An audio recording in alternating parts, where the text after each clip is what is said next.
Hello and welcome. I'm Leigh Ann Gerrans and you're watching W News, broadcasting live from the Arabiya studios.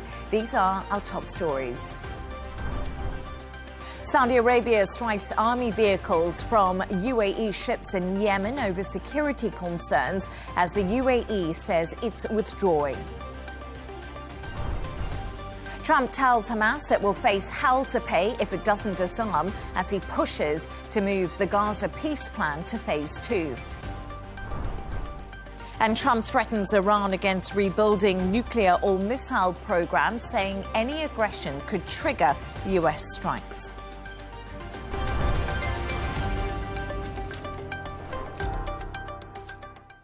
Now, Saudi Arabia has conducted strikes on army vehicles from a UAE ship in Yemen over security concerns, after which the United Arab Emirates announced the voluntary withdrawal of its troops. The strikes follow Saudi Arabia's expression of disappointment over UAE pressure on Southern Transitional Council forces. A red line. It urged GCC unity and regional cooperation in Yemen and stressed that a lasting political solution requires all parties, including the Southern Transitional Council. Now, Saudi Arabia hopes the UAE will take steps to preserve relations as the Arab coalition releases a video showing 2 UAE ships unloading arms in eastern Yemen. In response, the Arab coalition launched a limited airstrike at a port in Yemen, targeting what it described as foreign military support. Meanwhile, Yemen's leader is demanding the immediate withdrawal of STC forces. We reiterate our call to the leadership of the Southern Transitional Council to exercise reason, prioritize the higher interest of the Yemeni people, embrace the path of peace, and expedite the unconditional withdrawal of its forces from the governorates of Hadramaut and Al-Mahra.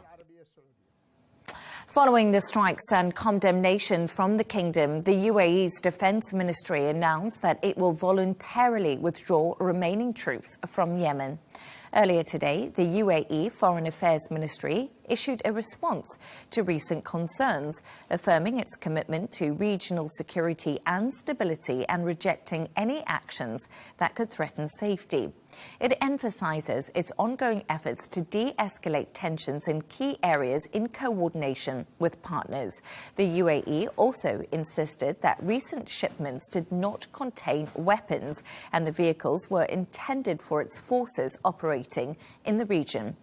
Finally, the Ministry of Foreign Affairs stressed that all developments should be handled responsibly to avoid any further escalation.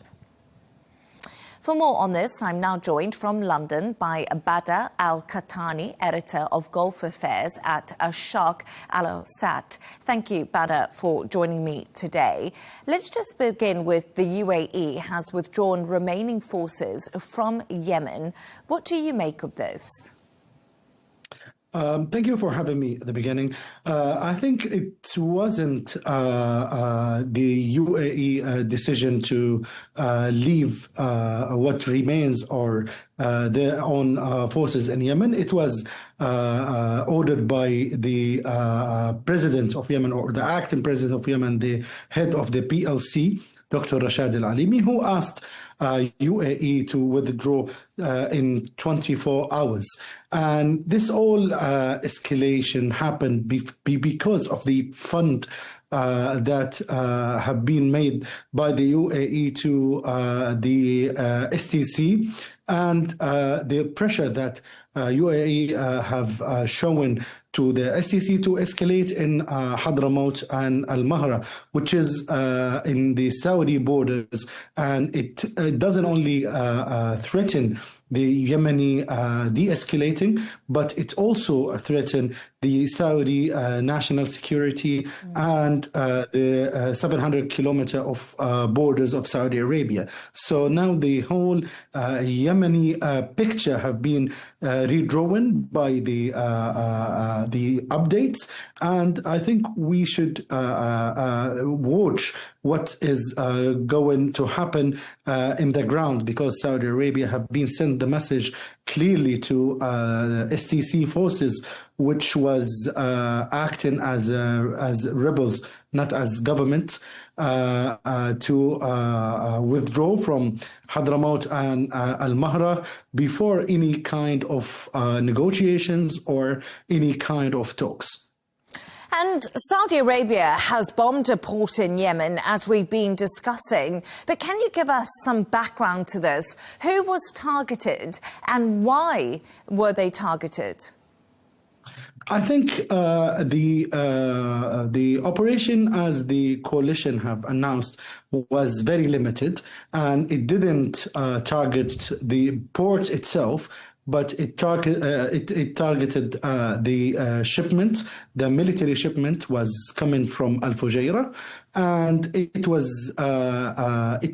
smuggling weapons. And when I say smuggling, because they have turned off the whole communication from the two ships, from Al Fujairah to Al Mukalla, and they wait until after midnight to smuggle the weapons and the military vehicles.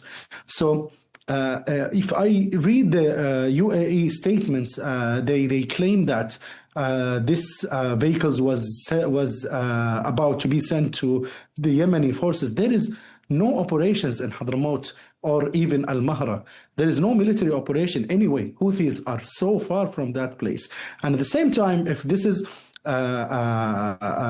if it happened because they have coordinate with the coalition, my sources said there were no permission to any kind of shipment to reach Al-Mukalla from Al Fujairah, and at the same time, if it was legitimate, they will not turn off the communication, and they will not try to change their route, and they will not wait until after midnight to smuggle that vehicle. So at the end, I believe that both statements from Saudi Arabia or UAE have been like contained, and it was only straight to the point about the problem itself. And both sides are referring to each other by the neighbor country or the sister the sister country. So I think it will be limited so far, and it is going to be positive, especially after the withdrawal of the UAE forces in Yemen.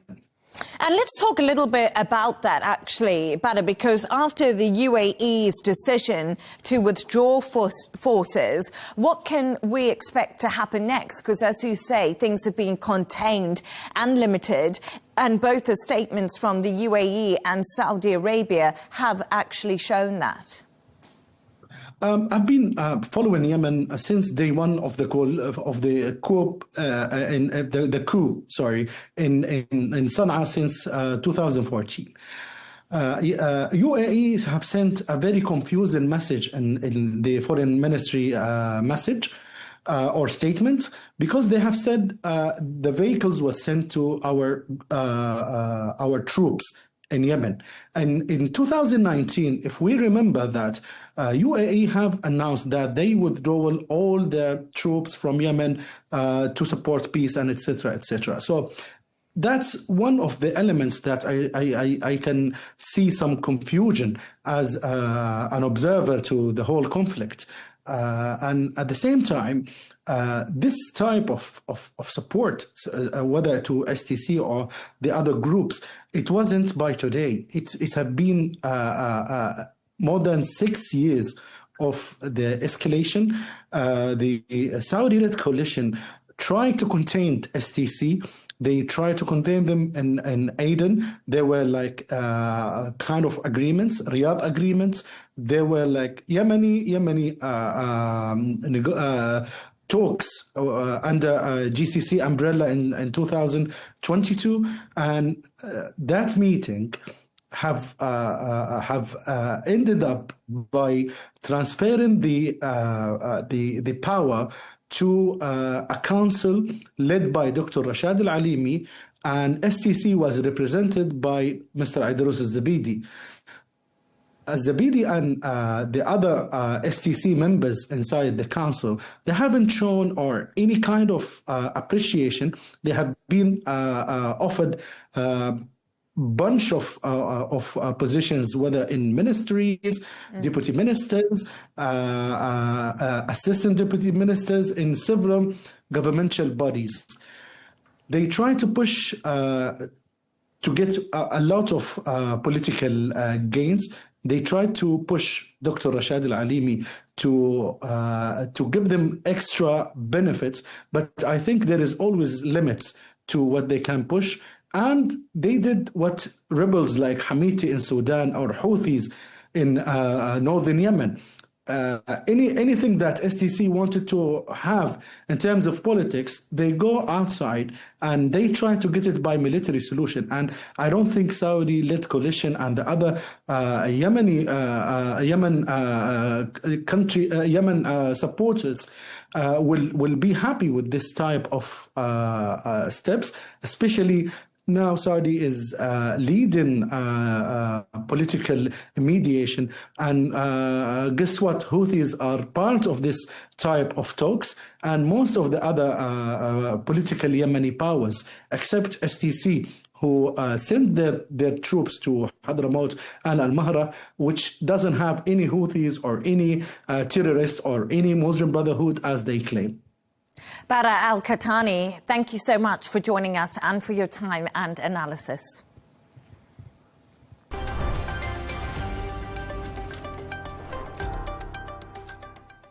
Now, Donald Trump says he hopes to move very quickly to phase 2 of the Gaza peace plan, warning Hamas it will face hell to pay if it does not disarm. Speaking after talks with Israeli Prime Minister Benjamin Netanyahu in Florida, Trump praised Israel's compliance with the plan and said reconstruction in Gaza could actually start soon. For more on this, I'm joined by Yotam Confino, author and Middle East correspondent. Yotam, great to have you on the show. So Prime Minister Netanyahu must be pretty pleased with himself after his meeting with Donald Trump.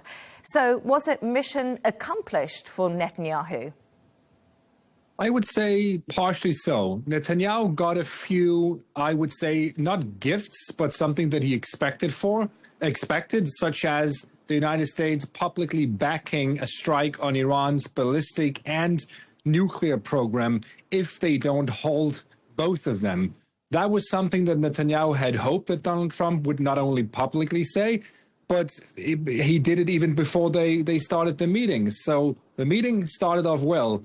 And also Netanyahu was showered with praise.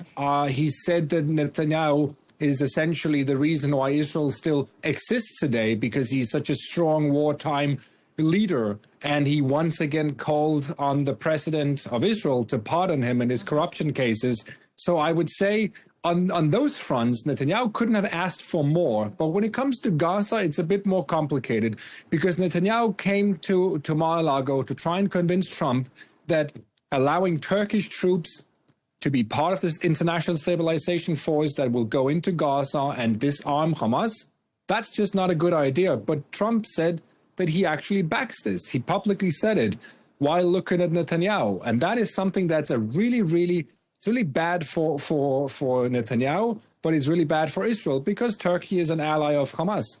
And also, Trump said that he's thinking very seriously about letting Turkey buy F-35 fighter jets, which is, again, a huge blow to Israel if that happens, because Israel is currently the only country in the Middle East that has these very advanced fighter jets. But I would say overall, Netanyahu came out of this meeting getting a lot of good things, accomplishments, if you can call it that. And of course, for him, it's very important, because we're going into an election year in Israel, and all of the praise that was showered on him is obviously going to reflect positively for him on the ground here in Israel. Yeah, he did get showered with praise, Yotam, that's for sure. But I want to talk to you a little bit about settler violences taking place in the West Bank. There is Israeli expansion and construction in the area, which is illegal under international law. And on this, President Trump says, we don't agree 100%, him and Netanyahu. Is there divergence between the two leaders on this issue? There is not as much as there was between Joe Biden and Netanyahu, for example, or Bill Clinton and Joe Biden, or Barack Obama, for that matter. Netanyahu had to deal with all four. But Trump is not, he's not supportive of Israeli settlers going amok, running amok in the West Bank, which they are. Hundreds of settlers in the past 2 years have treated the West Bank like the Wild West. They loot, they attack Palestinians, they kill Palestinians sometimes, they kill their sheep, they destroy parts of the West Bank with very few repercussions. This is obviously something that Donald Trump is not supporting, but he's also not telling Netanyahu that there will be harsh consequences if he doesn't rein it in. He's just not openly supporting Israel's settlement project. He also said that Israel can't annex the West Bank. But again, he's maybe speaking rhetorically, he's condemning these things and not supporting it. But he's not telling Netanyahu that there'll be consequences if he doesn't rein these settlers in. And the armed wing of Hamas has reiterated that it will not surrender its weapons as long as the Israeli occupation does remain. And I just wondered a little bit, is this main point of contention really a big threat to Donald Trump's ceasefire deal and, of course, to moving to phase 2 of the plan? It's the biggest obstacle. It's the biggest threat to the ceasefire, to the Palestinians, and it's a threat to Israel. The fact that Hamas is walking back on its promises to disarm is a major threat, because this means that there has to be an international stabilization force or the IDF, one of the two, have to go in and do it by force. And for now, we don't have any countries around the world that are eager to send their soldiers into Gaza and hunt Hamas in civilian areas, because they will experience the exact same thing that Israel did during 2 years of war with Hamas. They will have to find them in schools and hospitals, in all of these areas where Israel was hunting them down. That's what they're going to do. So Hamas is quite clever here, because they know that if they refuse to hand over the weapons, the likelihood of a international stabilization force doing it by force is very small, which means IDF will have to go in and attack Hamas again. And this sounds maybe very counterintuitive. Why would Hamas want that? Because Hamas is riding on a wave of anti-Israel sentiment around the world, and they know that another war between Israel and Hamas inside Gaza will make Israel even more isolated internationally than they already are. And Yotam, you did touch on this, but I want to ask you a little bit further. Trump says a pardon for Netanyahu is on the way, but it's quite interesting because Herzog's office does dispute that. How unprecedented is it for a US president to interfere in politics and ask for a pardon for Netanyahu? And I mean, it will be a big win for Netanyahu if he gets this because of that election.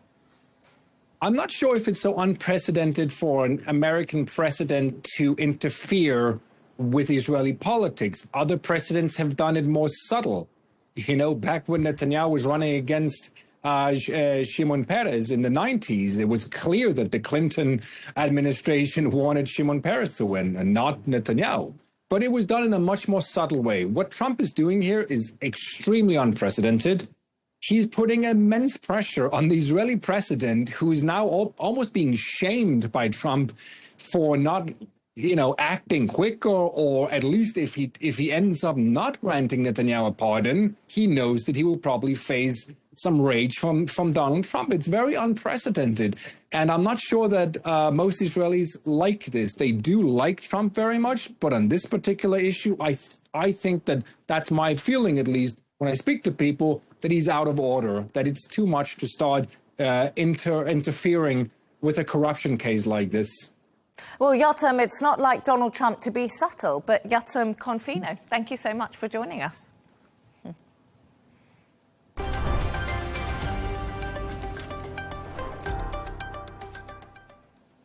Now, in the same meeting, Trump also warned Iran against rebuilding its nuclear or missile programs, prompting Tehran to promise an immediate harsh response.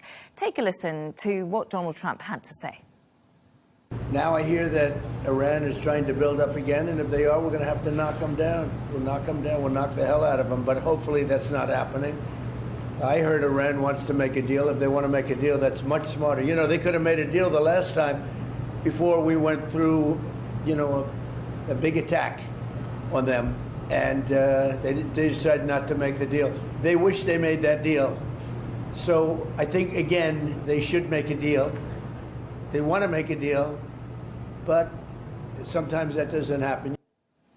For more on this, I'm joined from London by Seema Sabet, host of the Seema Sabet Show and Iranian journalist. As always, Seema, lovely to have you on the show. I just want to start with President Trump vowing to knock the hell out of Iran if the nuclear program is rebuilt again. What do you make of this warning and Trump's alignment with Israel on Iran? I think the warning is very serious. Donald Trump never made a joke about his stance against Islamic Republic. And since day one, he's being against nuclear program of Iranian government, the missile developments, and also the proxies in the region has been one of his main priorities. And so far, it seems that the Iranian government doesn't want to back up from any of them. They had missile tests in few cities of Iran during the last few days, right before Netanyahu's trip to the US. So this doesn't send a signal that, oh yeah, we are in a position that we want to negotiate. They say that they want to negotiate with the US, and President Trump also has many times requested that they come to the negotiation table, but without any precondition. And Trump's conditions for having a meaningful negotiation always has been clear with the Islamic Republic. No atomic bomb, no atomic programs, no missile tests, no missile program, no proxies in the region. But so far, it doesn't seem that the Iranian government is backing up from any of them. So far, they haven't still allowed the IAEA inspectors to be in Iran to investigate that what is the scale of the damage after the America's attack. And of course, I mean, if there is any evidence and any information, which I'm sure, I mean, Israelis, they do have a lot of information about what is happening in Iran as they showed during the war, those information would be taken seriously. And I have no doubt that if there is any credible information that they're still pursuing to have a nuclear weapon, and as we hear from inside Iran, they are developing few sites of atomic sites inside Iran. So yes, I think that there is very much possible and risk of second attack and also Americans' attack if there is a clear danger of atomic bomb in Iran. And it's really interesting because I'm just listening to you, speaking to me right now, and that was going to be my next question to you. What evidence does Israel have? But as you say, it's very difficult to know what is happening in Iran. But it is important to point out that Tehran denies pursuing chemical or biological weapons at this stage. But Seema, how destabilizing could renewed strikes on Iran be for the Middle East region? And do you think that Israel is actually pushing for regime change in Tehran?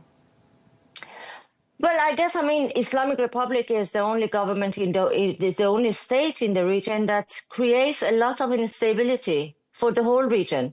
By having proxies here and there in few countries, they have lost so many of their proxies. Like, for example, I mean, now Hamas is in a much weaker situation. In Syria, they have been much, much weaker compared to a few years ago. In Iraq, they have also lost their power to an extent. So Hezbollah is out of power to a huge extent compared to a couple of years ago. So I guess, I mean, everything is changing in the region, not in favor of Islamic Republic.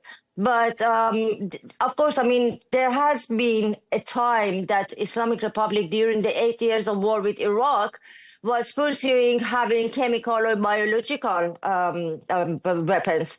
But at the moment, I guess the main important elements of the instability or the danger that comes from Iran is the nuclear program and ballistic program. If they are still insisting of having this ballistic and missile program improved inside Iran, well, of course, I mean, Israel wouldn't feel safe. And as long as, based on their new doctrine of security, they are not going to look into weakening Iran. So if they are not looking into weakening Iran, this means that, yes, they will continue of a regime change plan, or they will have another attack. For the first round of attack that we saw in Iran during the 12 days, many of the military commanders, many of the scientists, they were killed in the first 2 days of attack. So it means that they do have access to a lot of information from inside Iran. And also, there are reports of a third day of protests happening today in Tehran, and this is over the economic situation in the country. What is happening on the ground, and what more can you tell us about these protests taking place? As you said, it's a third day of demonstrations in Iran. It started in Tehran Bazaar, but it developed into few areas of Tehran so far. I mean, on the first day, we had about 14 different areas of Tehran which people had demonstrated. Later in the evening, it spread into a few other cities, which police used tear gas in order to try to somehow send them away. And today, the government was, the spokesperson for the government for this, for Iranian states said that they want to negotiate with the protesters. This is the first time that we are hearing such a thing. But at the same time, there has been clashes here and there. The main group that they were added into the demonstrators were students in various universities in Iran, and especially in Tehran, in various faculties and departments and universities. They came out, they had clashes with the security forces. And of course, I mean, the Iranian government failed to do every right steps that they could take during the last few years, and specifically during the last few months. After they had a snapback, they tried to decrease the influence and level of importance that it had for the economy. And now, yes, 2 days ago, the president was talking into the parliament and he said that, oh, we cannot pay the salaries. Where would I bring it? So they failed to change anything in their behavior, in their plans. They failed to have a new economic, at least to the way that it would make it possible for people just to have a normal bread. And for God's sake, Iran is a very, very rich country. So I guess this is the main reason that people are so angry. And even on the social media, you see that people are talking about disappointment, lack of hope. They don't know how to cope with life. And the slogans in the demonstrations are not only about how they are going to survive. It's mainly against the government. It's mainly requesting for the Khamenei to go, is dead to dictators. And also they were chanting slogans in favor of Reza Pahlavi, the former Prince of Iran. Seema Sebet, thank you so much for joining us, for joining me and talking to us this evening.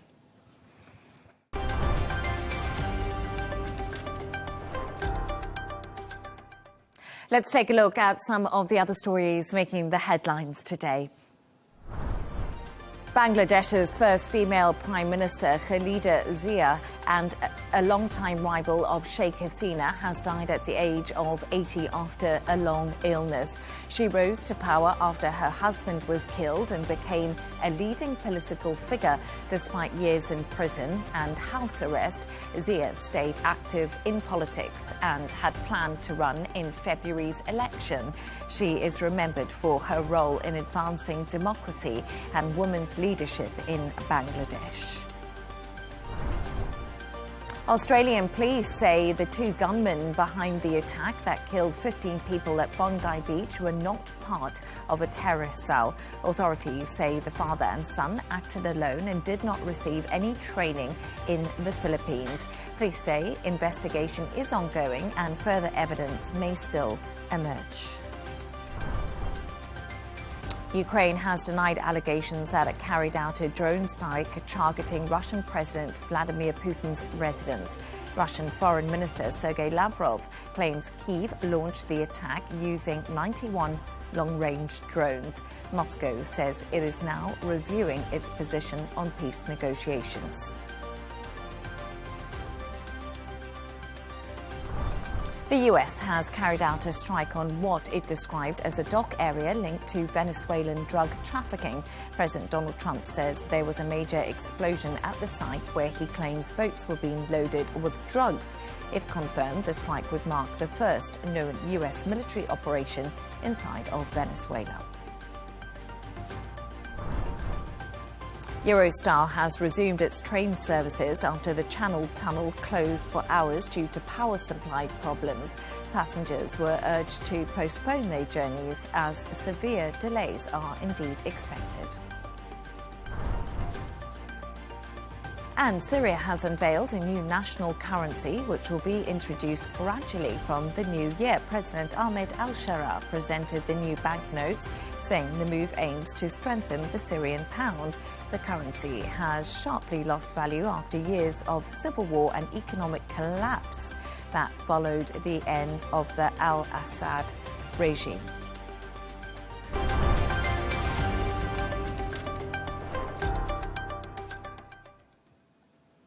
Now, the 2025 Africa Cup of Nations is currently taking place in Morocco. This is the second time the country has hosted the event, which takes place every 2 years. The Ivory Coast are reigning champions after a stunning comeback to beat Nigeria in 2024.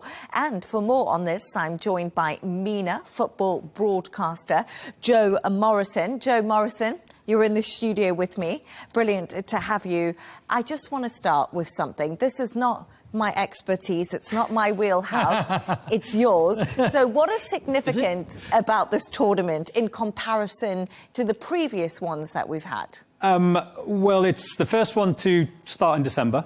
Traditionally, it's always been January. And it's the penultimate one before they go to a 4-year, which I think is quadrennial. Is that right? Is that the right word? Every 4 years. Every 4 years. They're going to go to every 4 years instead of biennial. So that's the difference, really, from the previous ones. I do not know my biannual and my quadrennials, but I trust you. So why is it every 2 years? Money. Unlike FIFA? What is it Money. about? Is it all about money, Leigh Ann? It's money. It's the dough. It's the cheese. It's the wonga. If you have it every 2 years, obviously you can generate more sponsorship instead of every 4 years. And remember, FIFA have been talking in the last couple of years about taking the World Cup every 2 years. So it's all about the money. More sponsorship, more broadcast revenue, more ticket sales. So going to 4 years, they'll lose that.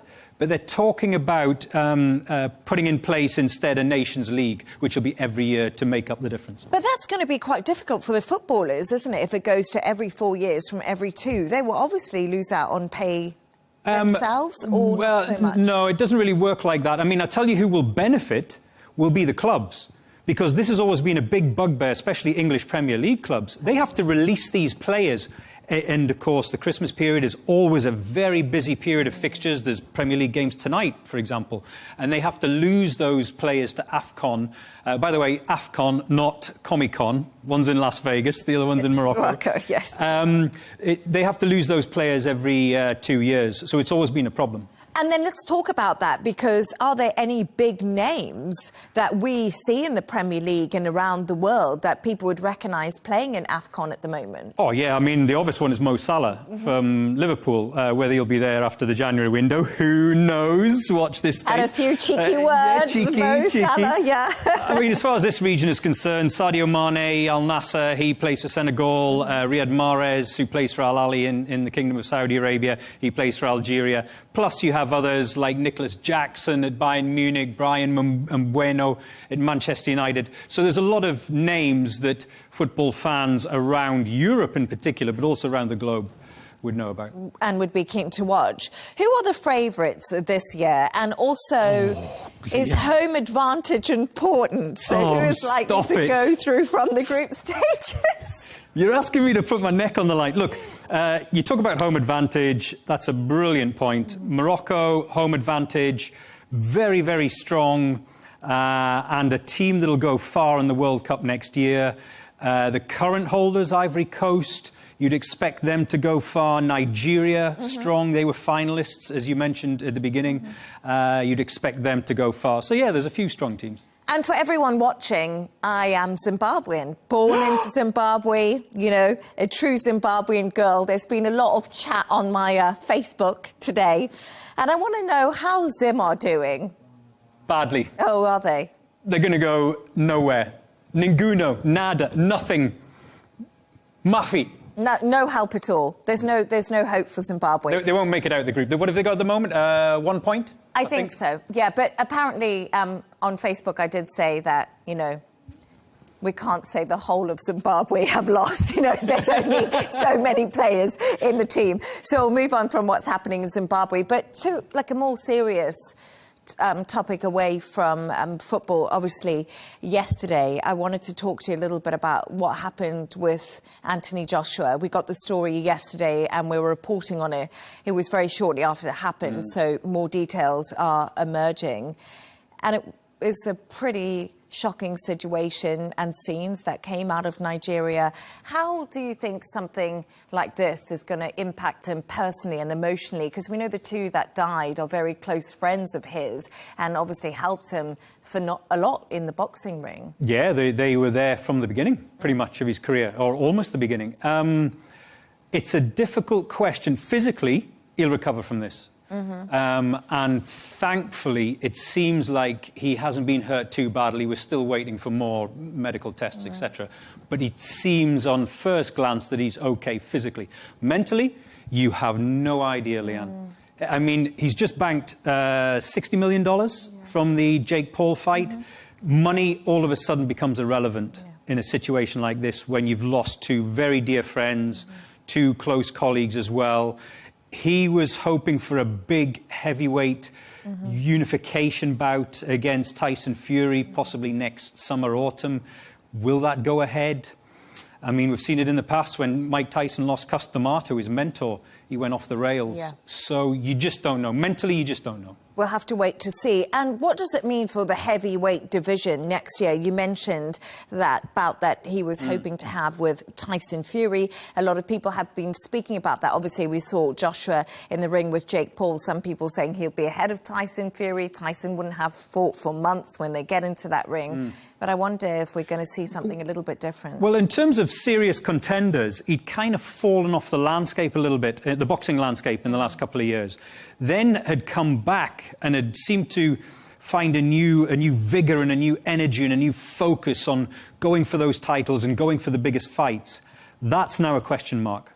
Will he have that same vigour, that same energy and that same focus after just having lost two dear, dear friends and two of his team as well? I don't know. I really don't know.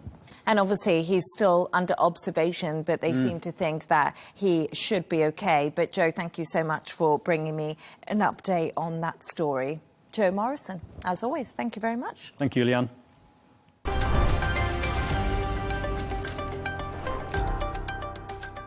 Now, let's take a look at the top business news. American singer Beyoncé has been declared a billionaire by Forbes magazine. Her entry makes her the fifth musician to join the world's wealthiest people list. The elite group also includes Taylor Swift, Rihanna, Bruce Springsteen, and Beyoncé's husband, Jay-Z. China is cracking down on AI firms to protect kids. Under the new regulations, authorities aim to stop chatbots from giving advice that could lead to self-harm or violence and from producing content related to gambling. The rules will apply to all AI providers operating in the country.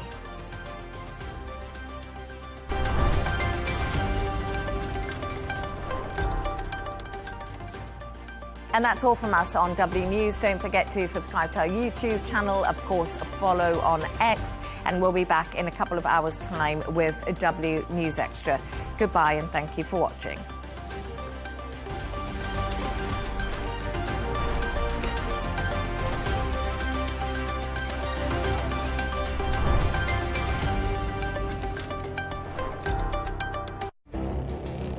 It feels like decades are passing by in a matter of weeks. Seismic shifts in the world order. Never, ever will be part of America. With so much happening and so much noise. Whether it's political upheaval, Canada has been ripping us off for years. economic shifts or social movements, And no one wins from tariffs. I think America can be more friendly to the rest of the world. For in-depth analysis and all the latest developments across the globe. To have an inclusive policy together.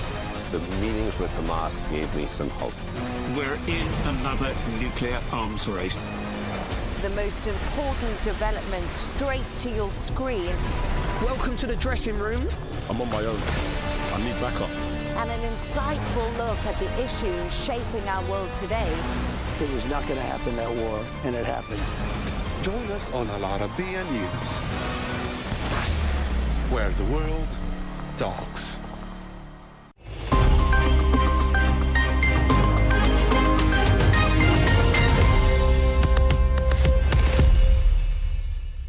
Hello and welcome to the Dailies. The Netanyahu-Trump summit dominated international headlines, with global media focusing on its implications for Gaza, Iran, and Washington's shifting Middle East strategy. At the same time, renewed escalation in Yemen drew attention, underscoring widening regional fault lines and tensions among allies. Meanwhile, Vladimir Putin and Volodymyr Zelensky continue to trade mutual accusations, with Moscow and Kiev each blaming the other for undermining fragile efforts towards a ceasefire. International media framed the Trump-Netanyahu summit as strong optics with limited clarity. Coverage stressed public unity while pointing to unresolved gaps on Gaza, Iran, and the West Bank. Many outlets emphasized domestic politics over concrete diplomatic breakthroughs. We'll start with the New York Times, which reported a carefully choreographed show of unity between Donald Trump and Benjamin Netanyahu following their Florida meeting. The report explains that at least publicly, the two leaders downplayed tensions over Gaza and regional policy, emphasizing praise and also partnership. The piece recounts how Trump went even further, saying the U.S. would support new Israeli strikes on Iran if its nuclear or missiles programs advance. Behind the smiles, however, the report suggests unresolved disagreements remain on Gaza's next phase, on Syria, Turkey, and the West Bank, raising questions about how solid the alliance truly is beyond the optics. Axios, on the other hand, revealed a notable moment of friction between the public warmth between the two leaders. The report argues that behind closed doors, Trump and his top aides pressed Netanyahu to rein in Israel's policies in the occupied West Bank, warning that rising violence and also settlement expansion could derail the Gaza peace deal and block wider regional normalization. Netanyahu promised to calm things down, but the piece underscores how West Bank policy has become a sensitive test of U.S.-Israeli ties during a fragile diplomatic moment. Axios revealed another sharp moment of political tension after President Trump publicly claimed that a pardon for Benjamin Netanyahu was on its way. The report highlights the Israeli president's quick denial of this statement, underscoring the sensitivity of Trump's intervention in Israel's legal system. The piece spotlights how Trump's personal support contrasts with growing frustration among his aides over Netanyahu's handling of Gaza, exposing strain beneath the alliance's friendly surface. In Israel, the media emphasized Trump's upper hand and Netanyahu's constrained leverage. Coverage focused on U.S. pressure over Gaza and the West Bank alongside Iran concerns. Commentators warned that positive optics masked strategic vulnerability. Israel Hayom argues that President Trump has firmly set the agenda for Gaza's day after, leaving Netanyahu unable to push back. The piece highlights Trump's plans to unveil his framework on January 15th, including an international oversight body, and also warned Hamas it has only a short window to disarm. However, the piece also notes Israeli officials publicly minimize the plan's immediate impact, but privately acknowledge it is a presidential decree Israel cannot challenge. The Times of Israel revealed growing warnings that Israel may be less prepared for a renewed clash with Iran despite rising tensions. The analysis argues that while Tehran builds or rebuilds its missile arsenal, Israel and the United States face depleted interceptor stockpiles and slow production timelines. The piece also concludes that discussions between Benjamin Netanyahu and Donald Trump underscore fears that future missile barrages could overwhelm defenses, making any new war longer, deadlier, and harder to contain. A Sharq al-Awsat pan-Arab publication reported a sharp escalation in Yemen, where the Saudi-led Arab coalition carried out a limited airstrike on a weapons shipment at Mukalla port. The report quoted coalition officials who say the cargo arrived illegally and posed an imminent threat to stability in eastern Yemen. The piece framed the strike as lawful and precise, underscoring how fragile Yemen's de-escalation remains, with rival factions and unauthorized arms flows still capable of reigniting wider conflict. After Israel's highly controversial decision to recognize Somaliland as an independent state, Sharq al-Awsat explains why the Houthis recognize this or consider this recognition as a serious security threat. The piece argues that Somaliland's strategic position near the Red Sea and Bab el-Mandeb could give Israel a new military or intelligence foothold.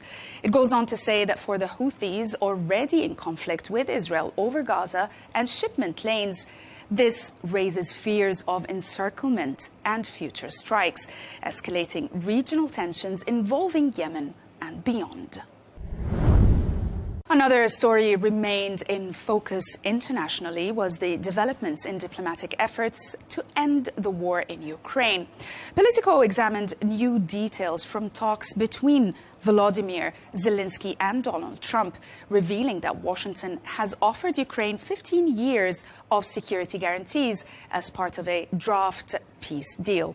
The piece highlights Zelensky's welcoming reaction, yet noted that the Ukrainian president is pushing for a much longer protection, arguing Ukraine needs decades of assurances after years of war. Newsweek reported Zelensky's pushback after Donald Trump said Vladimir Putin wants Ukraine to succeed after a peace deal. The piece quotes Zelensky, who said in a TV interview he does not trust Putin and sees no real signs that Russia wants peace. Also, he rejected the idea of Russian help in rebuilding Ukraine, saying Moscow should pay reparations instead as talks continue over US-backed security guarantees. The Telegraph examined how Vladimir Putin's claim that Ukraine targeted his residents could derail fragile peace talks. The analysis argues that the allegations give Moscow a pretext to reject Donald Trump's proposal deal and shift blame onto Volodymyr Zelensky. Despite progress on security guarantees, disputes over Donbass and Russian-held nuclear plant remain unresolved, with Putin's move threatening to collapse negotiations just as optimism has been building. Other stories grabbed attention in the U.S. as U.S. News reported Washington's sharply recalibrated approach to global aid. The report highlights that the U.S. is pledging $2 billion to UN humanitarian efforts, maintaining that its status, of course, as the largest donor, but with tough conditions attached. It explains that President Trump is demanding sweeping reforms, warning agencies to adapt, shrink, or die. While aid groups welcome the funding as a lifeline, the piece underscores concern that deep U.S. cuts and consolidation could leave millions more vulnerable amid rising global crises. The Washington Post recounts how J.D. Vance quietly stepped in to repair a dangerous rift between Donald Trump and billionaire ally Elon Musk. The report explains that after Musk threatened to launch a third party, Vance worked behind the scenes to ease tensions and protect Republican unity ahead of the midterms. The piece shows that while the truce holds for now, Musk's outsized influence, unpredictable style, and also deep pockets continue to pose both opportunity and risk for Trump's inner circle. And we'll end with Politico, which published a public first poll it conducted showing that President Trump remains broadly unpopular in Europe, even among the right-wing populist voters he hopes to court. The piece included several explanatory charts breaking down the results of the poll. The first chart shows, as you can see here, the first chart shows Britain's reform supporters are split roughly evenly. Only about a third of right-wing voters in France and Germany view Trump favorably. A second set of charts also highlights deeper skepticism among the general public, with large majorities in France and also Germany holding negative views.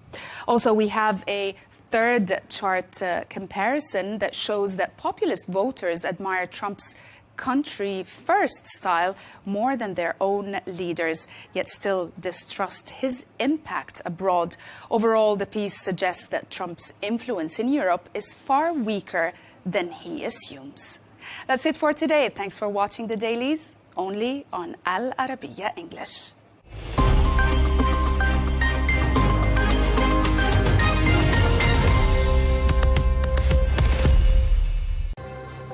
A strategic chess move or a dangerous game of risk? Israel has become the first and the only country to recognise Somaliland as a sovereign nation. And in doing so, it has inserted itself into the centre of a complex geopolitical choke point. We'll debate the implications, that debate coming up on Counterpoints with me, Melinda Nucifora.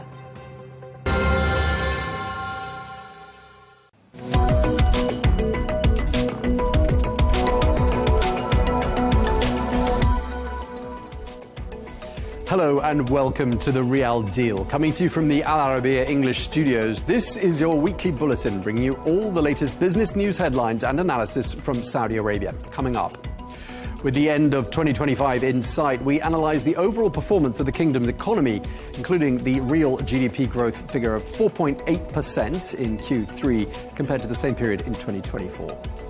With people front and centre in Vision 2030, we look at how online learning platforms are helping the Saudi workforce to strengthen their skill sets. We'll be speaking to the CEO of Coursera, Greg Hart.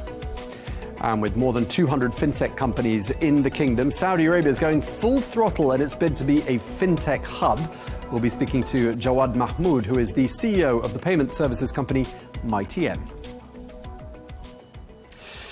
With the year drawing to a close, we're going to kick off with a look at the latest indicators on how the Saudi economy has performed in 2025. We now have the Q3 GDP figure, and the kingdom's real gross domestic product grew 4.8% year-on-year in the third quarter, supported by strong expansion in both oil and non-oil sectors. Well, oil activity rose more than 8%, non-oil activity was up more than 4.3%. underlining continued momentum in the kingdom's diversification drive. Well, separately, the Minister of Industry and Mineral Resources has announced that the industrial sector has added 180 billion riyals to non-oil GDP, again reflecting the steady economic expansion and progress under Vision 2030.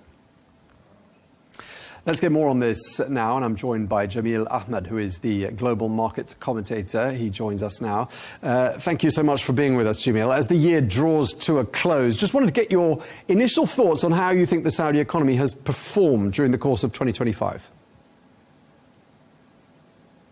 Tom, there's definitely been an outperformance, and I think in all of the weeks that we've done these regular interviews, we must be close to 10 interviews now, there hasn't been 1 week where we haven't spoken about an economic growth forecast for 2025 or for 2026 when it comes to Saudi Arabian economy. Starting with last week's GDP figures, as you pointed out in the introduction, we saw economic growth over the third quarter of 4.8% compared to the previous year. Just days ago, we also saw the World Bank, of course, one of the leading institutions when it comes to think tanks. They upped their forecast for 2025. They see around 3.8% growth for this year. And then we've had other institutions, including the OECD, the IMF, and so forth, up in their growth forecast. Let's just mention the IMF briefly. They see growth at 4% for 2025 and likely to see growth at just above 4% for 2026. So we're certainly seeing an outperformance for Saudi Arabia. I think there's many initiatives driving this factor, including, of course, the 2030 vision and some of the global economic factors as well. But overall, we are seeing that the global economy is seeing moderate to slow growth 2025, a number of different external issues. But that hasn't impacted Saudi Arabia, and in fact, the economic growth for this year has been one of those shining stars compared to where other economies are headed. Okay, so good news to start with. And of course, another number that we quite often talk about is inflation. Inflation now down to its lowest level since December 2024. What do you read into that? Yes, so we saw the figure come out just a couple of days ago. We saw inflation of around 1.9% annualized compared to this time last year. It was the lowest figure since December 2024. In fact, we should talk more about how much this also helps the economy, because you have low inflation essentially over a sustainable period. Everyday people in Saudi Arabia have more disposable income, so more income and money to spend on the economy. But particularly, I would also highlight, as part of the 2030 vision about making Saudi Arabia more of a hub, not just for events, but also for businesses coming into Saudi Arabia. If you see lower inflation, it becomes more enticing and more encouraging to set up investments and businesses for the longer term. And I think we also should highlight the impact that the weaker dollar, the US currency, has had on Saudi Arabia this year as well, because obviously if you're coming from overseas, you'll find in your visits to the GCC countries, those currencies that are pegged to the dollar becomes less expensive, and also less expensive to set up businesses, whether that's manufacturing hubs, headquarters for some of these mainstream companies and so forth. So all of that inflation is also a positive impact on top of the government measures that are taking place as part of 2030 anyway. Okay, Jimmy, let's look forwards now. I mean, what sort of a year can we expect 2026 to be for the Saudi economy? So we're going to be firmly into the final 5 years as part of that 2030 government vision. And I think we're going to see more strong growth for Saudi Arabia. Perhaps we're not going to see so many economic growth forecasts as we've already seen for 2025 heading into 2026. But some of the think tanks already, for example, are seeing growth around 4.5% last year. So we're going to next year, sorry. So then we're still going to see very strong growth. And I would also highlight that we're already seeing non-oil exports for the first half of this year at the highest levels on records. We're expecting to see such trends and momentum continue into 2026. Of course, with Saudi Arabia also hosting so many international events, whether that's sporting conferences or industry events and so forth, a lot more tourism, a lot more international visitors going to be entering Saudi Arabia. And I think we're going to see Saudi Arabia's global brand as well expand more for 2026. So we're going to see a lot of movement around Saudi Arabia, a lot of focus, but that GDP is expected to continue to remain much stronger than global peers. In fact, the growth that we're going to see in Saudi Arabia is also going to help the GCC. And one of the economic reports that we've seen come out over the past couple of days is that the GCC and the MENA region are expected to outgrow the world economy for next year. We're looking at somewhere around 3.6% GCC and MENA growth, whereas the world economy is going to see growth around just below 3%. So a lot of outperformance. I would also expect to see the tether or the stock markets and those local indices also benefit from some more focus on the region. I just want to pick you up on that because that's a really important point. You're basically saying that in 2026, we can expect Saudi Arabia to do markedly better than the world economy as a whole. Is that what you're saying? That's correct. It's not going to be that 2025 was a one-off. We're actually going to see that be more of a concentration and more of a focus in 2026. And it wouldn't surprise me to see more of the mainstream media outlets and more of the mainstream financial publications start to highlight that factor even more firmly. Okay, well, thank you very much indeed for talking us through that. A positive note to start on for this edition. Jamil Ahmed, Global Markets Commentator, thank you very much indeed for your analysis. Now, Vision 2030 puts people firmly at the centre of change, with a strong focus on developing local talent for a more diversified and innovative economy. Well, driving that innovation means building a highly skilled workforce equipped with the latest knowledge and expertise. Well, the online learning platform Coursera is now zeroing in on the Saudi market. With more than 350 university and industry partners worldwide, it's well placed to help learners strengthen their skill set. Well, we're joined now by Coursera's CEO, Greg Hart. Greg, thank you very much indeed for joining us. Thank you very much, Tom. It's a pleasure to be here. First of all, just tell us, what courses do you offer at Coursera and which ones are proving to be the biggest hits in Saudi Arabia? Well, I'll start with a broad statement about Saudi Arabia. So we have 1.7 million learners in Saudi Arabia, which is up 26% year over year. And those learners, like learners across the globe, are very much focused on building job-ready skills. So that aligns very well with Vision 2030. And one of the biggest areas that we're seeing interest in across all of Coursera, and certainly true here in Saudi Arabia, is interest in Gen AI. So we now have more than 1,100 Gen AI courses on the Coursera catalog. That's up from only about 500 odd in 2024. And we're seeing an unbelievable pace of interest in those courses from our learners here in Saudi Arabia and around the world. We now have an average of more than 14 enrollments per minute happening in Gen AI related content on Coursera in 2025. That number is up from only 8 enrollments per minute in 2024 and only 1 enrollment per minute in 2023. So we're seeing this incredible skyrocketing interest in Gen AI content. Obviously, that's because of the impact that Gen AI is having in every different sector and every role. That obviously is a big part of what the Vision 2030 is all about here in Saudi Arabia, upskilling the workforce, ensuring that people have the skills that they need to succeed for the jobs of tomorrow, not just the jobs of today. And it's an interest that we're very much aligned with in terms of how we are focusing and shaping Coursera's offering, both for enterprise partners and for individual learners around the world and here in Saudi Arabia as well. Okay, so Greg, you're saying you basically fit in very neatly to Vision 2030, which is obviously seeking to develop local knowledge and local talent. What does the demand for your courses reflect as far as Saudi Arabia's priorities are concerned? How do you see them reflected in the demand? Well, a few things. Number one, Gen AI has the potential to contribute up to $42 billion to Saudi Arabia's GDP, according to Accenture and SDAIA. And so that's a massive number. But to realize that potential, it's going to require large-scale upskilling and reskilling initiatives. And so Vision 2030 is all about that, of course. And online learning is one of the most scalable enablers of that. So by 2030, 50% of Saudi Arabia's workforce is going to need retraining to enable that. That's from Coursera's Future of Jobs report from this year, earlier this year in 2025. And so that's a huge number to reskill 50% of the workforce. Obviously that requires, not just the willingness on the part of the workforce, but also a scalable way to do that. And that's where online learning and Coursera can really play a key role. And we see that reflected in the fact that Saudi Arabia is really responding decisively to that opportunity through a number of strategic initiatives and investments. So, of course, the recent introduction of AI education at all grade levels through the SPA. And then on Coursera, we see that reflected specifically here in Saudi Arabia in the Gen AI enrollments that we've seen.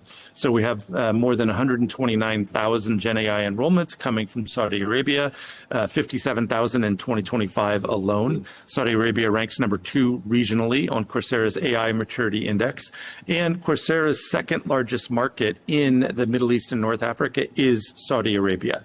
And so we see the fact that the vision of Saudi Vision 2030 is being reflected in the interest in Coursera and in the enrollments that we're seeing on the platform. Okay, and what about the split between men and women enrolling on your courses? How's that evolving? Well, I do think that, obviously online learning can be a massive leveler of the playing field. We see that reflected on a global basis. We see that also here in Saudi Arabia. And so we can, I don't have the stats on the gender mix off the top of my head for Saudi Arabia. But we do see that there is, and obviously the kingdom has invested substantially in education for men and for women. On the drive-in from the airport, we passed by Princess Noura, the massive, women university here in Riyadh. And so there's been a phenomenal amount of investment here. And Coursera sees that reflected generally on the platform, where we have a very even mix across men and women. And we also see that women and first-time learners tend to be the ones who actually engage more with some of our features like Coursera Coach, which is an AI-driven tutor that rides alongside the learner in every single course. It's available in 97% of the courses on Coursera. And learners who engage with Coach have higher quiz pass rates, higher completion rates, and higher satisfaction. So 94% of learners who've engaged with Coach say that it improved their experience. 60% of those learners also say that it drove better career outcomes for them. So there's a phenomenal opportunity for tools like Coach and other capabilities that we have on Coursera to really level the playing field. Now, partnerships are really important to Coursera at many different levels. Tell us about the sorts of partnerships that you've been striking in Saudi Arabia. Sure. So it depends on the institution, but we've, as an example, I started the day with a meeting with Prince Sultan University, which we've partnered with since 2022. We enable departments across the university, across PSU, to offer courses on Coursera to their students as a way to enable part of their grading requirement. And so they can use courses on Coursera to augment the learning that they're doing in the classroom. And there's an opportunity through Course Builder, which is an AI-driven capability that we offer to educators to enable them to easily create courses through existing material and also blending the material that they have with courses from Coursera. And so that's one of the ways that we enable universities to accelerate learning and to augment their curriculum as well. We also have a partnership with the National E-Learning Center, NELC, here. And so that was another meeting that we had today. And then the Human Capabilities Development Program, so HCDP, which is the meeting that I came from most recently here. And so we have partnerships with a broad range of both government institutions and universities, as well as, companies here in Saudi Arabia, Aramco being a prime example of that. And so we really have examples of partnerships and customers across both government, higher education, and business as well. Do you think we're going to see a growing shift away from traditional learning methods and institutions in situ towards online education, a bit like what you're offering there at Coursera?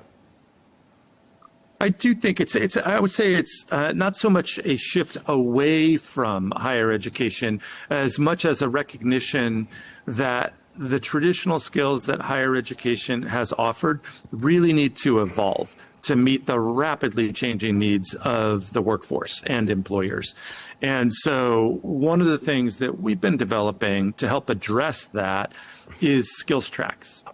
And so because of the recognition that increasingly, given the pace of technological change, what people might have learned in university may no longer be as relevant, or that the degree that they had, the demand for that degree might be decreasing. And so there's a real imperative for both institutions and companies and individuals to really upskill and reskill to remain relevant. Okay, Greg, just lastly, we've talked about AI a couple of times already in this conversation. It seems to be a major buzzword in quite a lot of the courses that Coursera seems to be offering. Could we be looking at a bubble here, or do you think this is something that's here to stay and that everyone needs to be prepared for? Well, I won't pretend to be a perfect forecaster of whether AI is a bubble in the short term from a market perspective. I believe in the long run, AI will have a larger impact than the mobile phone or than the internet in terms of the way that it transforms the nature of work and the nature of learning. I believe it is a phenomenally incredible technology that continues to evolve at a very, very rapid pace, and that generally, I think human beings aren't very good at forecasting the long-range impact of transformational technologies like that, whereas in the short term, they might potentially overinflate the impact of those technologies. But I think it will have a fundamental impact, and so it's imperative that people, regardless of their profession, regardless of their age, regardless of their job, that they focus on making sure that they stay conversant and learn the skills that they need for a world that is changing more rapidly than ever before. Okay, we're going to have to leave it there. Thank you very much indeed for your time. Greg Hart, the CEO of Coursera, thank you very much indeed. Thank you so much, Tom. Let's take a quick look at some of the other stories from the past week. Saudi Arabia has secured second place out of 197 countries in this year's GovTech Maturity Index. The figures, released by the World Bank, reflect the kingdom's excellence in digital governance. Well, in recent years, Saudi Arabia has worked to re-engineer government services and build advanced digital infrastructure very much in line with Vision 2030. As the authorities move to regulate the property market, Saudi Arabia has introduced stricter rules for landlords. These include tough penalties for those who breach rental regulations. Well, amongst the new rules, landlords who unlawfully raise rents face a hefty fine, starting at 2 months' rent for a first offence, rising to up to 1 year's rent for repeat violations. Well, officials say the measures aim to improve compliance, transparency and stability across the rental sector. And highlighting defence cooperation between Saudi Arabia and the United States, the kingdom has floated its newest naval vessel, named His Majesty King Saud. This in the U.S. state of Wisconsin. Well, the ship is the first of 4 multi-mission combat vessels being built under the Tuwaiq project for the Royal Saudi Naval Forces. Well, officials say the program will enhance fleet readiness to address emerging maritime threats. Now, Saudi Arabia has a growing focus on financial services and aims to be a thriving fintech hub by the year 2030. Well, back in 2018, there were just 10 fintech companies in the kingdom. There are now well over 200. Well, this growth has been accompanied by a significant increase in fintech-related employment. Well, for more on this, I'm joined now by Jawad Mahmood, who is the co-founder and the CEO of MyTM, which is a payment services and software development company. Thank you so much for talking to us. I wanted to start by asking you about MyTM, which is, of course, a fintech company operational in 5 countries across the world, amongst them Saudi Arabia. Just start by telling us a bit about what you do. Okay, so MyTM was basically founded in 2018, in Pakistan, by the way, initially. So being a Pakistani, we were thinking to develop a wallet. Our actual main role model was WeChat. That's what we want to do. But then because of the regulations, they were not available there. We started developing fintech products, and then we entered into the Saudi market and we made Riyadh as our headquarters. So what we did, the products that we developed for ourselves that we were supposed to use for our customers, we started selling those products to the Saudi market, to the fintech industry. Specifically, the first product that we launched in the Saudi market was a digital wallet. Other product that we launched, where we got the SAMA NOC. SAMA is the Saudi Central Bank. And they gave us a NOC on a SME digital lending portal, where we reduced the lending time for a small and medium enterprise from 7 days to 3 minutes, up to $500,000 riyal. So this was the first of its kind product that was launched in Saudi Arabia. Saudi market is basically, I would say, like, they are focused on the new dynamic things. They are focused on technology, AI. And if you come up with a new idea, a new concept that is going to ease out things for the customers and consumers, they welcome you. So after that, we entered into the UAE market, and we choose that UAE market to resell those products internationally. Now recently, MyTM, it got acquired by one of biggest Saudi fintech, that is called Burke. Burke is a digital wallet in Saudi Arabia. So Burke has acquired MyTM, and now Burke has recently got a EM license in Pakistan as well. So I am also the shareholder of Burke in Pakistan and Burke International, and I'm also heading MyTM as a CEO. Okay, so you mentioned one of your products there. It's described on your website as being a white label wallet. Just tell our viewers, what does that actually mean? Okay, see, a white label digital wallet simply means a company that doesn't have a license, but they want to facilitate their customer. For example, I give you one example. You can say any food delivery application, like Hunger Station in Saudi Arabia, Deliveroo in UAE, or like Uber Eats in the Western markets. So these particular companies have customers, they have drivers, they have restaurants, and they have a big ecosystem of the payments, because the payment has to go from customer. If it's a cash-based payment, it will go to the driver, and then from driver it will be going to maybe the restaurant or somewhere. And if it's a digital payment, it will be directly sent to that particular restaurant or any food delivery chain. So they need these kind of solutions. They are not regulated, but they have a big transactional volume. So under a license of any regulated company, a white label solution is being offered. So because as a Burke in Saudi Arabia, we have a license, and as a Burke Pakistan, we have a license. So we can offer white label solutions to these kind of companies where they can act as a wallet. And if you talk about the top 3 products, so we have wallet, white label wallet, payment aggregation, and I would say the top one is our loan management and loan origination system. That is totally digital, and it is connected with all the government services. It is connected with the digital KYC, KYB, AML, and everything. This is one of our most top rated products. Now, Jawad, I was reading that you've got a partnership which offers pilgrims doing the Hajj the opportunity to make digital payments. Tell us a bit about how that works. Okay, so digital payments, currently, our main focus for the digital payments is the cross-border. So what we are doing and what we will be doing in the future is the partnerships with other FIs in other countries. So with these digital payments, our main focus is the financial inclusion of those people who are not part of the ecosystem.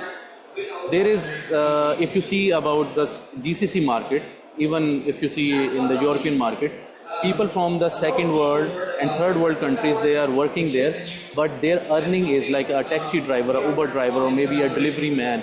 Their earning is even more than an officer in their own home country. So whenever they leave the resident country and go back to their native country, in those banking systems, they don't exist. So the main focus of these kind of partnerships for the digital payments is to bring them into a kind of an ecosystem. Wherever they will go, their previous credit history will be going with them. This is how we are doing the partnerships. Now, Jawad, I just wanted to ask you, you're originally from Pakistan, but you found success in Saudi Arabia. And I'm just wondering what you attribute that success to and how easy you found it to do business in Saudi Arabia. In Saudi Arabia, with the current latest initiatives taken by the Kingdom of Saudi Arabia and the government, they have made it very convenient. And Saudi market is actually welcoming new talent, new products. And if you have out of the box and if you have a very nice kind of idea, they welcome you. And the investment ecosystem in Saudi Arabia is very good. They see a good team, they see the potential, and they invest in you. So I would say they are doing a tremendous job in giving ease of business to expats or the entrepreneurs who wants to come and work in Saudi Arabia. Okay, and just lastly, Jawad, I mean, there's been a lot of headlines in the last few weeks about deepening ties between Saudi Arabia and Pakistan. And I'm just wondering, especially to you, you know, are of Pakistani origin, in the business world, where do you see these ties heading to? I think there will be new horizons that will be opened between Saudi Arabia and Pakistan. And because I'm from the fintech industry, so I will have more focus on this kind of thing. So the cross-border payments will be increased. The new talent will be moving from Pakistan to Saudi Arabia, and there will be. It's not just, you can say it is not just a defense pact that has been signed. It will be going to become a bigger economic boost between two countries. And I think with this kind of new ties and new collaborations happening between two countries, it's going to be like, I would say, a new kind of ecosystem will be developed, where those people who are like, recently there was a discussion going on. We have a diaspora of a lot of Pakistanis living in the Western countries, and they are actually focusing on investing in Saudi Arabia, bringing in labor from Pakistan and giving them opportunities there. So these kind of new horizons will be open for both countries. So the investment will be happening, labor from Pakistan will be going there, and it's going to be a new kind of concept that will be happening in between these two countries. Okay, well, we really appreciate you taking the time to speak to us. Thank you very much indeed, Jawad Mahmood, the founder and CEO of MyTM. Thanks for your time. Thank you, Tom. Thank you. Now, for those of you who know Riyadh, the city has a thriving art scene, as you probably are aware. Well, one thriving hub is the Jax district in Diriyah. Well, Jax will be the backdrop for the 2026 edition of the Diriyah Contemporary Art Biennale, which opens on January the 30th. Well, more than 65 artists from 37 different countries are going to be participating under the theme In Interludes and Transitions. Well, organisers say the Biennale reflects Diriyah's growing role as a global cultural hub. And finally, this year's edition of Riyadh Season kicked off in October. And according to the chairman of the Saudi General Entertainment Authority, Turki Al-Sheikh, Riyadh Season has already attracted more than 8 million visitors. Well, organisers say the strong turnout reflects the season's wide range of events, and popular attractions include Boulevard City, which is home to theatres, concerts and entertainment shows, and also Boulevard World, which offers country-inspired experiences. Well, if you want to check out Riyadh Season, you have got until March to do so. Well, that's all we have time for. Thank you very much indeed for watching The Real Deal here on Al-Arabiya English. Look forward to seeing you again for more coverage throughout the course of 2026. Meanwhile, do stay tuned.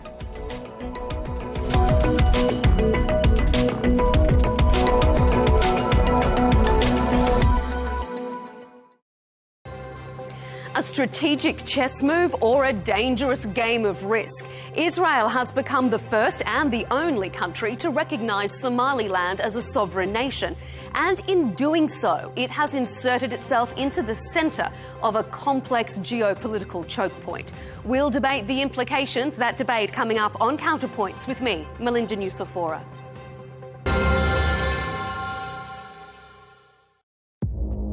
Our allies in many cases are worse than our enemies. Stay informed and connected with the latest international headlines.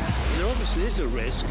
From breaking news to in-depth analysis, it would appear that this war is coming to an end. Who buys this stuff? Investors, pension funds. We deliver the most important developments straight to your screen. Iran always wanted to deal with militia. Join us for compelling, expert-driven conversations. A curfew order has been established. And and an insightful look at the issues shaping our world today. There are lots of proposals about European architecture for security. I'm Leigh Ann Gerrans, and this is W News. We dealt with this when I was Chief of Staff in the first term. Where you don't just hear the headlines, you get the full story. A strategic chess move or a dangerous game of risk? Israel has become the first and only country to recognise Somaliland as a sovereign nation, and in doing so has inserted itself into the centre of a complex geopolitical choke point. We'll debate the implications here on Counterpoints with me, Melinda Nucifora.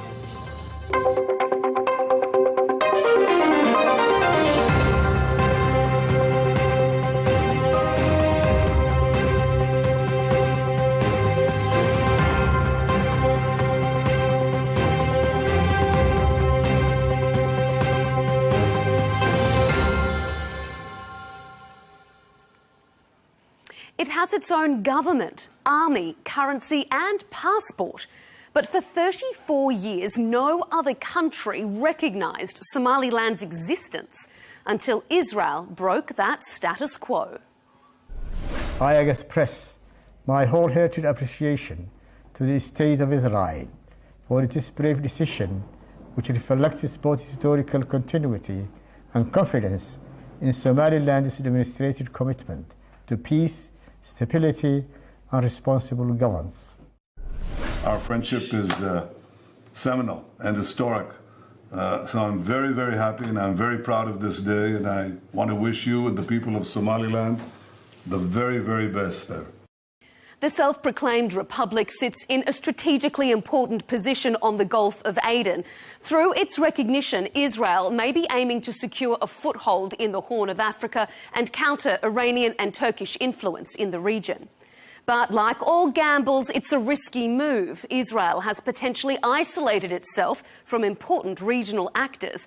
And more broadly, the African Union warns it could encourage other regions to secede.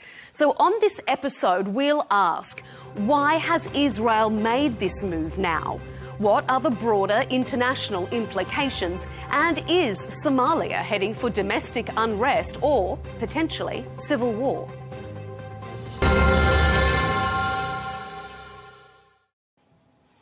Joining us for this discussion is Ahmed Abdihadi, a Somalian political commentator who's a regular contributor for RTN Somali TV.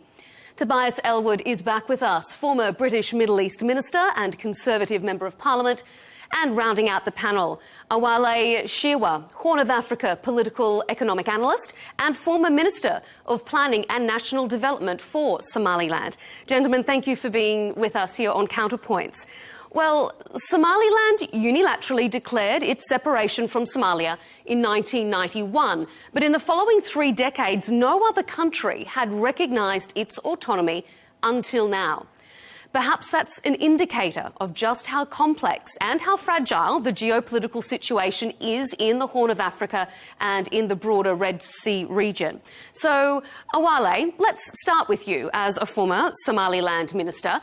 Why now? Many countries have liaison officers, say, in Somaliland, including the UK, Ethiopia and Turkey. So why do you think Israel felt the need to take this further step? Thank you very much, Melinda. And I'm glad the sentence you started. And I start with correcting that because Somaliland did not exist from 1991. It became an independent country from 26 June 1960, and it got recognition from Britain. So we should establish that, and then it voluntarily united with Somalia, which was Italian Somalia. So we have to establish that, and in 1991, self-determination, it decided to withdraw the union. So that is first what I would like to contribute. Indeed. Your second question, which you said, why now? So first of all, the good answer always comes from the country that grants the recognition. So that is, but probably what you want me to discuss is what I think is the reason. Israel knows why it granted recognition, and it's a very important country in the world. But this is what I would like to share with your audience. The current president, Mohammed Abdullahi, who is a democratically elected president, came to power 1 year ago. The past 35 years, every president, every government appealed to international community in different parts of the world. We reach out to the Muslim world. We started with Somalia. We had negotiations with Somalia. It didn't end. It didn't result. So we moved to the other Muslim world, to the Arab world, to the global, and that continued for the last 3 decades. I come to the now. The president, when he came to, when he get elected, he wrote to the 40 head of states, directly appealing every one of them to look into the conditions of Somaliland and really grant international recognition. One of the responses came back from Israel, and I think that was the key, and that should be credited to President Abdurrahman Erro, that he appealed to 40 head of states. But if 40 head of states were appealed to and only Israel is the one that took it up, why do you think Israel wants to recognise now? It could have done it 34 years ago. And that is another thing. I think Israel was one of the first countries that recognized in 1960 Somaliland. So that is a history that is still there. But what I would like to establish, a view that I want to share with your audience and with you as well, recognition and non-recognition of a new state is invariably political decision, not legal decision. States extend sovereign recognition to other states based on perceived strategic national interests. And I think why Israel now grants international recognition is exactly that. Is because it's a strategic decision that Israel sees the time is right to recognize Somaliland now, because it is also its interest. Okay. Strategic interest. Ahmed, what do you make of that? Is this purely a move by Israel for its own strategic interests? I think it's that way because Israelis wanted to get foothold in the Horn of Africa, particularly in the Red Sea, which is a strategic place. And also after recognition, according to the Israeli media, they wanted to establish military surveillance as well as intelligence infrastructure within this corridor. So I think this is the first move of Israeli government to get foothold in the Horn of Africa. But the wider implications, I think it's not that good for Somalia, the motherland, and the Somaliland in which my friend here is trying to succeed from it. Because this is encourages extremist groups. It's also, Somalia is socially structured on clan identity.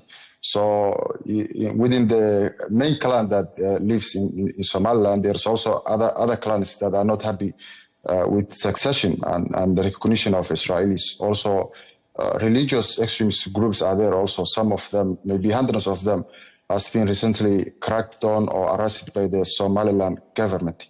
And as you know, this region is extremely fragile region. So I don't think this is a prudent move by Somaliland to seek recognition from Israel, as also is the many countries in the world sees as it's a pariah state, a state that's implicated in mass murder of Palestinians. So I don't think that doesn't help the current situation in Somalia as well as in Somaliland. Tobias, you've visited Somaliland in a political capacity, and as Awale rightfully pointed out, Britain does have a historical past in that region. So give us your perspective on why Israel has taken this step to break the status quo, so to speak, now. Yeah, I think you highlight two very important but slightly separate questions here. There's the pursuance of independence by Somaliland, which is clearly a long-term project, and then there's the sudden decision by Israel at this moment in time to suddenly say, we now support Somaliland as an independent state. I think the only country in the world to do so. And it's useful to perhaps take those separately. We started off quite rightly by looking at the history, and much of Africa's history is somehow tied to British engagement and control, and Somalia and Somaliland is no different. The key date, I think, is 1960, when both British and Italian parts of Somalia became independent and merged into what we see today as the one country.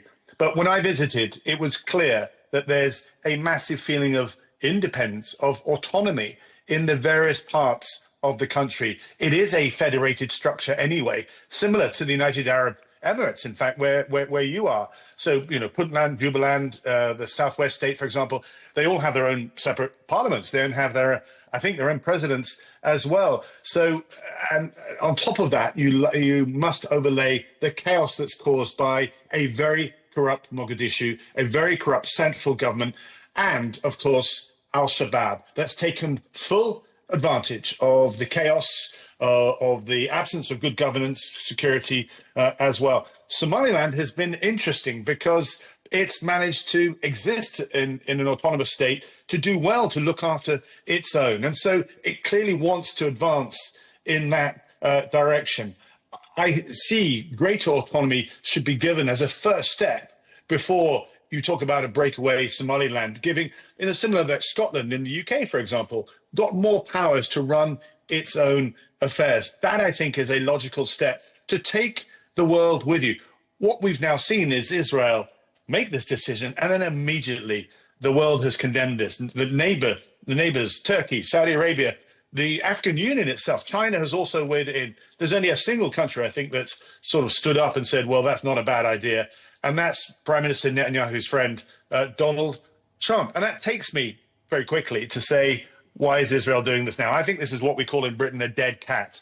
It's a deliberate throwing something on the table to get us all talking about something that isn't Israel.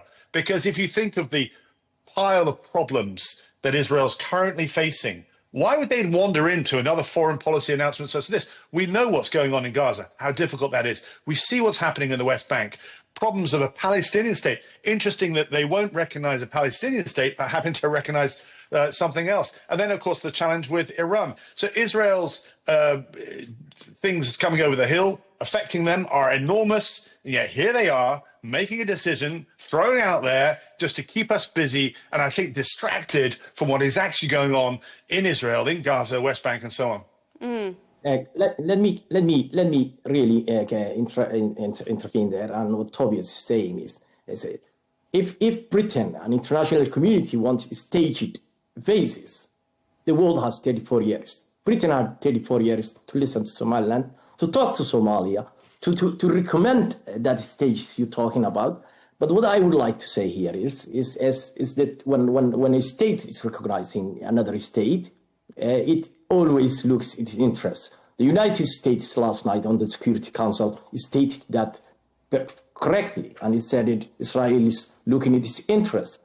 And what I would like to hear, I'm not defending the Israelis' interests here. What I would like to present is a country, Somaliland, has done 34 years what you expect from any country, recognized or not recognized.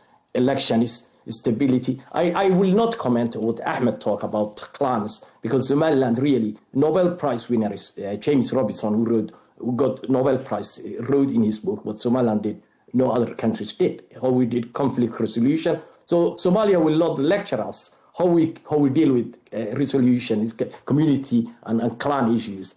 So we are in a different league in that sense. But what I would like to establish here is Somaliland has been patient for 34 years. So we go back to the Melinda's question, which is really important. Why now and why it matters? I think there are a few points I would like to share quickly, which is the Red Sea and Gulf of Aden. Somaliland sits, as you all know, at a straight choke point. And in Djibouti, in Horn of Africa, this is contested area. So many forces and powers. So it is no-brainer that every country, major country, important countries in the region and wider, want to have their footprints in there. So therefore, countries are looking their interests, Israel is looking into their interests. But we are not sitting here, Somaliland, we're looking into our interests as well. We're not engaging these dialogue and these agreements to make disruptions. We believe in actually the opposite. We believe recognize Somaliland will gain more formal, will gain more intelligence, will gain more material. So it will contribute more stability. And I think Israel also has calculated, it will probably, and Somaliland has calculated, there will be short-term backlash from regional actors like Turkey, Egypt, and probably, but that is a low-cost diplomatic backlash. And Israel knows well that these countries are fragmented. They don't have unified interests. So we have to focus this. Okay, I will give.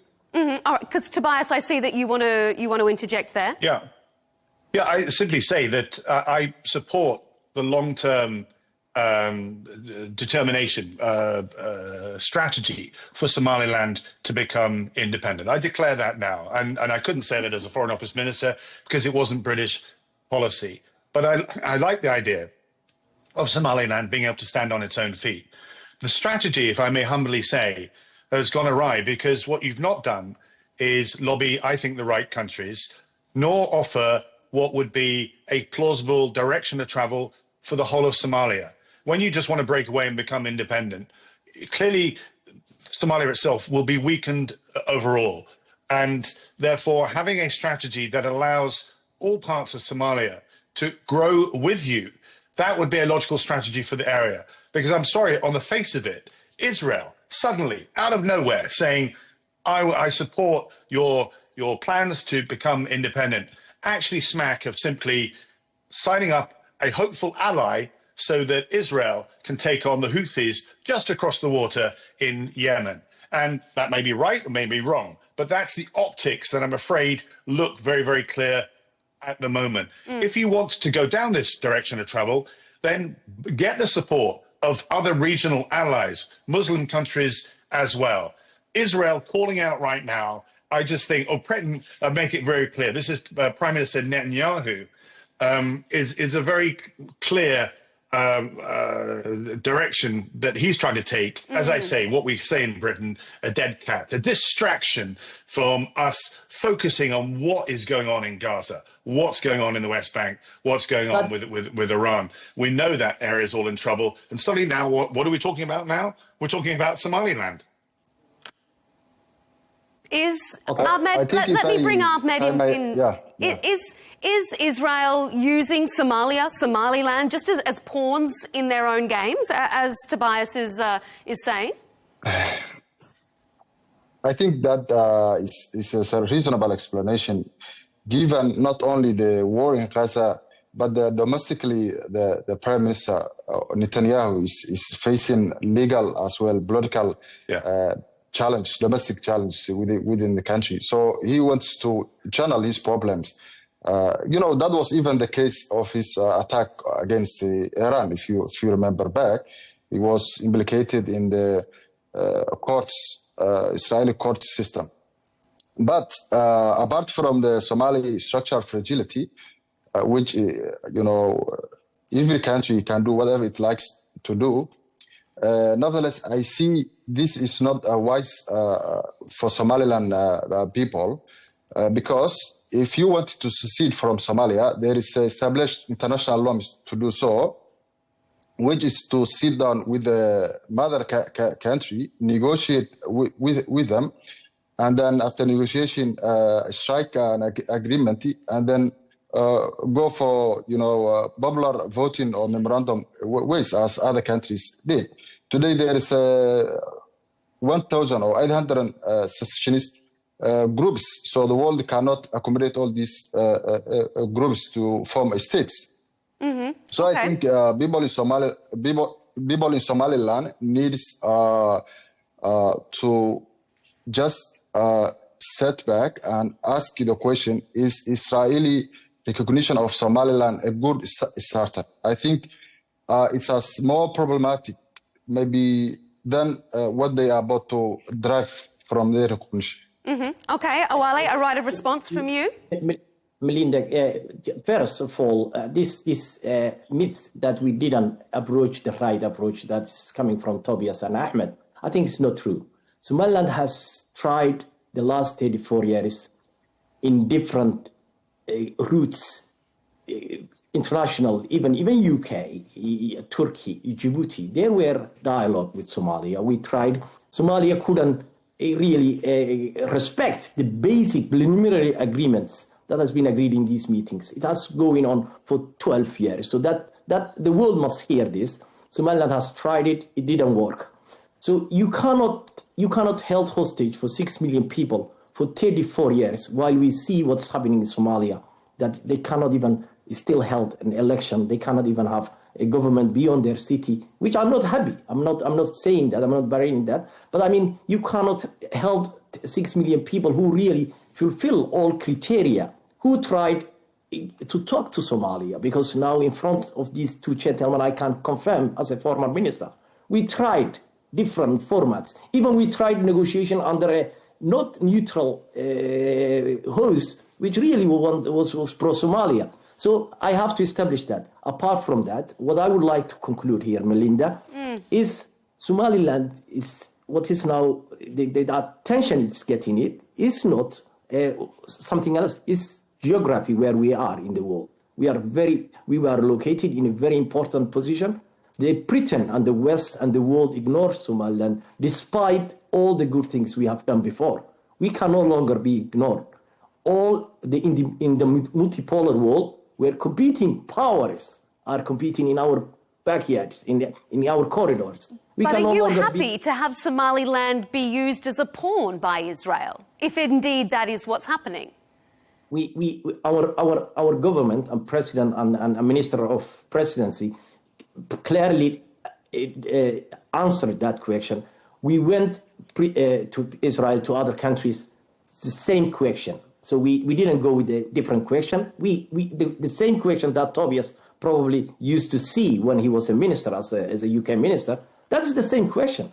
So that if we get the same answer that we should have get from Britain, which is granting recognition that we need it, we deserve it, that is what we got.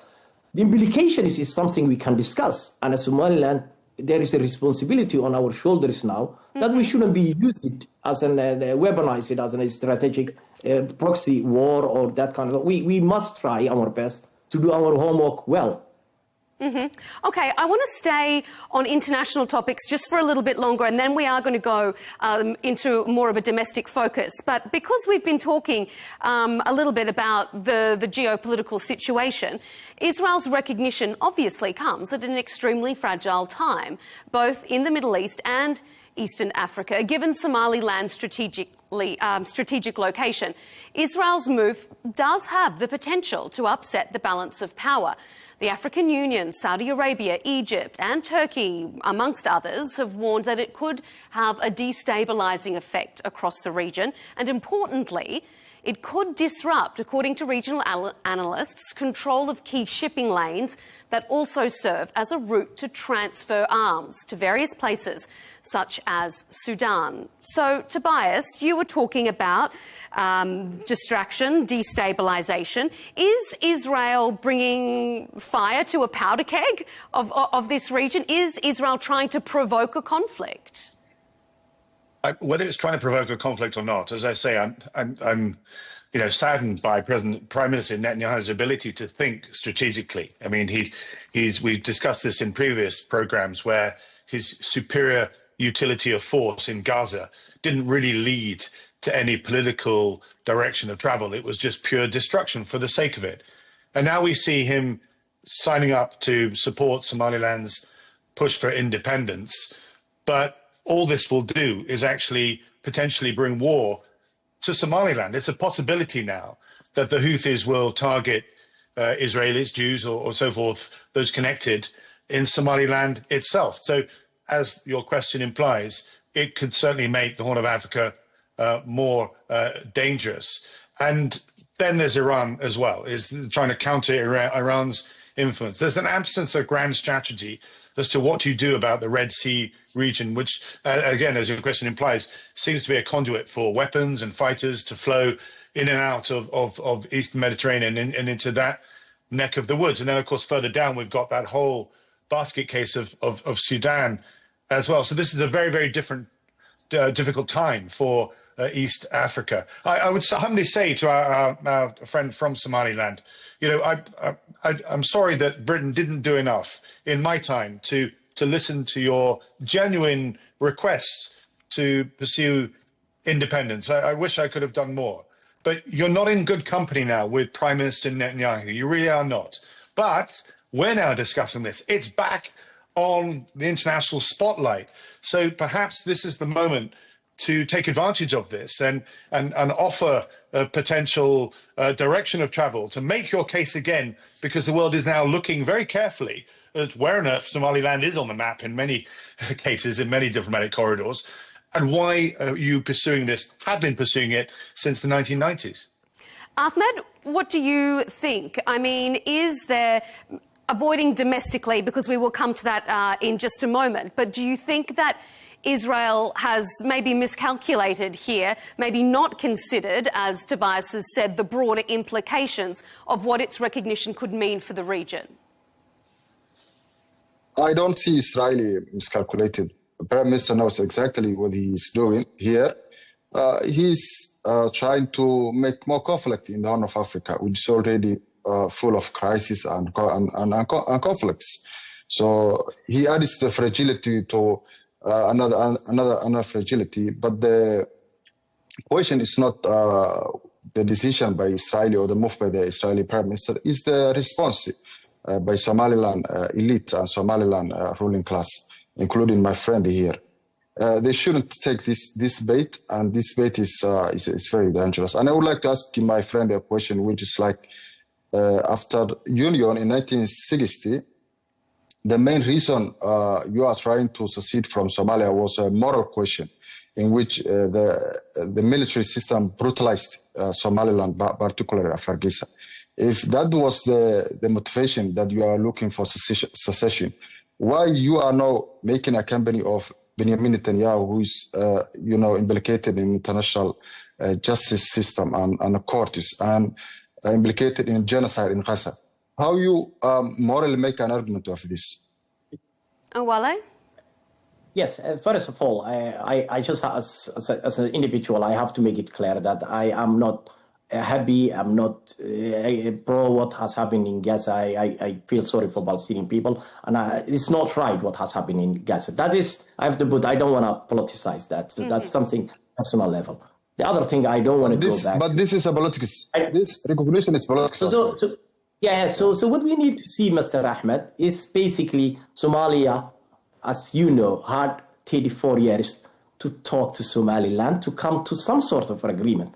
The arrogance of a government that is only imprisoned in Mogadishu refused to respect a country flourishing democracy in Somaliland, to talk to them respectfully. I was a government minister. I'm an academic from London School of Economics. I have been talking and following these developments for many years. So Somalia is really squarely to blame whatever happens in that region in broader sense. So what I want to come back to the world and Tobias and international community is this.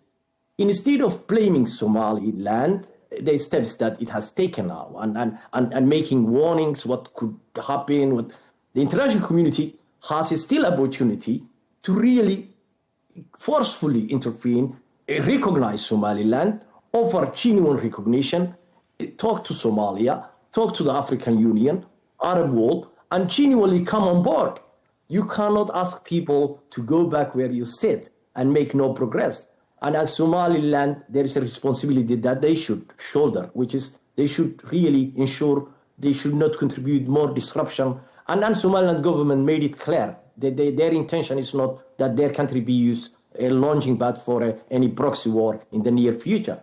So therefore, I leave Melinda, if I want to conclude that, the world, I think the US is already showing a leadership as not condemning Israel. And also we have to establish Israel is also seeing that a lot of international countries like Britain and France and other countries are recognizing Palestine. So therefore, the right to self-determination becoming an important point for international community. So therefore, double standard of Western countries, I don't want to use this as individual, but in the Western countries, there is a double standardness that sometimes they respect self-determination and good governance. At the same time, they now say, telling us not to move forward. Mm-hmm. Tobias, go ahead. Yeah, I listen very, very carefully to what you've just said. And again, I have sympathy. I would say, this might sound slightly shocking, but I couldn't count more than 5 members of parliament in the UK Parliament that understand Somaliland's history, that understand the fact that the British were involved. This was very much today it has its own political system, its own government institutions, its police force, its own currency even, its history, that dates back to the 19th century under colonial rule. The British parliamentarians, indeed the British public, don't understand that. The fact that this was a British protectorate that until 1960, as I said earlier, very much looked after its own. There is a powerful case for Somaliland to claim pursuance of independence. I reiterate that, unfortunately, you've now allowed Israel to jump into bed with you, and that's alienated an awful lot of countries because of that. And now the focus is, we're all talking about it, it's an opportunity. There is a massive opportunity here now for Somaliland to rekindle, I think, their strategy, which must go through the United Nations to say we are going to make the case. It must also go through Mogadishu too, to say let us have our referendum. Let us, in the same way we had in Scotland, to allow the Somaliland people an opportunity for them to declare. And when it's done above board in this manner, then international support will be behind you. But when you see Israel, I'm afraid I support Israel's right to exist. Absolutely right. They've had their democracy in one of the most difficult parts of the world. But the current leader, I'm afraid, it does not have Somaliland's interests at heart, in my view. Somaliland is being used for what could be of advantage for Netanyahu in his battles against Yemen and indeed Iran as well. So there's a chance here. There's an opportunity here to revisit a strategy, to gain greater support. But that starts with educating congressmen, members of parliament across Europe and elsewhere on the United Nations Security Council to show that there is a genuine claim, because of your recent history, for Somaliland to become independent. I just would like to ask. I would like to ask Tobias. Does this government, Israel, does it has embassy in United Kingdom? Does it has relationship with the United Kingdom? Yes, it does. Yeah, it's a very active embassy, and there's a large Jewish community here in the UK as well, separate from the Israeli community, but linked, by the Jewish faith. Yeah, but how credible is that? Because US didn't expel Israeli embassy, it didn't shut down, it didn't close diplomatic ties, and a British official or former minister is telling us don't engage politically with Israel. How credible is that? I'm not sure where you got that from. You cannot break engagement. What you can do is stand up to what Prime Minister Netanyahu is saying. That's very different. Nobody's saying break contact and goes that against all the rules. You require back channels. You require greater understanding. You require conversations to actually take place. But also you require to speak publicly when you think, even if it's your friend, including the United States, including Donald Trump, you have to speak out if you think they are wrong. Mm-hmm. What would Somaliland refuse? I think what would Somaliland refuse? I just want to hear from Tobias. They offer us a recognition which the world, the Western world, Arab world, and Muslim world refuse it. They offer us that recognition. Put your shoes in our shoes, in ourselves. What would you refuse? In short. No, you're absolutely right to raise that question. If a country like Israel suddenly declared support for the big conquest, the big issue that you've been working on for the last, 40, 50 years, of course you're going to welcome that. But the realpolitik here, I think we've discussed here, is very, very difficult indeed. I just hope that your eyes are open to the difficulties that support from this particular individual has. It comes with baggage. And I'm simply saying, fine, you've got to deal with that. You can't turn it away. What you can do is take advantage of the spotlight, of the fact that we're discussing this, to now rekindle your case to the various components of the United Nations Security Council and indeed the General Assembly to say, we have a genuine argument here, separate from what Israel has said or is doing. Ahmed, what do you want to add? Yes, I would like just to say that I have been writing for a long time in a support for Somaliland, not the cause of secession of Somaliland, but to look back the history, the brutalization of the former regime and all this. I'm not happy with the policies and the orientations of the current federal structure in Mogadishu, where I am now.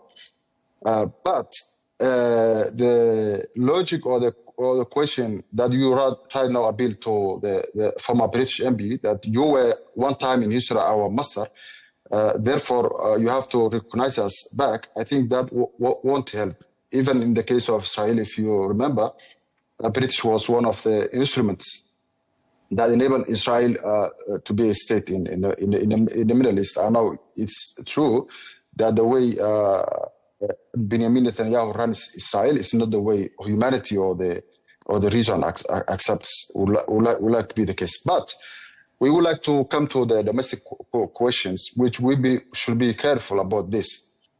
Somaliland structure is, as I said, is based on clans, on clan structure, a clan identity, and only one segment. I'm sorry to say that only one segment, the main central segment, is the one that drives the passion of secessionists. Both in other parties, they are unionist, pro-unionist. So I think before appealing to Israel or to the international community or to British or another country, we first sit together and talk and fix our problems. The way you are trying to say that we had negotiations and then we failed, that was not the case, because the last negotiations we had in Djibouti, you are the one who reneged and got to Ethiopia and signed with MOU, which set a motion of another crisis in this country. So I think the ruling class, educated class of Somaliland, should use logic, not emotions, to address the problem within Somalia. So basically, quickly, Ahmed, I think as an academic, I think I regret that you are going into the clannish differences. Let me tell you, I am from Awdal, and you are trying to imply that Awdal people are not pro-Somaliland, and we should avoid these kind of... But Awdal people are pro-union. Let me tell you, I would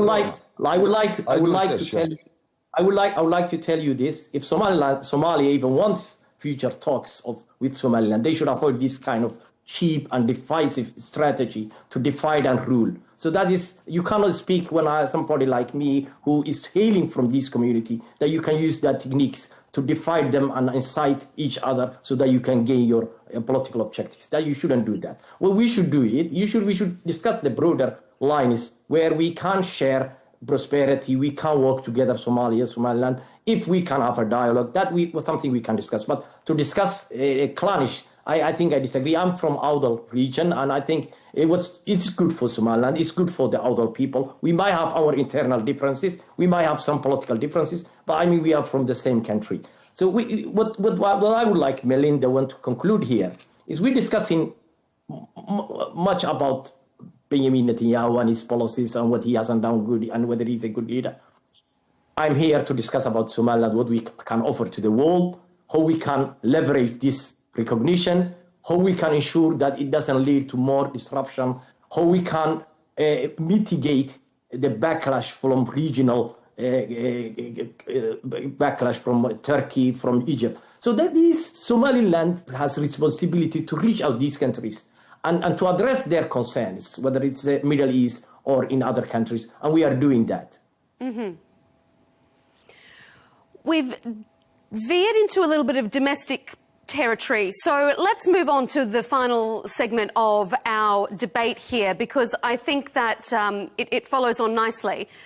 The Somali president, Hassan Sheikh Mohammed, has said that Israel's recognition is a threat to domestic security, but also stability in the Horn of Africa. And as we've been discussing earlier, the African Union has warned that it could encourage other secessionist moves. Let's take a listen, first of all, before we get into this final segment of our debate, to Somalia's permanent representative and what he had to say at a special UN meeting recently. Let's take a listen.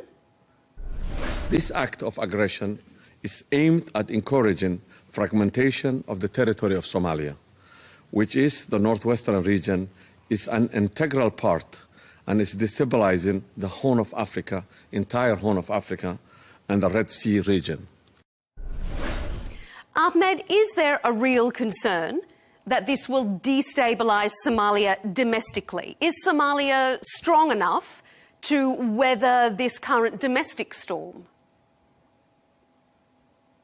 No doubt. This will extremely destabilize Somalia. And it's also adds the implications of the extremist groups which are active in Somalia. Daesh, al-Shabaab, they use this religious appeal and, propaganda messages to, gain support, to raise funds for their cause. But I am not sympathizing with the president, because I believe he is a part of the problem in Somalia. His policies, his lack of fishing, and his lack of uniting people together, and his lack of studying and understanding the passion of Somaliland people to get away of these 35 years old challenges is the one that contributed entire of this failure. So he should be blaming himself.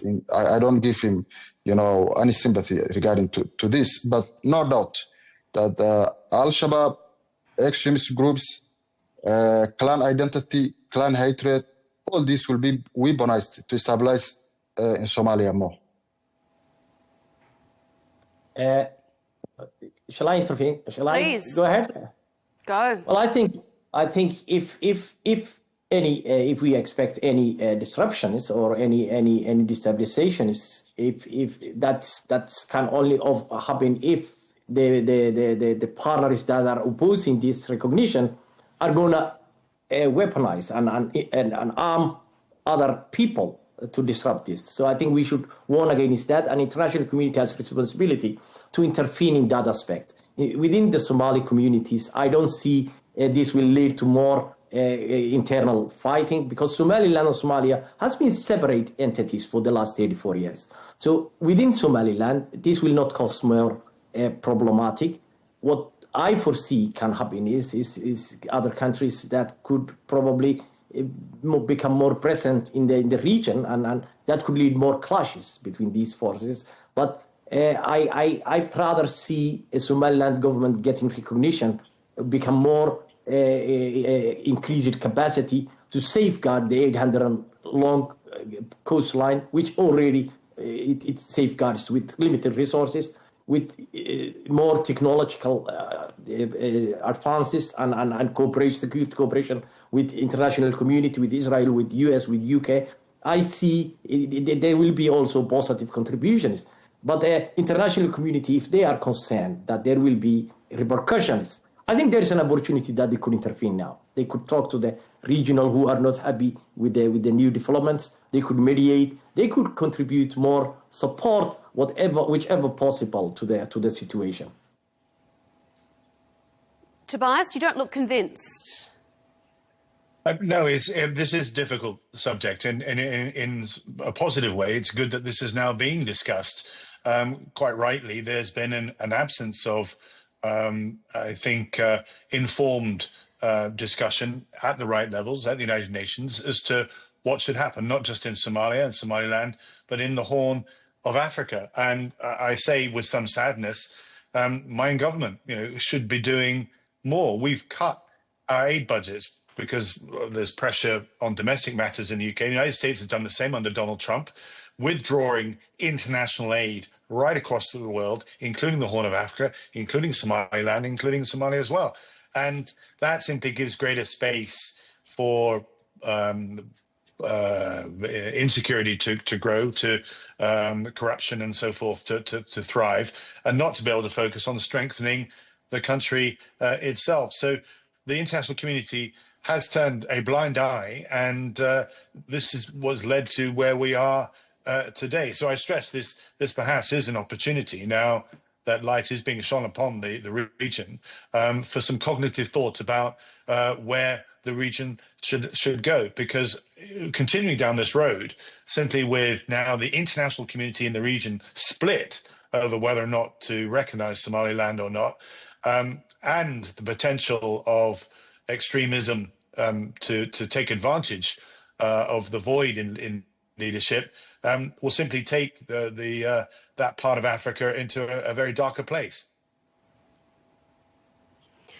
I mean, there have already been, even though there have been celebrations, there have been protests against recognition as well. So while I mean, how do you bring all of Somaliland with you if there are already protests against this?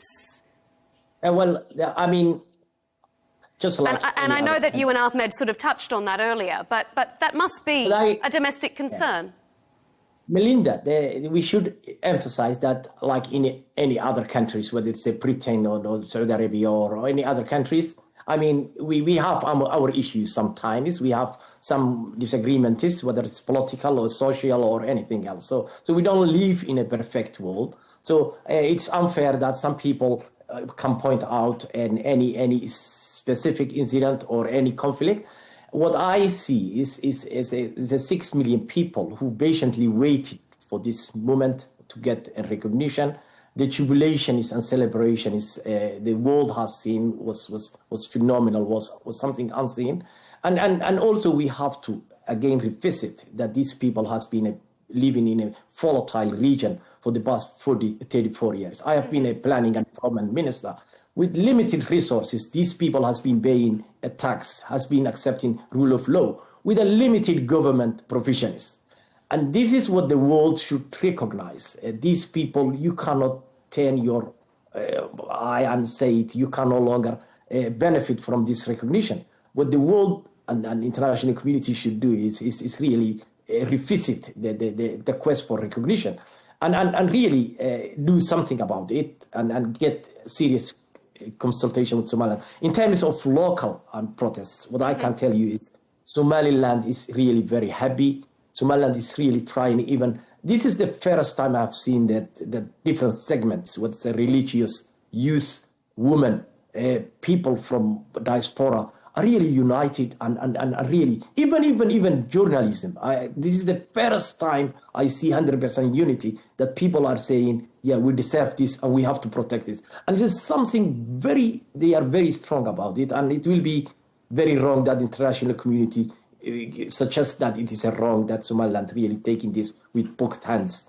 And I can confirm, Somaliland, I've never seen in official discussions or informal conversations that Somaliland ever discussed that they will harm the interests of the neighboring countries, Somalia, Yemen, or anywhere else. I have never seen as a minister, and I have never seen as an individual. And that's something that the world should hear it and value it.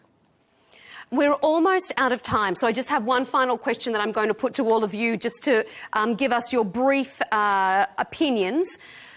The African Union has warned that this could spark other secessionist movements throughout the region. Ahmed, let me start with you very briefly.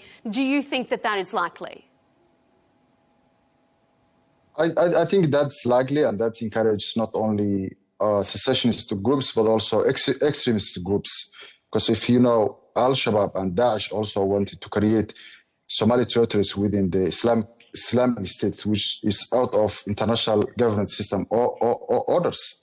So I think despite all these facts, what Somali people in general, Somaliland and Somalia, Federal Republic of Somalia need is to have a good leadership that not engaged with sentiments, emotions, but with reason and wisdom, and try to find a way to be part of the world together. Or if they wanted to separate and secede to each other, use the international recognized means of diplomacy and negotiation.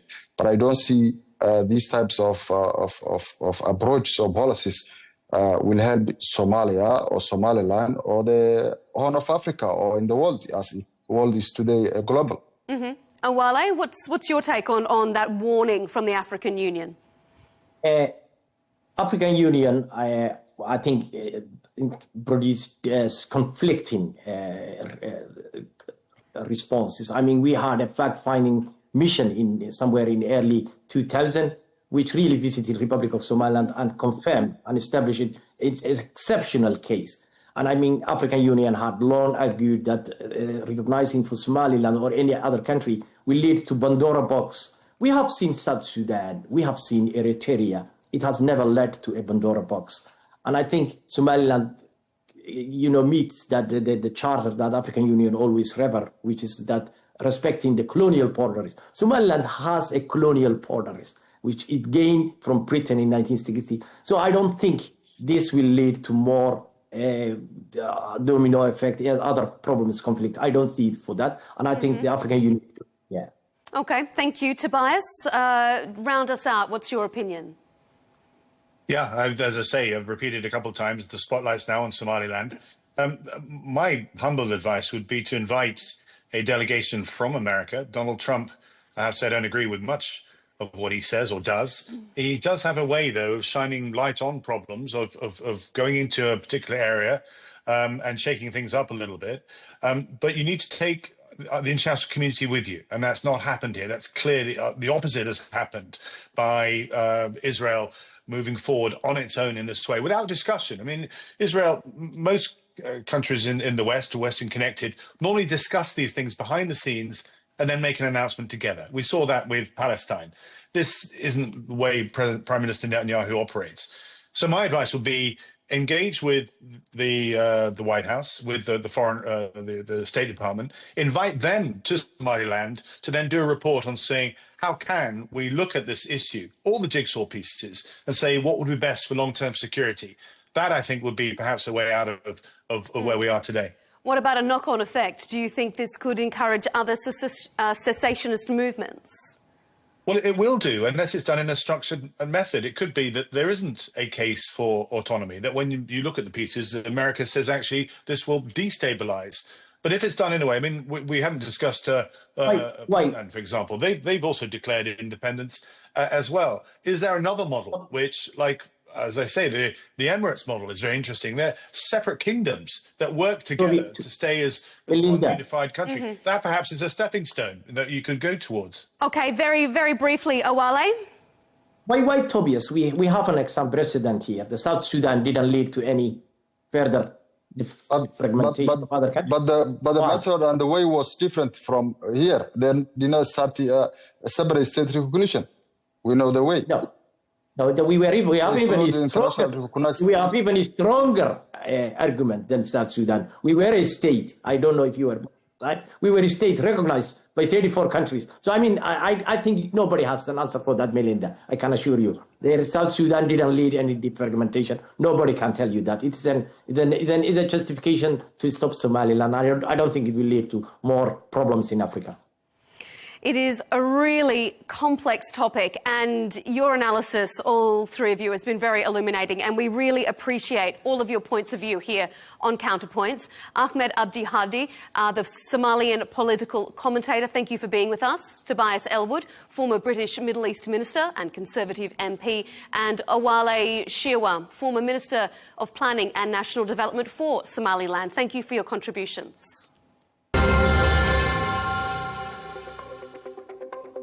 And as always, we appreciate your company on this episode of Counterpoints. Be sure to keep up to date of our latest debates and interviews by subscribing to Al-Arabiya English on YouTube. And don't forget to follow us on X and TikTok. We'll see you for the next episode.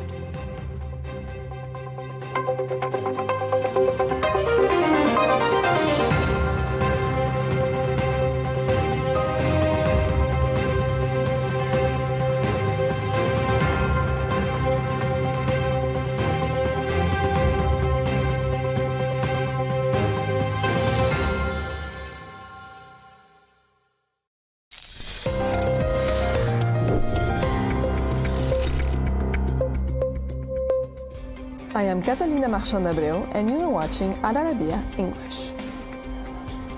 Exclusive footage obtained by Al-Arabiya shows Bashar al-Assad prior to his ouster, mocking Syrians, Syria itself, Eastern Ghouta, and even Russian President Vladimir Putin. This in a candid conversation with his late advisor, Lunal Shibel.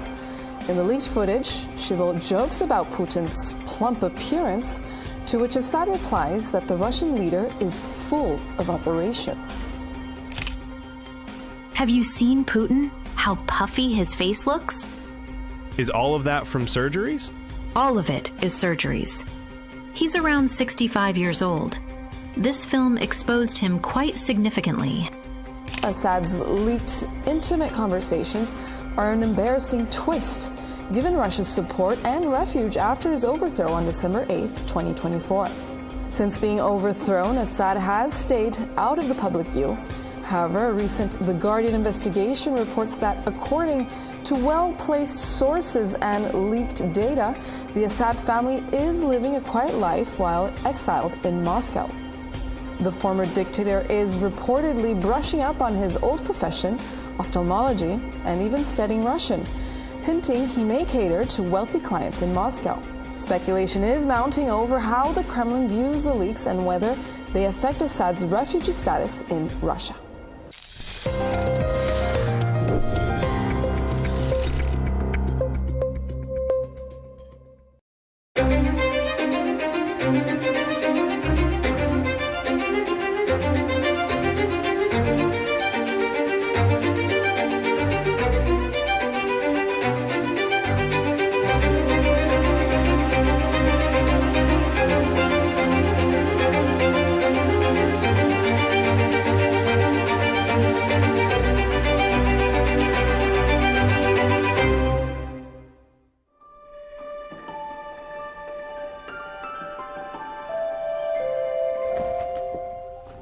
If you are watching this report on TV or on your mobile phone, you are committing a sin.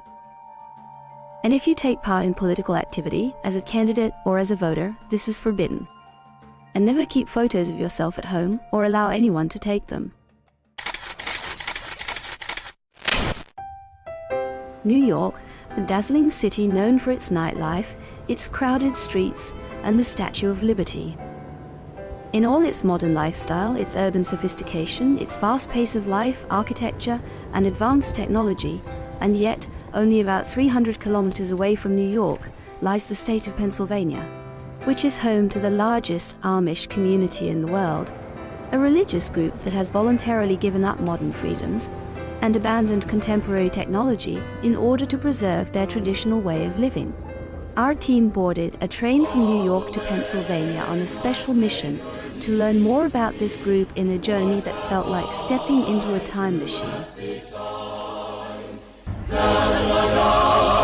His tender mercy, who through life has been my guide. This Christian community stands as a clear example of people who willingly hold on to their old beliefs, choosing freely to remain committed to a way of life built on traditional farming and handcrafted work.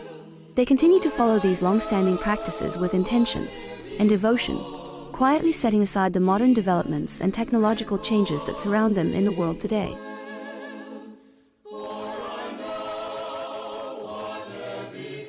But how far can a community cling to the past in a world ruled by technology?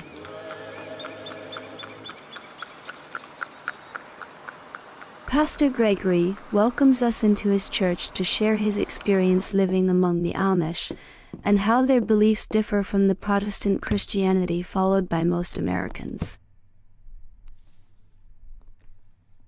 They're just people that are living like in another time frame. Most people, we go with the flow. When cars came along, we gave up our horses. When cell phones came along, we gave up our landlines. We just go with all the technology, but they have held back on that on purpose.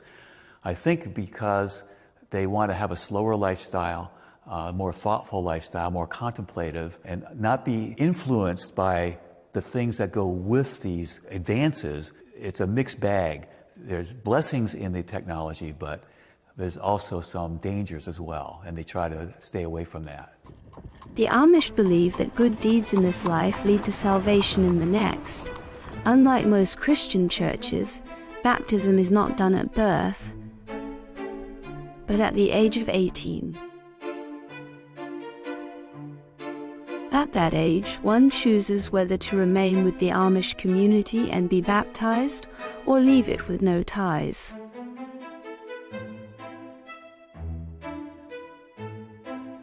Well, I was born Amish till I was 5, and then my parents changed to the Mennonite church.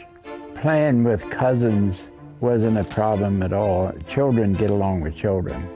But when you get into adults, especially my grandparents, they were really strict, staunch Amish. We didn't eat at the same table with them. I remember one time we had one big table, but they put a divider down the middle. Mom and Dad sat over here, and then the rest of them. What I do now is just respect their way of life. And the people are generally very personable. They don't like their pictures taken, but they will be willing to talk to you.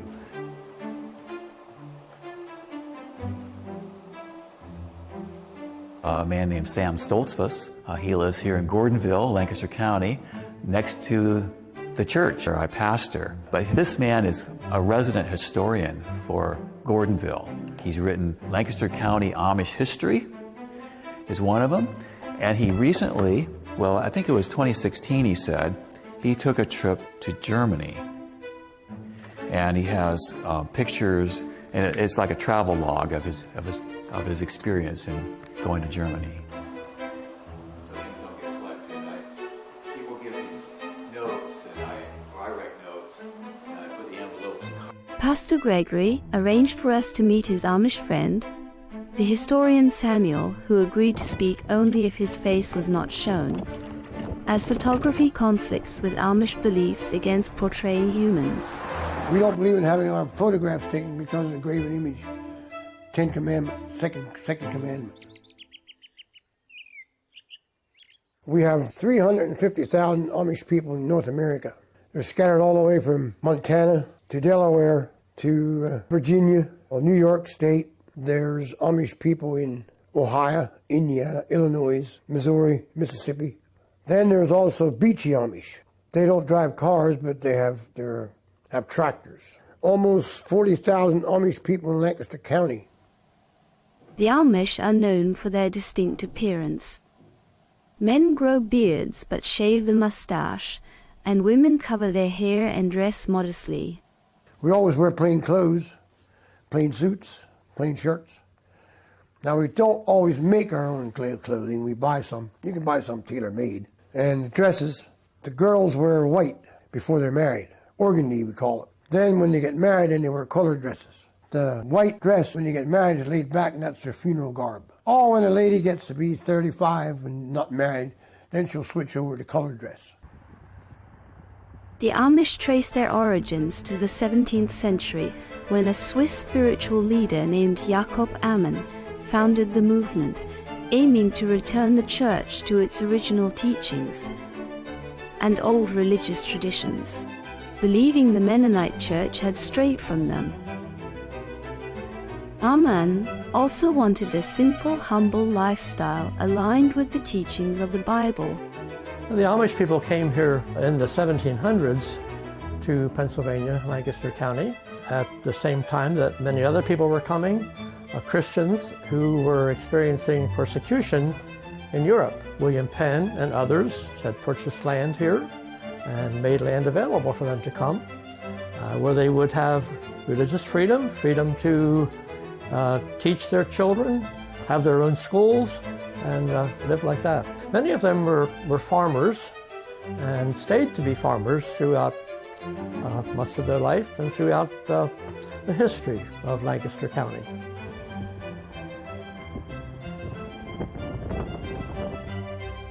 They all came from Germany and Switzerland, Europe, and they all taught Pennsylvania Dutch. And that's English and German and Dutch together. So that's why they taught Pennsylvania Dutch. It's very interesting how at that time, back in the 1700s, that the communication got from America to Europe that, oh, there's freedom here, and why don't you come and live here? But many of them did, and records exist of boatloads of immigrants coming from Europe to America, arriving in Philadelphia, moving westward as land became available.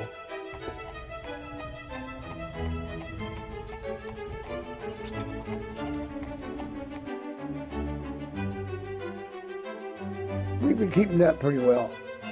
Our church services are in Pennsylvania Dutch and German. Always in Pennsylvania Dutch and 50% German. Our scriptures are in German. Our communion services are in German. So it's just something we've always kept. The Amish prefer to have their children schooled in their own private schools, and that is permitted here in Pennsylvania. Usually their students go to about the 8th grade, do not go to further higher education. Some of them might continue into high school. We've seen this from day one. We started our own schools in 1928 because the sports were taken over and they wanted the Amish to go to high schools, and we didn't feel that was very necessary. Well, we have to go to school till we're 15. In 1956, that was a big issue. Finally, they got together on how they were going to do this, and now you have a 14-year-old school.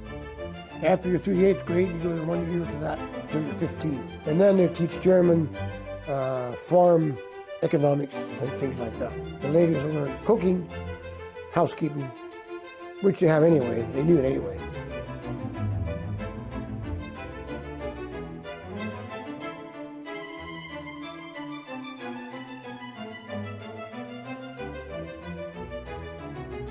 Nowadays, the ministry taught more English than High German. It makes it easier for everybody.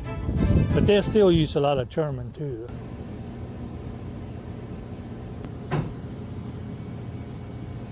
Amish girl will go to Amish school, and when she gets out of school, she can be a helper when she's 15 or 16. If she's a helper for a year or two, she has the groundwork to be a teacher. They don't all make it, but 90% of them do. They do a good job. Their schools are usually taught by a younger single lady, and they do have a training, although it's very short, a training program for their teachers. And when they get to the point that they might marry, she should no longer continue teaching, because if she's married, she should be living at home, taking care of her children. The Amish face many challenges, including the high cost of land, which pushes many away from farming toward working in shops. Here in the central market, young men and women sell their local products, attracting visitors from all around. I grew up in Lancaster. I think the market's such a great part of our history. It's actually the oldest, largest continuously operating market in the country. So that's like a really cool thing. The Amish today work with other people. They participate in community activities, especially with local fire companies. All of our fire companies are volunteer. The Amish have lovely farms, and they have farm buildings, barns, and they need protection, and so they cooperate with other people in the community as well.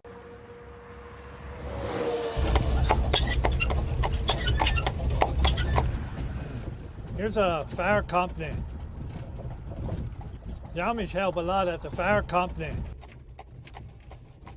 Some people confuse the Amish with the Mennonites, As both share European roots and have similar beliefs, they are essentially spiritual cousins. I'm not Amish, we're Mennonite. We're not quite as strict. We all have electricity and telephones, but we don't have cell phones and no computers. And we don't have the beards, and the dress is a little different. We all drive horse and buggy too. Now there's some Mennonites that drive cars. There's a lot of different groups of Mennonites. We always work together with the Mennonites. So if it goes to the worst, it comes to bat, sometimes those people will step up for us, which gives you a good feeling. We do a lot of comforts for MCC. It's sort of a quick put-together blanket, quilt. Ukraine, Jerusalem. They send a lot of stuff over to those cities. People don't have enough to eat or have enough to wear. The Amish maintain strong social and economic ties, especially with the Mennonites. The Amish refer to anyone outside their community as outsiders, regardless of background. It's a mix. They'll use our services as English people.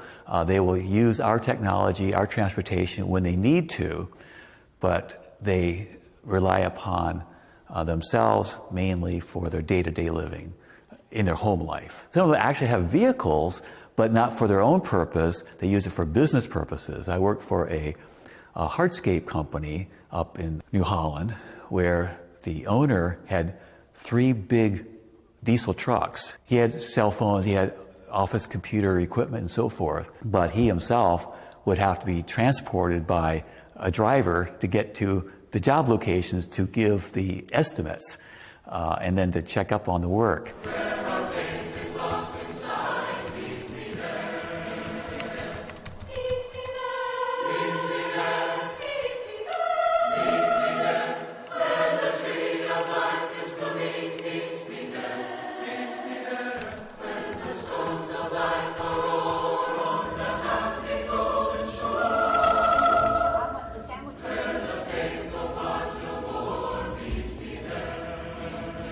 Amish buggies differ in shapes and types and uses.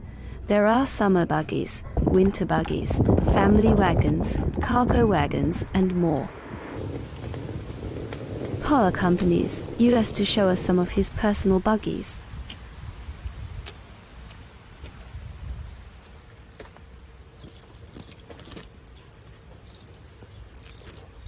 Hey, boy.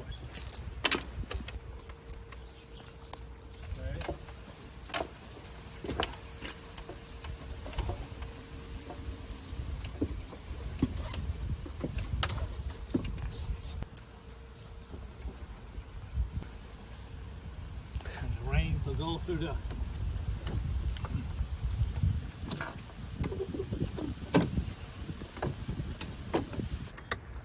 blinking lights, it's the headlights.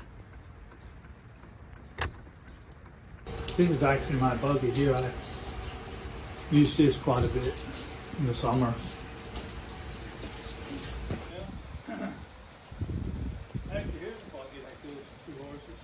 Their head and base. Helps a little for the rain too. You look around more and gets you a good ride.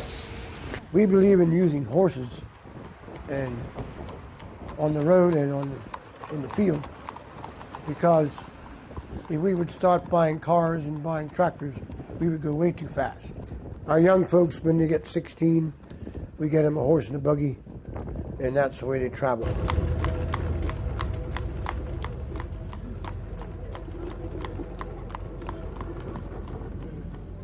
Amish like to stay as a community. They have very strong families, and so they don't drive cars because that would take them away from their family and away from the community, perhaps into a city where there might be other influences that might not be to the benefit of their families. And they've kept using horsepower for their farm work as well. And so you'll see horses out in the field pulling plows and different kinds of equipment all the way.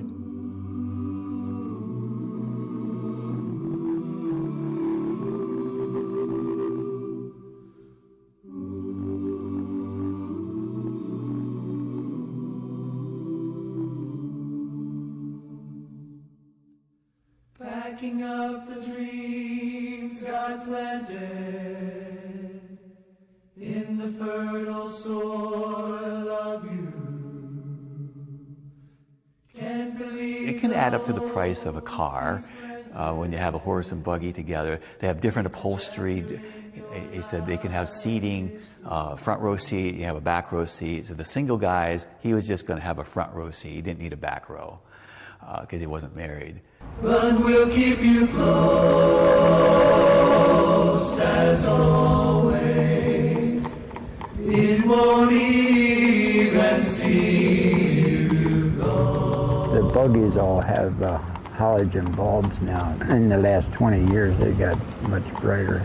The headlights and the tail lights, so you can see them. And the boys that ride scooter, I meet a bunch of them going to work, 5 or 6 of them going to work in the morning.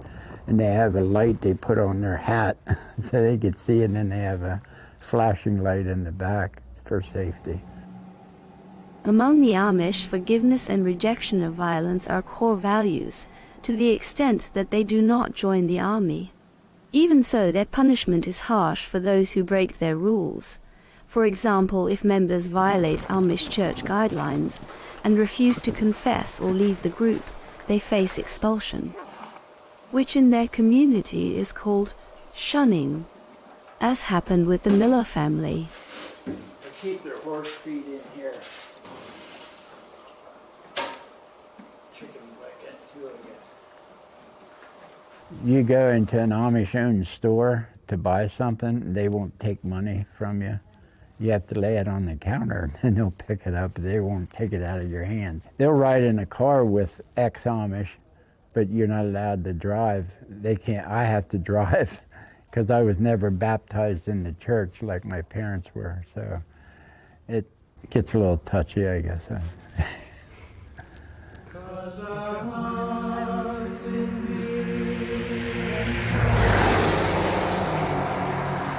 we'll keep the love that keeps us strong, and friends of friends forever.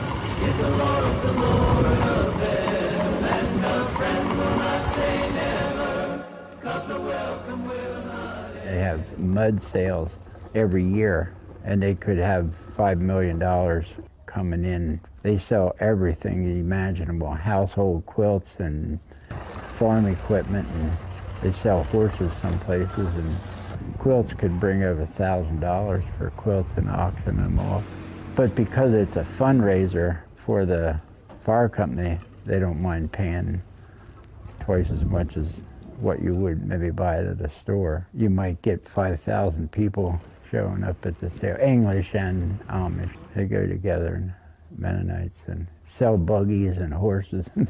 And we got the Wilbur out of a 35. Mud auctions, as they are called among the Amish, are one of the major traditional events in their culture. These auctions are held every spring with many community members and neighboring groups participating. They sell many items including handmade furniture, farm equipment, horse-drawn wagons, and local foods. This event is a chance to raise donations, and also a special social occasion where Amish people and visitors meet to enjoy the auction and exchange stories and experiences. A harder life, riding a bicycle, pushing a scooter, which would use one foot on the platform, and the other foot they use to push. I mean, it's a lot harder. It's slower. It's a slower life. And I said to one Amish lady, you know, you're kind of away from the world, kind of a thing. But she said, you know, but we're still tempted. We're still tempted. We're still, you know, it's part of life. Not that all of it's bad, but it has its influence. It changes things. So I think as long as they're able to maintain their independence to some degree, they'll be fine. You on my side band or not? 22 not 5. And now 22 5. So $22 straight down the middle. Number 100. Number 100. So $22 left side. The Amish are a very important part of Lancaster County culture. They contribute in many ways to our history and our culture now today. We like having the Amish in Lancaster County. They are people that add to this area and make it unique. And if we lost the Amish, Lancaster County would be just like anywhere else. But in this case, from birth, the announcement was made that Jesus is a Savior, a deliverer. In fact, his very name means salvation, means Savior. They shall call his name Jesus, for he shall save his people from their sin. For many, this community misses out on much of life's pleasures. But as the Amish say, sometimes the simplest things in life are the best.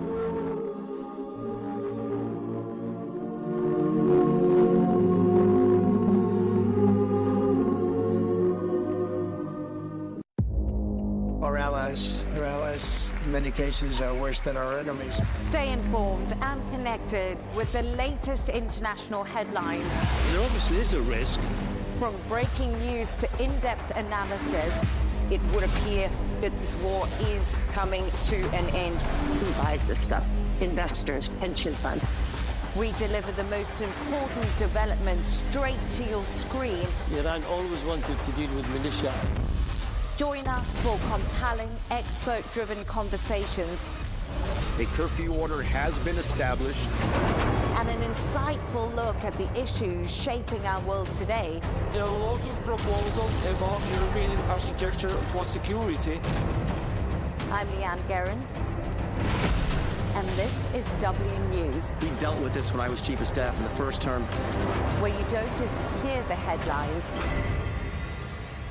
you get the full story.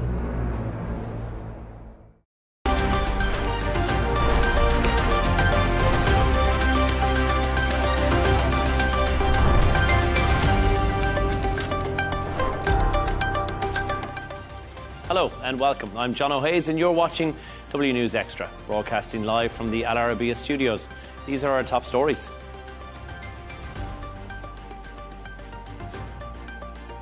Susie Wilds pushes back on a Vanity Fair profile defending her comments on Trump and JD Vance.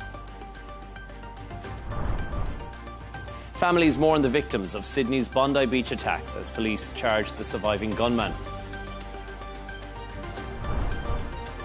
And Warner Brothers stakeholders have rejected Paramount's $108 billion takeover bid.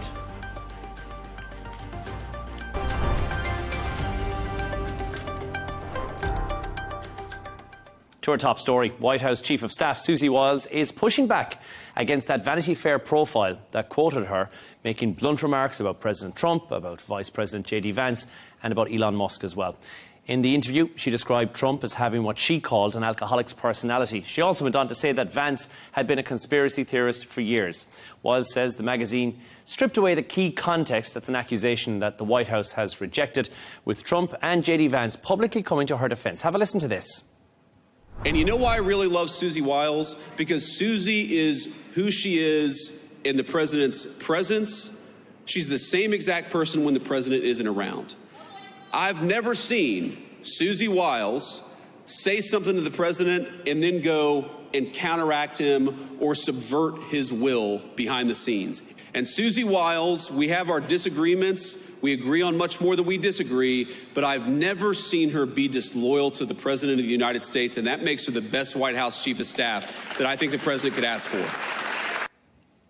Now, meanwhile, the Vanity Fair writer Chris Whipple has told CNN that every interview was recorded and that this is a classic non-denial denial. Have a listen.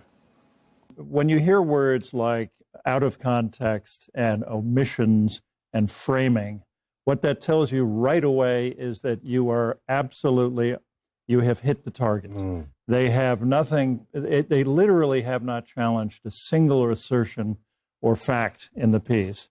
And so, to me, this reminds me of Ben Bradley during the Watergate days, who talked about non-denial denials. This is a classic non-denial denial. They're not contesting any of the substance of the piece because they know it's true. Now, to discuss this and all of today's stories, I'm joined in the studio by Dr. Ellie Al-Hindi, the chairperson of the Department of Security and Strategic Studies at the American University in the Emirates.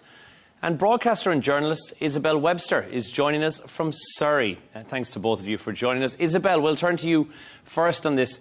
What's happened here? Has Vanity Fair really got the quotes all wrong? No, this is an absolutely extraordinary scoop and some excellent journalism, I suggest. It's a standard practice for Vanity Fair to record all of the interviews, and this was conducted over 11 interviews. In the way it is written by the reporter, she was very relaxed during those interviews, some of those in the early days of the administration, other times after they'd been to church together, or perhaps even when she was doing her laundry.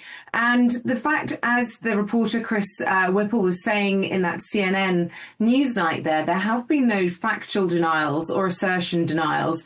You know, it is extraordinary, really, that the president and indeed key members of the Trump administration are still falling in behind her and loyal to her, because what she said, and just to remind the viewers, was pretty damaging. I mean, she described President Trump, who, by the way, is one of the most easily offended individuals in the modern world. She described him as being a high-functioning alcoholic personality. Now, he is teetotal, but what she meant by that, and she has some experience in this because her own father, who was an incredible footballer and then went on to be a sports pundit, was an alcoholic. And she said she has a bit of a history of coping with big personalities. Now, she said that this was all taken out of context and that this was, trying to paint a narrative of chaos. But I would argue, what context would make it sound okay to describe somebody as an alcoholic? You know, to my mind, someone when they're drunk, and this is her words as well, is that they think they're invincible. There's nothing they can't do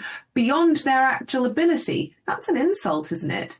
Other things she said, J.D. Vance, who is assumed to be the heir apparent to President Donald Trump. She said he was a conspiracy theorist. That hasn't been denied. In fact, I think J.D. Vance has come out and said, well, I am a conspiracy theorist, but I only believe in the ones that are true, which is, again, isn't exactly that encouraging. And she described Elon Musk, the chief of staff, she described Elon Musk as having a habit of taking, microdosing, a horse tranquilizer. So these are really damaging comments that she made, and they would normally end somebody's political career. I think it speaks to a couple of things. The fact that she is in herself extraordinarily powerful and credited with much of the success of Trump's election, and she has commanded his respect, not least because of who her father was. Susie Wilds has a bond with Trump. He likes, and to quote her, she says he likes people who have good genes. Make of that what you will. So it's interesting. So that I think is interesting that nobody has turned on her over all of that. But I also think it might well be indicative of trouble within the Republican Party. And perhaps, actually, the more negative side to all of this is that she is quietly realigning herself, because there was no criticism with Marco Rubio, for example. She described him as being principled and a man of integrity. Might she align herself with him in the future? Because there is much talk at the moment of annihilation in the midterms for the Republican Party. And, of course, those embarrassing comments just yesterday, which everybody is trying to distance themselves from within the Republican Party. Just so much embarrassment around Viner and his tragic murder. So a difficult time for the Republicans, but extraordinary, really, that she's holding her head up high and commanding their loyalty still. And it's a strange one, Dr. Ellie, on the basis that it's the same week that we've had the BBC case launched, 5 billion twice, so 10 billion of a lawsuit against the BBC for editing his interview in an incorrect way. You're so kind in calling it editing. Editing was a loose description of what it was. But he's normally taken quite, as Isabel rightly said, grievance and upset with someone saying something disparaging towards him. But he's standing by her for this. So it's a rather unusual one, right? Well, still the official rhetoric is that they took things out of context, and if he is angry, he will be angry against the media outlet that published this, the Vanity Fair, rather than against her. On that side, he continues with his process of, animosity with the media and so on. There might have been some things that were, edited, as you said, and put out of context just to make sense. For example, comments on different people in different contexts, and put them together to shape a frame or an image of that person due to editorial purposes or just to make a point. So there is that. They are not denying because obviously they know that it has been recorded and they have invited in the media and so on. So I think this is a whole other issue that he will protect her and attack the media itself. On her side, she is the Iron Lady of the White House. She promised people a different, better second term of Trump, and to a certain extent she is delivering on that. We have to also remember that Trump's people, Trump's entourage, Trump's administration is not an establishment administration. It's not people who have been trained in the administration. It's not people who are colleagues and who know the system. It's people that come from so many different backgrounds with so many different ideas that are only connected with the image of Trump. And she's making sure that they are continuing to be in line, that they are holding the line and they are supporting the president no matter what. So I think she is very crucial to his presidency. He knows that. And that's why he would look over any mistakes that she does, if we want to call this a mistake in that sense. And definitely, I know, we have to say that Trump gets away with things in the media that no other president have gotten away with, simply because he's too blunt and he says, okay, I said that, or I did that, or this is the fact, I don't care, I'm moving on. And the American public opinion is getting acquainted to that little by little, and they're getting used to it. I mean, she is doing a good job in that sense. Definitely. She's keeping it all together. She's the glue that's holding it all together. Isabel, I guess every single administration that's been in there, there's been factions, there's been breakaways, there's been issues, there's been turbulence behind the scenes. This is just one that we've found out about more than anything else. Would that be fair to say? Well, yes, except normally you would have anonymous briefings with disgruntled, perhaps fired or dismissed members of an administration. But this is coming from the heart of the administration, and it's all been sanctioned. They were fully posing as a team together for these interviews, and then they're complaining about it afterwards. So it's very odd. I think it's interesting that much of the commentary describes Susie Wilds as being the second most powerful person in Washington. She has the ear of Trump. She's very much made her role as the facilitator. Whatever his idea is, she doesn't question it. She just makes it happen.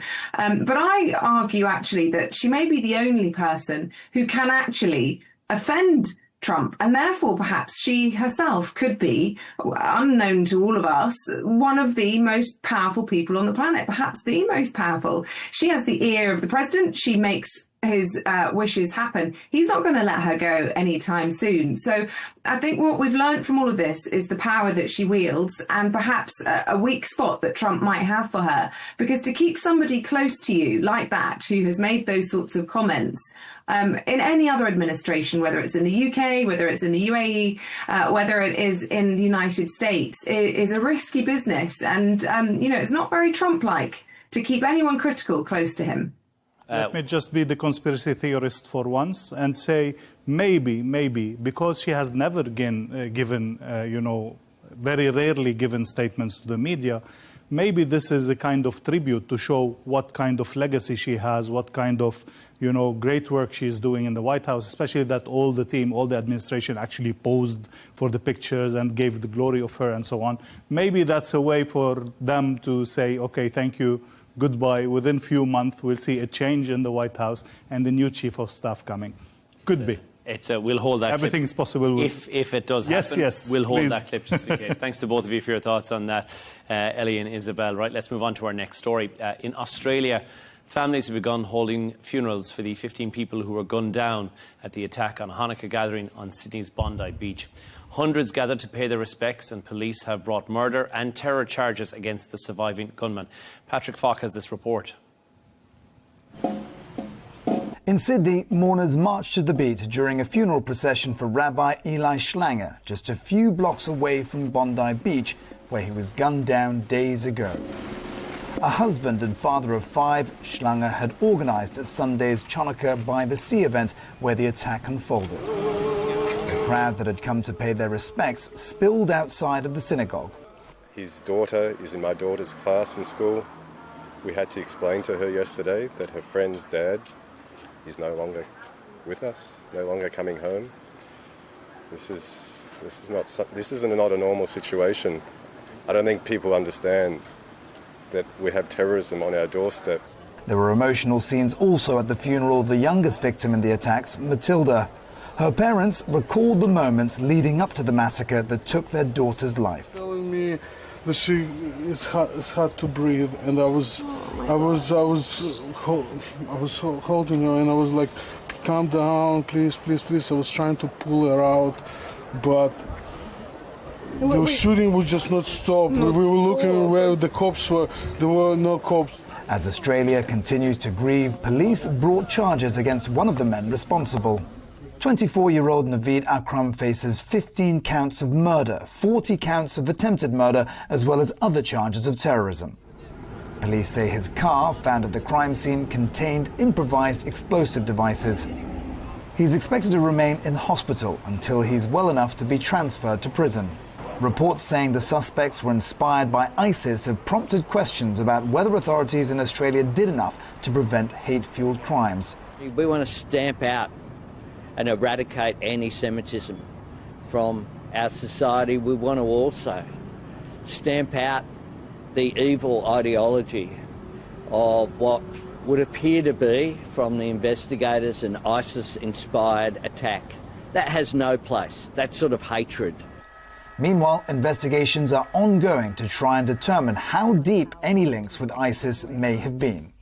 Generally, an ISIS-inspired attack means that the individual or individuals who perpetrated it were consumers of ISIS propaganda, identified with the organization, with its mission, with its goals, often with its tactics, and decided to carry out the attack basically to further the organization's goal. Generally, it means that they didn't have a direct connection to the group. They were not operationally directed. A 2024 U.S. National Counterterrorism Center report said the threat posed by ISIS was at a low point following years of suppression.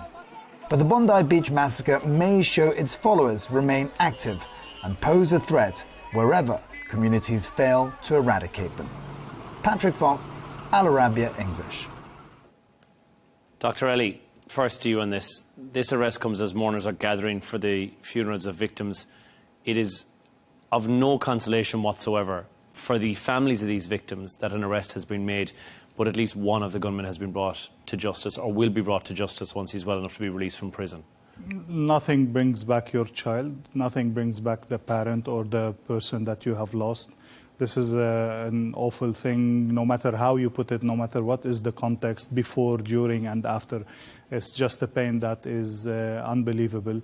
And the idea that it comes from Australian against Australian is just so confusing to the Australian society, is just so overwhelming to the Australian society that is suffering over the past couple of years from extremely divided opinions and radicalization on all sides. We've seen a recent call for a big demonstration to bash the Middle Easterns as a reaction to this. We've seen neo-Nazi groups being organized.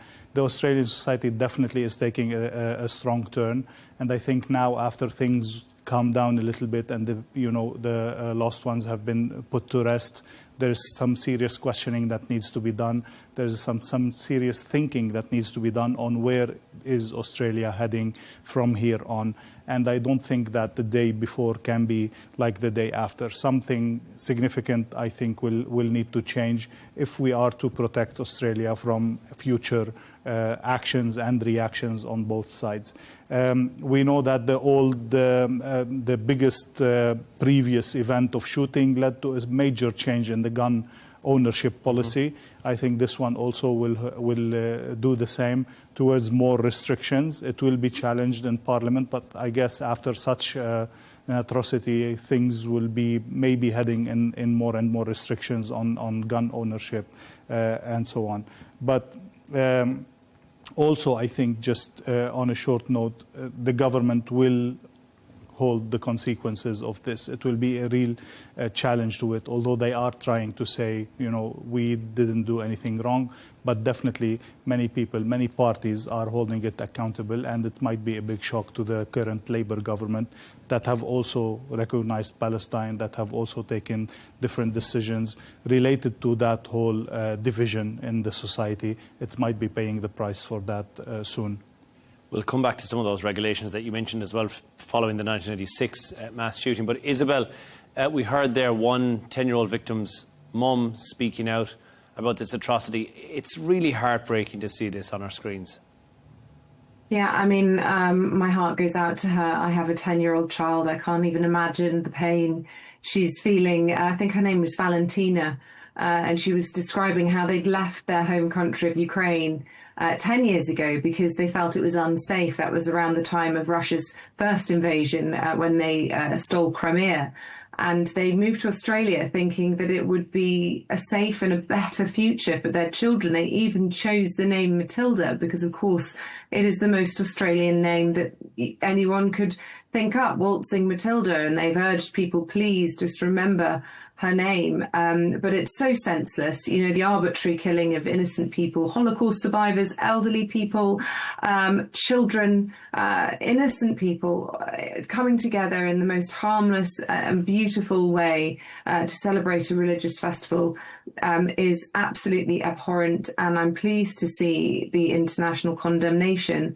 But I do think there are serious questions about how this happened. I think the security services can be forgiven when these sorts of atrocities happen, and there was absolutely no record of those individuals. You know, there's always the lone wolf argument. How on earth are we supposed to monitor everyone every minute? These things are virtually impossible to protect yourself against. But we know that these two were on the radar, that they had a history that had flagged up concerns, and for them to then be able to get their hands on not just ordinary weapons, but semi-automatic, long-barreled weapons that were able to cause mass murder in a short space of time. They also travelled to an ISIS hotspot. You know, why on earth is anybody able to travel to an ISIS hotspot when they're on a watch list?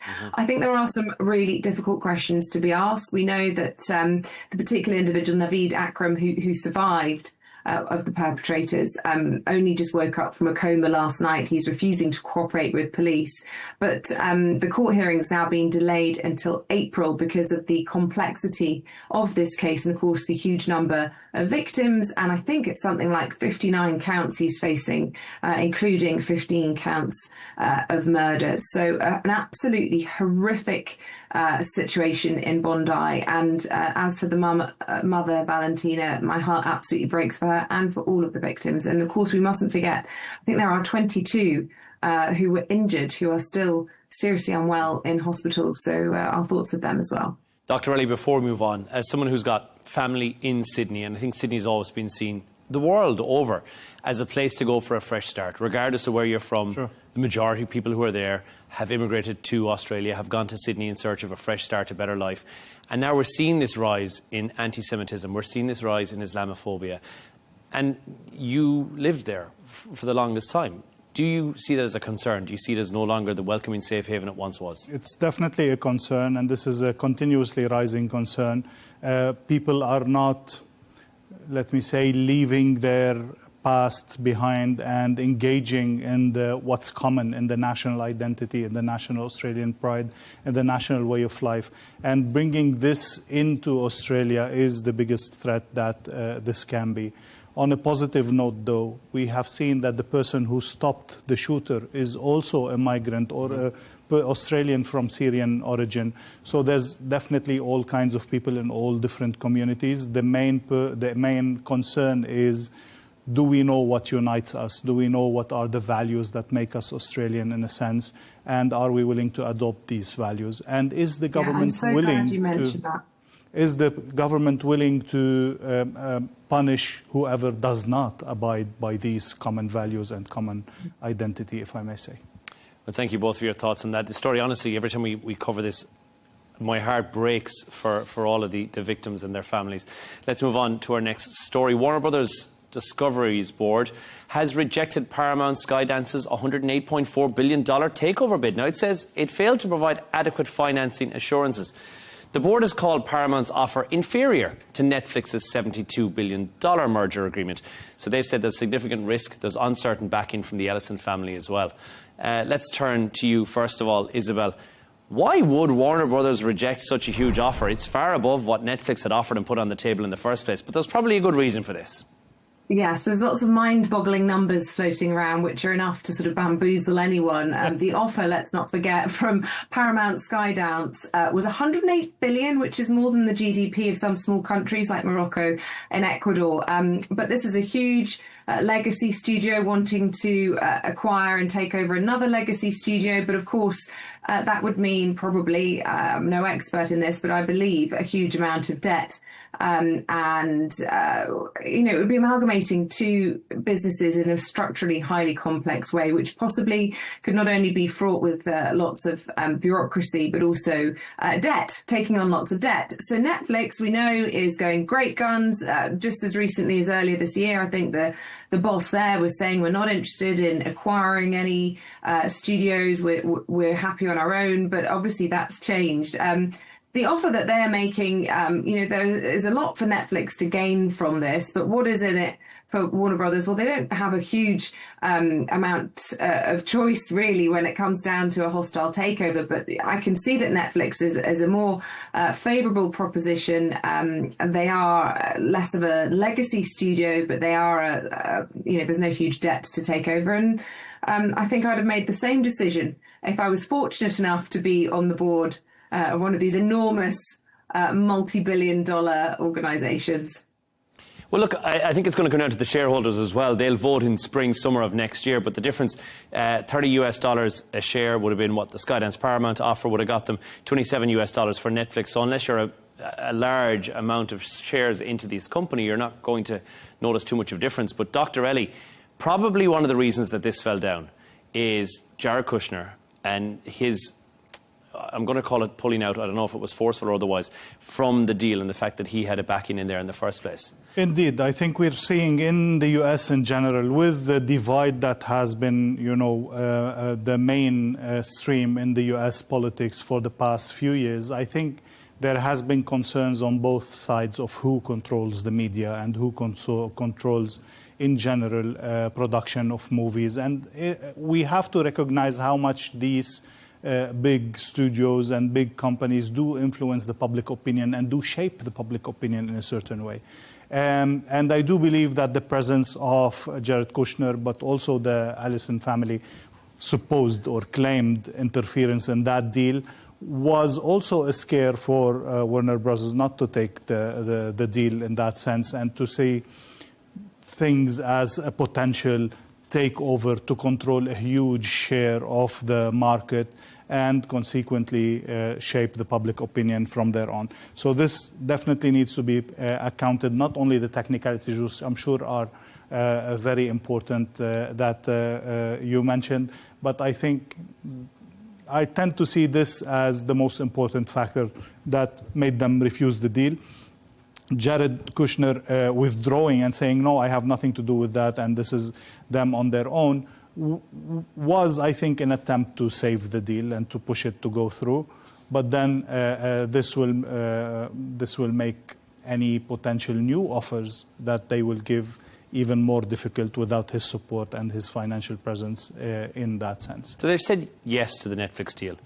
Is it possible that Skydance Paramount could come back with a higher offer, even though, keeping in mind, $15 billion in debt currently versus Netflix and their over $400 billion of potential profits? Again, these numbers are huge, and they are calculated in a way that, not always debt is something that is to be scared of. If that is properly invested into growth, into new studios, into production and so on, this might be easily recovered in that sense. And a takeover of a competitor could also be reassuring that the debt will easily be covered. But definitely it is one of the factors that have been considered, I'm sure, by Warner Brothers in their decision. Isabel, if this merger goes ahead, and we'll, as I said, know that in early 2026, then we'll see this huge conglomeration. Netflix becomes this massive beast, bigger than it currently is. Does that then spark a bit of a concern that you've got this one big player who's got so much of a stake and every single award show ends up just being Netflix? Of course it does. I mean, competition is a wonderful thing for multiple reasons, and not least because opportunities are broader.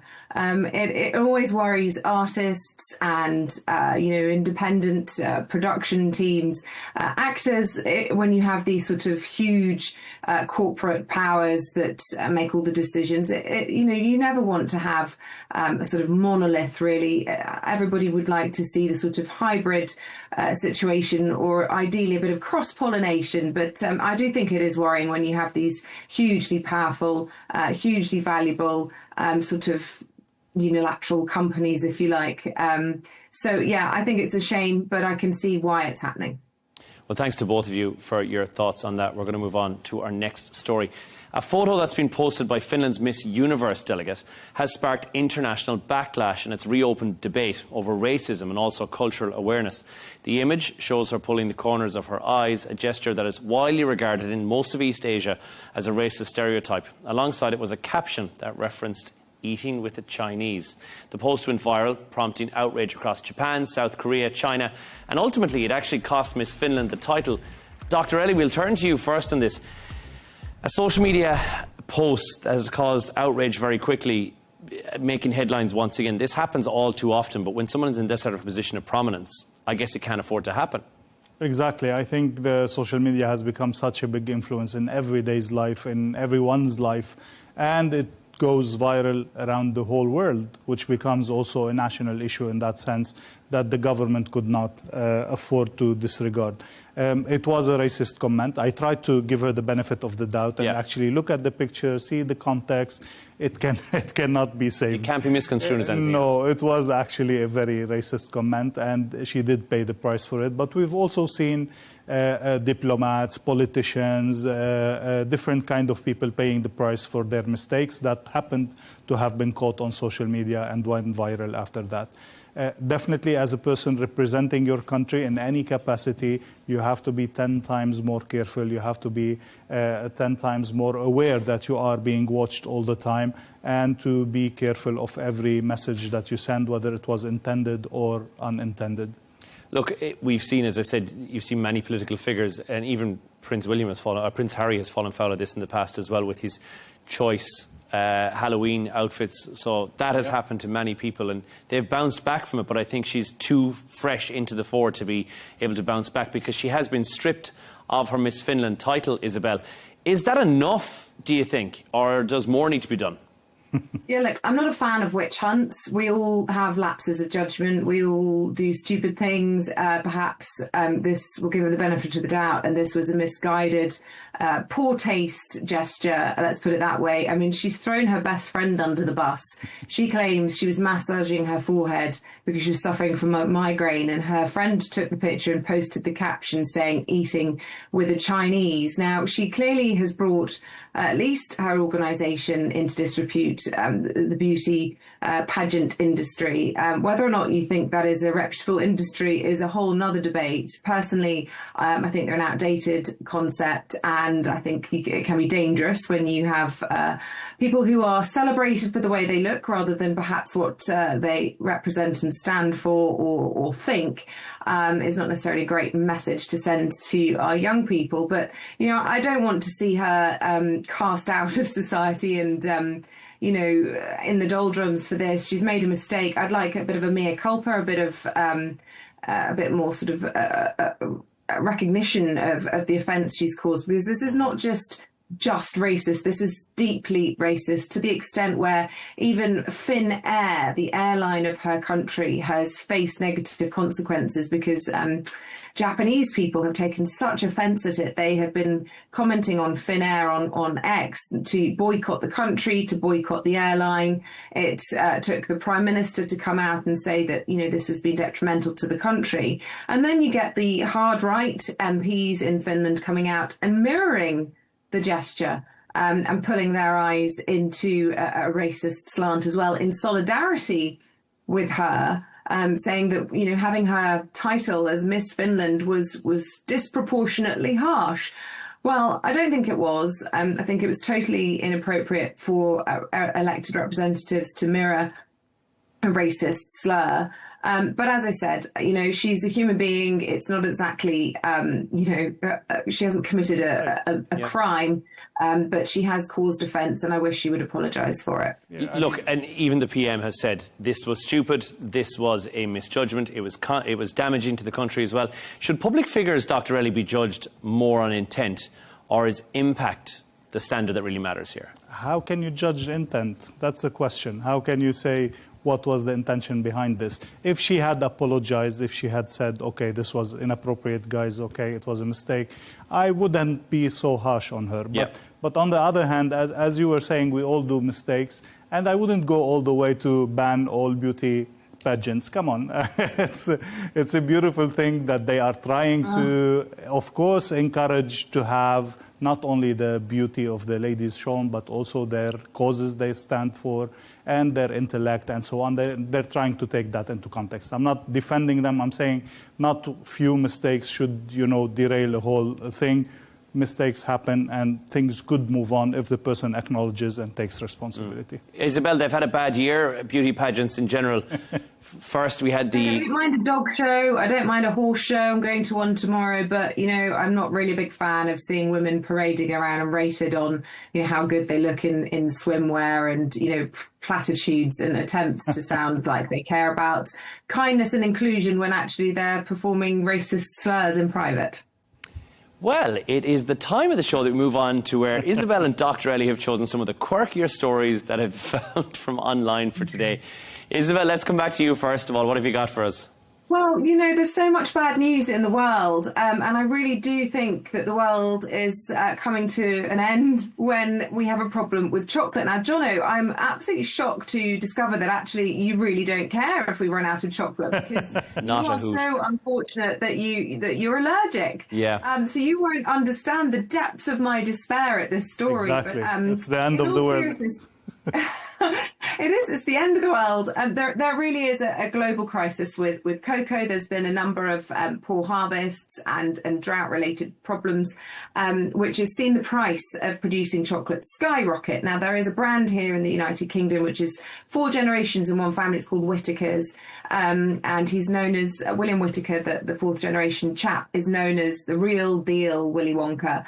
And he says that producing the same item of chocolate costs him 3 million more than it did 2 years ago. And he was saying that the average consumer, when they're buying a piece of chocolate, is paying 17% more, which is a huge, staggering rate of inflation. Now, it means 2 things. You can either produce less and charge more, so a bit of shrinkflation, or, which I think is the most shocking alternative, is skimpflation, where you actually cut the amount of chocolate altogether. Now, this has been the approach of 2 brands that I grew up with, certainly. I don't know about you. Well, I know you did, Jono, now. Penguin and Club. I mean, Club chocolate was just an absolute iconic part of my childhood, but apparently they've reduced the cocoa content so much they can't even legally advertise themselves as chocolate anymore. So I just think, whatever next, really and truly, if this wasn't a call to arms to sort out climate change, I don't know what is. I mean, it feels like this comes around every couple of years. There's a cycle where they say we're having a cocoa crisis, so it's an issue once again. And we want to raise the prices. It seems like a really good reason to bring your Quality Street box down every single Christmas. And I don't know if that's necessarily the concern. But have you tried dates? Dates are a very good alternative to chocolate. It's sweet. It's very nice. Maybe give that a try this holiday season, a nice box of dates instead. It's the creaminess. I mean, I do love a date, don't get me wrong. It does get rid of that sugar urge, but it's the creaminess of chocolate and the richness. But do you care how much cocoa is there? As long as they advertise it properly, if it tastes good, who cares? I actually I like quite dark chocolate as well.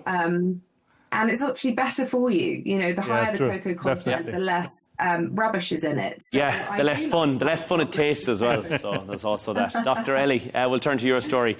Lionel Messi's been on a visit to India. He's been on, and I thought it was start of a world tour that a lot of people are going to get excited about. The GOAT tour is what he's currently been on. The GOAT tour, yeah. But it's been fraught with a bit of couple of issues. Unfortunately, in India, nothing has went as it's supposed to be. It has been a series of unfortunate events, one after the other. Things are simply did not go well for that trip. Just to name few things of the things that didn't go well. First of all, he was all the time overcrowded and overshadowed by celebrities and VIPs wanted to take pictures with him, to the extent that the people who were in the stadiums to watch Messi or to watch him play did not even have the chance of that, which led to a whole chaos and confusion in the stadiums. The police, unable to stop them, stopped the whole event. This made them destroy the whole stadium. So it turned into a whole chaos in that sense. Another event is what we just saw. It's the main, national player, Revant, unable to even give a proper pass to Messi while he was, with him in the field. A third thing that didn't happen properly is the unveiling of his statue, which, because they couldn't keep the people away, had to do it remotely. But then it appeared that the remote they gave him was a fake remote, and somebody was actually pulling the sheets from beneath the statue. And even worse than everything, the statue didn't even look like Messi. So a whole series of unfortunate events. It has been so embarrassing for India. It has been all over the social media. A very, very bad trip for India altogether. In terms but Messi has said it's been a wonder. Messi said it was a wonderful trip. He's really enjoyed it. I'm sure he got paid. Yeah, I'm sure he enjoyed it. It looks like they rolled out the red carpet, and I think a lot of pressure from anyone. I know that certainly when somebody who's of authority walks in, if my big boss walks in, I have a panic attack almost instantly. Yeah. And so maybe that was a nerves issue. That's what happened with everyone that was involved. Definitely. They might have had a bit of a panic moment. You know what it's like when the big boss is there. You don't want to make a mistake. Did you see the footage over the last couple of days of the fake Statue of Liberty in Brazil that got blown over in high winds? Yes. Fortunately, yes, Messi got killed. But when I was watching that Messi statue being unveiled, I was sort of wincing. It could have been worse. And India's the most incredible country for sports tours. And yeah, I'm sure he wasn't just thinking about the money when he was reflecting on the trip. It might not have been perfect, but things are a little bit more loosey-goosey sometimes in India than we might Some be used people to. said that the statue even looks more like Ronaldo rather than Messi. I'm sure he did not like that comment. It may have been a different schedule that was happening initially. Well, listen, thanks to both of our guests so much for those stories. First of all, to Dr. Ellie Al-Hindi, the chairperson of Department of Security and Strategic Studies at the American University in the Emirates, and broadcaster and journalist Isabel Webster from Surrey. Thank you so much to both of you. And that is all from us on W News Extra. As always, you can subscribe to our YouTube channel and follow us on X. Leigh Ann is back with you tomorrow evening, and G&T with Tom Burges Watson is on the way. But for now, goodbye.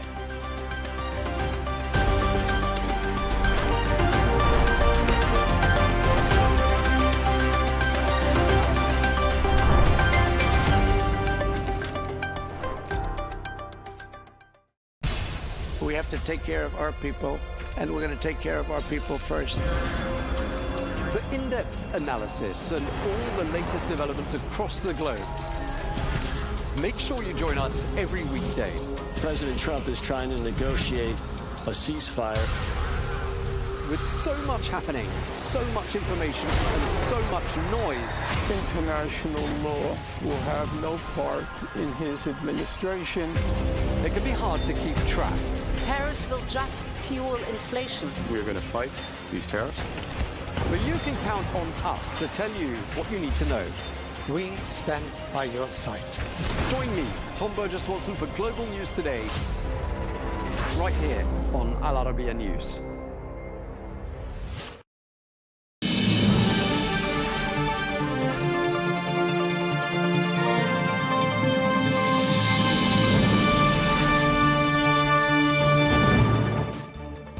Hello and welcome to Global News Today, bringing you exclusive interviews with leading experts every weekday here on Al-Arabiya English. I'm Tom Burges Watson. Coming up today, we're going to be taking a look ahead to the next year in US politics and asking our panel of guests what lies ahead and how 2026 might shape up.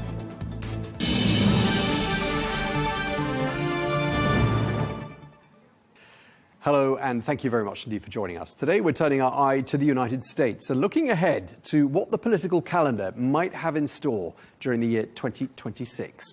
Well, midterm elections are now less than a year away, and as 2025 started drawing to a close, we got a few early glimpses of what some of the 2026 campaign lines might look like. Well, in his pre-holiday speech, President Trump defended his record. He also promised that the US economy would be even stronger next year. Well, according to polls, Americans are worried about the cost of living and inflation. But on that note, the president said the best is yet to come. This historic trend will continue. Already, I've secured a record-breaking $18 trillion of investment into the United States, which means jobs, wage increases, growth, factory openings, and far greater national security. Much of this success has been accomplished by tariffs. My favorite word, tariffs, which for many decades have been used successfully by other countries against us, but not anymore.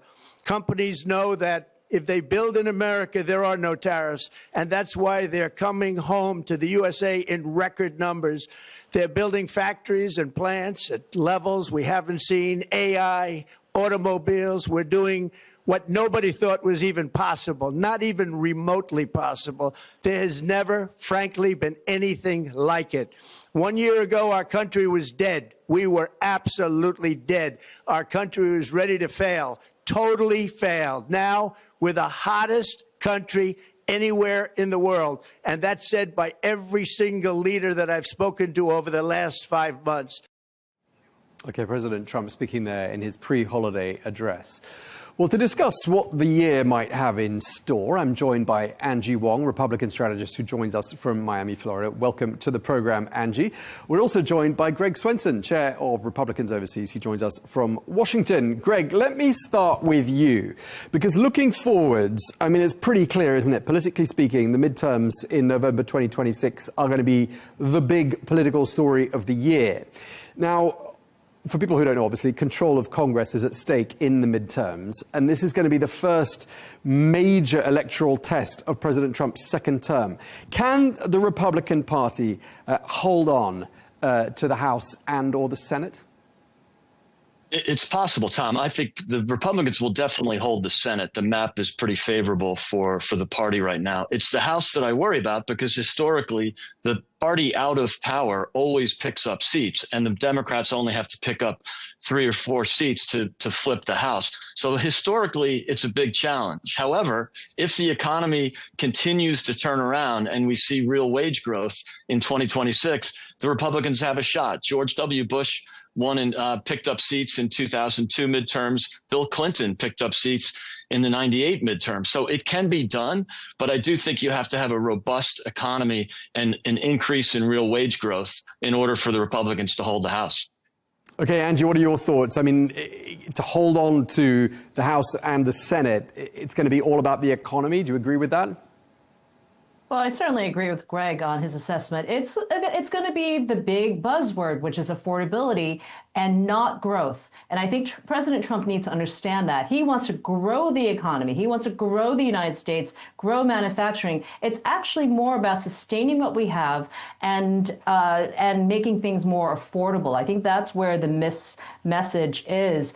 But also, I think holding on to the House, you know, I was very optimistic even just a few weeks ago. But after having to survive the Miami mayoral election and the New York election, New Jersey, Virginia, I'm not calling them losses because they're already blue-ish anyway, if you really look at the data. But I am a little bit worried because right now, Democrat donors are engaged. They found a winning strategy, and that is with affordability, with really kind of like hopeful candidates. And we just don't have that as much on our side, which is why Susie Wilds, President Trump's chief of staff, has said, well, President Trump's going to be on the ballot for the midterms. I laughed at that because she, you know, jokingly, we're even saying, well, maybe candidates should legally change their last names to Trump to win. And I think we're going to see a lot more Trump rallies taking place.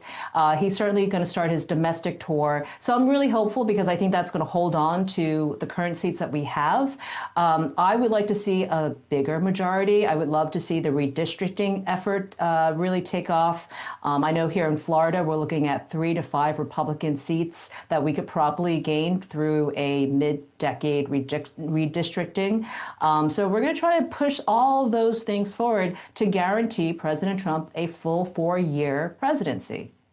Okay, Greg, I mean, we heard there about the Democrats, and, you know, they're obviously slightly in the wilderness after the last elections, and they don't have a leader, which is perfectly normal at this stage in the electoral cycle. But do you think they're likely in 2026 to start finding their way?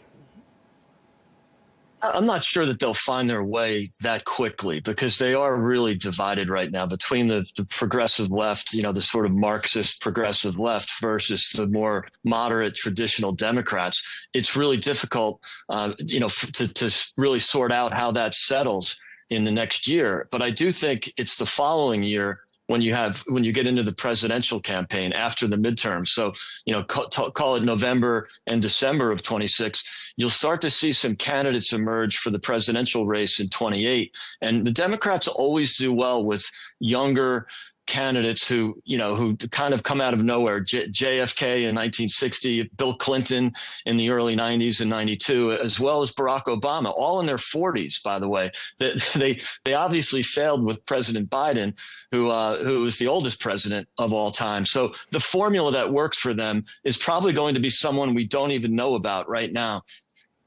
Right, that's quite striking for people who don't live in America, that a candidate can be identified and groomed up for, potentially the top job in such a short space of time. I mean, anyone you've got your eye on? I mean, I know that you're a Republican strategist, Angie, but I mean, are there any rising stars in the ranks of the Democrats, someone that might be a bit of a threat? Oh, there are many. I mean, you already see who's jumping in the race. But all of this is just the prep work for who actually ends up being on the ballot. So you see Senator Mark Kelly trying to jump in the race by going completely against Trump. You see Gavin Newsom. But are there any surprises? Oh, absolutely. I see a lot of rising stars, even Zoran Mandani. When AOC goes for perhaps a Senate seat or the presidency, there was a poll that came out yesterday here in the U.S. where she would win over J.D. Vance by 2 points. So certainly Mondani has a bright future. I didn't like him on the campaign trail because of the words coming out of his mouth, but he is very electable, and he definitely energizes the Democrat Party. Republicans, we need to do better. We need to find brighter stars. We need to find younger people with hopeful messages. That is, something that I would love the GOP to start investing in a lot more, because we are in the shadows of 2028 right now. And given the recent, PR wins, I'm going to call them, the mayoral wins for Democrats, their donors are completely engaged and energized again. And we were hoping to cut off the money pipeline going into the DNC, but that was just very temporary. It seems like there's money flowing in again. So right now there's a battle within the Democrats, which is kind of the far left kind of progressives, kind of the socialism / communism party. And also now just like the establishment DNC, which is like the Chuck Schumers of the world. So, that split, the one thing I'll give to Democrats over and over again is even though they are divided, when it comes to voting, they come together. I wish Republicans would do more of that.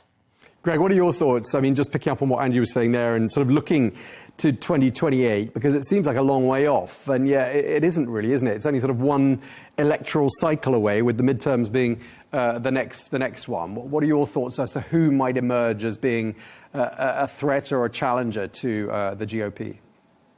Well, I think a lot of eyes are on Josh Shapiro, the governor of Pennsylvania, and he was on the short list for vice president for Kamala Harris. And I think he's got a few advantages. He's definitely a swing state governor, which is important. He's a Midwestern governor.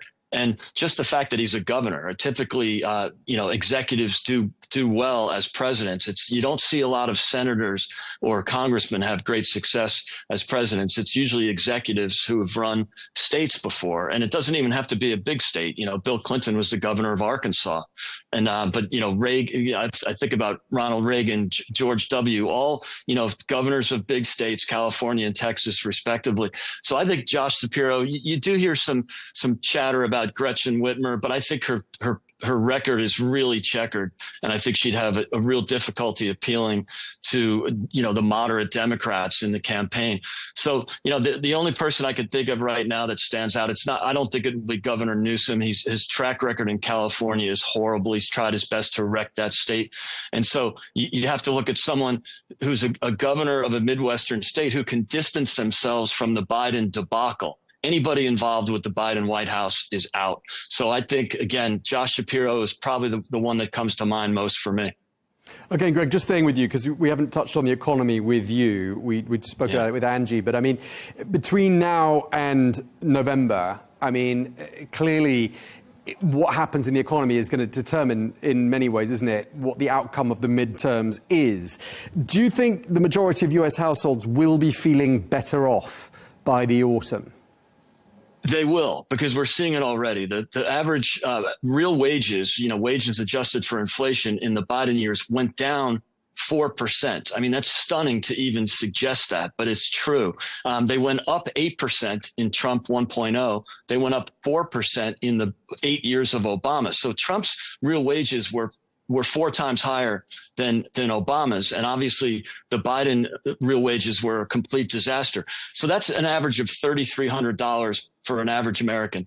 We've already recovered $1,200 of that with the real wage growth so far, but we've got to get more of that back. We have to get the other 2/3 back, and maybe even more. If that happens, then we have a great chance in the midterms. And I think it will happen. The liberation of the private sector, especially the energy sector, the deregulation, the tax reform, these things will work. They always have. They worked for JFK. They worked for Reagan. They worked for Trump 1.0, and they'll work again. So I'm very optimistic, and we're seeing it already. Inflation came out this morning at 2.7%. So, we're well below the average of the Biden years, which was 7% over his 3-year, his final 3 years. I don't really count the first year, but we're seeing that trend already because of the Trump economic policies. So we should see a real, and as Angie pointed out, I don't really care that much about GDP growth because we had plenty of that with the Biden years, not as good as Trump, but you did have 2+% GDP growth, but that was because of the reckless government spending. That was all stimulus from borrowed money and the taxpayer. What we're seeing now is a recovery in the private sector, which is much better in terms of outcomes. So as long as we see the growth continue, but more importantly, wage growth, that's the real key here. Yeah, and Angie, do you see, and I don't know whether you have any anecdotes from the state where you live, Florida, are you seeing that sense of life is becoming a little bit more affordable now, having been expensive for a number of years? Are you seeing that? And do you see that continuing to the extent that it will have to win the GOP, the House and the Senate in the midterms? Yeah, not yet, unfortunately. Remember, every consumable goods that we have in 2025 it was purchased 6 to 12 months ago, right? So we haven't really seen the Trump tariffs kick in. We don't know what that really looks like. Yeah, we've seen gas prices dip and egg prices back to, reasonable numbers. But the reality is insurance is still very high. Mortgages are still quite high. It's very difficult to even purchase a car because of car insurance and all these other things. So those need to come back down. Now, we've seen President Trump work very hard bringing down popular medicine prices down, having the favorable nations prices and things, but it takes time. So I'm going to be a little bit more reserved on my economic outlook for 2026. I want to see what Q1 and Q2 looks like, because if it's not felt in Americans' pocketbooks, that is going to certainly affect how we vote in November. And, I don't know if we have enough time to really bring everything down, because I think, as Greg said earlier, these economic plans take 9 to 12 months to really kind of come to fruition. And we're butting up right next to November at that point. So I think by June of next year, 2026, if we're not really seeing those cost savings and our insurance, I think that's the key word here. If our insurance premiums are as high as they are, Americans are still borrowing to just live a comfortable life. I would like to see those go down. I think President Trump has a plan for it. I have yet to see it yet, but that's what I'm looking forward to. It's actually just those normal monthly payments go down for everyone. Okay, I know neither of you has a crystal ball, but just looking forward to some foreign policy issues in 2026. I mean, perhaps more of the same of what we've seen in 2025, you know, Ukraine, Gaza, Venezuela, and perhaps, you know, the occasional spark between the United States and Europe. What would be your predictions, Greg? Yeah, I think you're right, Tom. It might be pretty much the same. You'll see a stronger NATO because of what President Trump has done over both of his terms, and obviously much more of a commitment from the NATO countries to hit their 5% of GDP. I'm not sure that they are capable of that, given that they're all, for the most part, especially the Western European countries, have really become welfare states. So I don't know how they're going to hit that 5% number, but you will see it from Poland and some of the other Eastern European countries. So that's good news. I think you'll see regime change in Venezuela. That could come at any moment. I know that, you know, Maduro has talked to Belarus. I'm sure he's talked to the Russians about, you know, some sort of exit strategy for him. I hope that happens rather than any escalation in armed conflict. And then, of course, you'll see this pivot to Asia continue. And so I think, you know, these are all positive things that started in the first year, and I think they'll continue into 2026. And you're just picking up on Venezuela. I mean, some analysts, and I think it was in fact the president of Belarus, who said that Venezuela risks becoming the next Vietnam. I mean, clearly the GOP does not want that in a midterm election year. No, and we definitely do not want boots on the ground in Venezuela. I think that would be a terrible thing to do, especially in a midterm year. Look, Maduro's getting squeezed. He knows his time is up. President Trump has already given him an exit window for him and his family and close allies. Maduro's asking the UN Security Council to jump in. So he knows he's out of room there. And it's just a matter of time before there is regime change. And so I look forward to that as well. I'm also looking forward to the U.S.-China meeting in April of 2026. I think that is going to resolve a lot of the tensions that we're facing right now. A lot of U.S. companies are not making major purchases as well as hires because of that meeting. We need to see that that is going to be stable before there's more job hiring. So I think that's something to look forward to.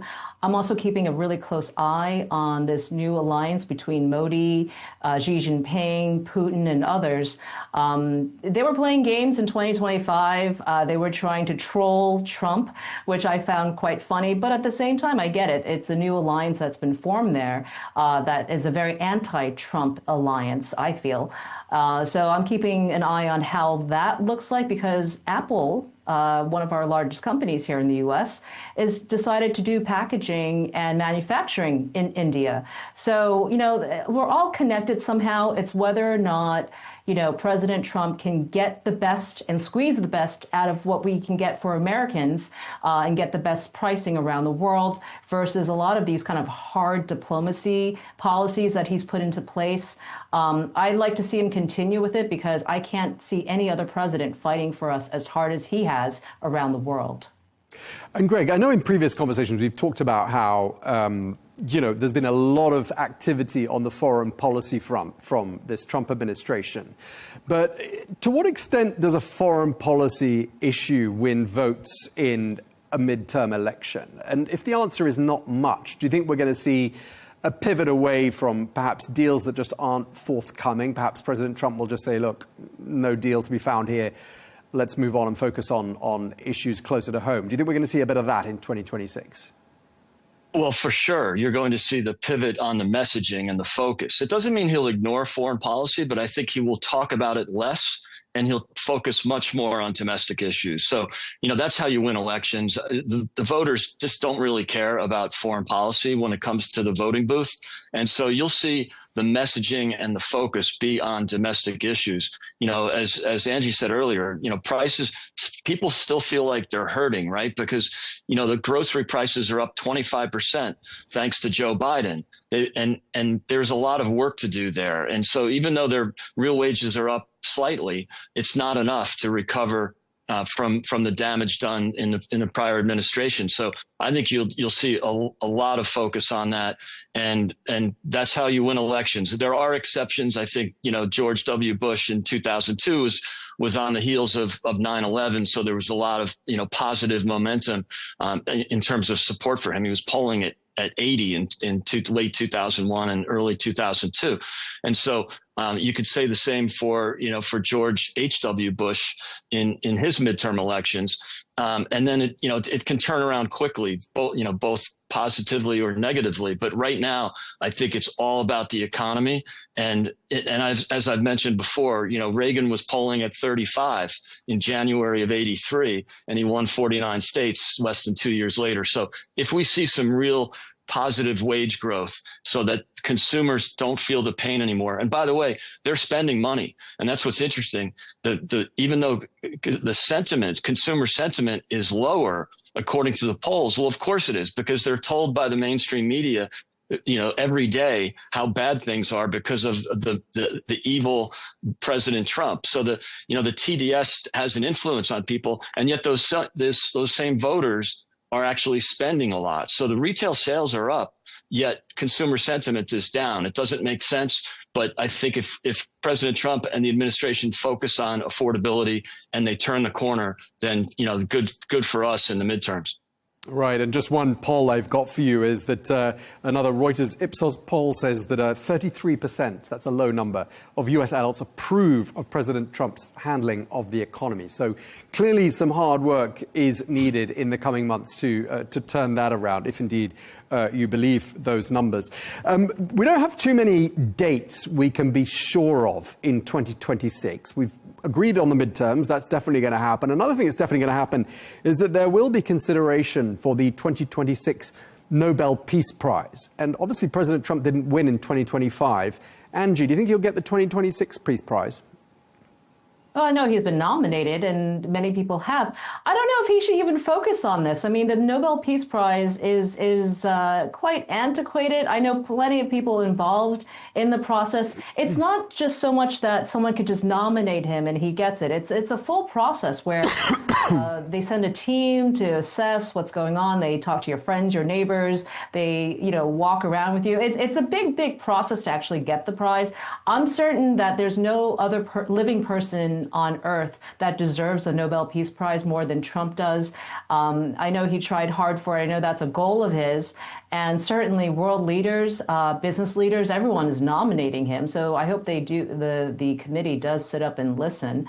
But again, I actually like the fact that he won this FIFA Peace Prize. I was not very happy about it when he first got it. I thought it was just such a throwaway story. But, what better way of uniting nations than through soft power and sports, right? So I thought that was a great little throwaway. So he is getting recognition all over the place, maybe not from Oslo, but, I certainly think he doesn't need the prize to know that he is the peace president. Greg, let me put that to you as well. What are your thoughts with regards to the 2026 Nobel Peace Prize? Do you think President Trump will want to keep foreign policy very much on a front burner so he stands a better chance?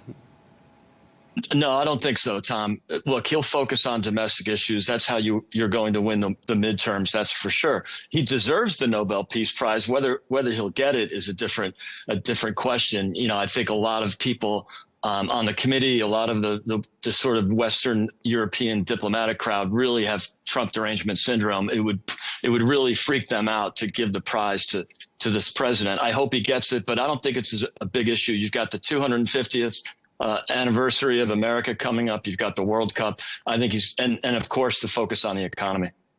You mentioned the World Cup. That is the only other date I can offer you that we're sure about for the year 2026. Angie, how much excitement is there about the fact that the United States is co-hosting the World Cup together with Canada and Mexico? It's going to be the largest World Cup in history, we're told. I love it. I love every minute of it. I welcome Scotland versus Brazil to come to Miami next June. So, no, I think this is a great, great event, and it brings all of these nations together. It's the best soft power convention I can think of. And I love that President Trump is all over it. He's going to be attending all the games. It is just such a feel-good event, and it's really great to be hosting all these nations. And just forgetting about wars and economy and all the bad stuff for a while. We've had so much heaviness for so long, so many years, that it's nice to just celebrate with other world leaders over sports. I don't know a thing about football, but I will certainly have to learn in the next coming months, because certainly this is going to involve a lot of politics in these games. Yeah, Angie, I don't think you're alone, because football is not the first sport you think of when you think about the United States, or soccer as you call it over there. Greg, I mean, this is a real opportunity, isn't it, though? Because it is a hugely popular sport around the world, growing in popularity as well in the United States. This is an opportunity, isn't it, to show the world what America in 2026 looks like. Yeah, it really will be. And this is a great opportunity for the country, to host. We did it in 1994, but in many ways that was an introduction of football to the American audience. People play it here especially when they're young children, both boys and girls play it as kind of a development sport, but they typically don't stick with it. At least that was the case prior to 94. Now it's a different story. I think most young men have a football team that they follow in the English Premier League, and women are crushing it with soccer, as we call it here in America. The American women's team has won 4 World Cups. It's extremely popular with young women playing football in high school and college. And so it's a big deal here, a much bigger deal than it was in 1994. So this will be a great opportunity, a great showcase for the country. Yeah, and as you both said, I mean, President Trump really all over this story, and he's been mingling with a few football players lately in the Oval Office. Let's look towards 2028. This has already come up once in our conversation, but it's not far off. Is there an heir apparent to President Trump, assuming he doesn't go for a third term? Angie, your thoughts? He's not going to go for a third term. There's no way he can, although it would be fun to see if he tried. I'm not sold on J.D. Vance yet. I'm watching him tour the country. I'm watching him do all those things that you would do to position yourself for a 2028 run, including going to Israel and going to the troops during Thanksgiving, all those things. But I actually think the man who said he's not going to run because J.D. Vance is running is going to run, which is Marco Rubio. I think he is well positioned to take over the top spot. He's well respected. He's actually put America back on the world map to be respected. So I think he is perfectly positioned. He's hiding a little bit to kind of skirt off the attacks. But I love to see that ticket. J.D. Vance, again, I will be optimistic for him. But right now, there was a poll that came out very, very recently. J.D. Vance versus AOC, and AOC won it. So, yeah, there's going to be certainly interesting polls like that to come out. But I'm looking forward to seeing kind of more seasoned politicians like Marco Rubio. So that's my pick. Greg, who do you think we're going to be seeing more of in 2026 with a view to eventually taking over leading the charge for the Republican Party? Well, for sure in 26, you'll see a lot of J.D. Vance and Marco Rubio. They're the natural heirs to the Trump presidency. But don't forget about Ron DeSantis and the governor of Florida, who's done an incredible job in Florida. He won his re-election in the last midterms by 20 points. And this is a state that, was considered a swing state only a decade ago. And so he's really moved the state to the right. He's done an incredible job as governor. He ran for president against Trump in the 24 cycle. And, prior to the raid on Mar-a-Lago, he was down 5 points, 9 points to President Trump. After the raid, he was down 39. And then, of course, in the spring of 24, he was almost even with President Trump in the polls. And then they started the indictments, especially the Alvin Bragg indictment in New York, and President Trump jumped 30 points again. So, this is someone who's run before. Historically, Republicans always have to run one or two times for the nomination to actually get it. You saw that with Mitt Romney. You saw that with President Trump. You saw it with Reagan even, who had to run several times, Nixon. So historically, with the exception of George W. Bush, it's always someone who's run before. So I think I wouldn't count out Ron DeSantis. Okay, just remind us what happened. So after the midterm elections, does the whole world, basically, does the whole of the United States political universe switch their attentions, therefore, to the next presidential election? Is that basically how it happens, Angie? Everyone goes straight from the outcome of the midterms and focus all their efforts and attentions on what's going to happen in 2 years from then? Yeah, we don't get a break at all, Tom. So yeah, we're already slipping into the 2028 election. We're already positioning various states so that we can secure wins. Right now, we're spending way too much money state by state on the municipality and kind of like the state legislature level to ensure that there's going to be a Republican win in 2028. We thought we had shored that up with President Trump, but President Trump is a very special political animal. You know, people love to rage vote for him. We saw that in November of 2024. People could not wait to get out and vote for President Trump. We need the same energy in 26 and 28 to get out the vote for a Republican candidate. And we need to ensure that. And we need to go through every single line, whether it's state legislature races, redistricting, getting our donor base engaged with the next issues of the day. There's a lot of work to be done. We're starting today. I'm not waiting until after the midterms. We need to get things going now and prepare the right candidates and prepare the money. I mean, that's really what it comes down to. Okay, well, we've said there are some things we're not completely sure about. They're going to happen in 2026, but one thing we can be sure of is we'll be speaking to both of you as the year goes on and discussing all of the political goings-on in the United States here on Al-Arabiya English. Thank you very much indeed to you both. Angie Wong, Republican strategist from Florida. Thank you very much to you. Greg Swenson, Chair of Republicans Overseas. Thank you for joining us from Washington, D.C. Really appreciate your contributions today and throughout the course of 2025. Thank you both very much indeed. Happy Thank holidays. you, Tom. Merry Christmas. Well, that is all we have time for on Global News today. Thank you very much indeed for watching. Be sure to join us again next year for more exclusive interviews. Until then, goodbye.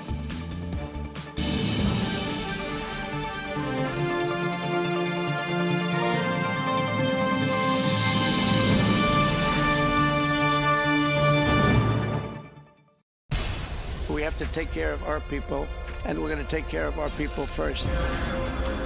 For in-depth analysis and all the latest developments across the globe, make sure you join us every weekday.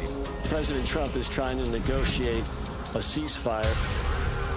With so much happening, so much information, and so much noise, International law will have no part in his administration. it can be hard to keep track. Tariffs will just fuel inflation. We're going to fight these tariffs. But you can count on us to tell you what you need to know. We stand by your side. Join me, Tom Burges Watson, for Global News Today, right here on Al-Arabiya News.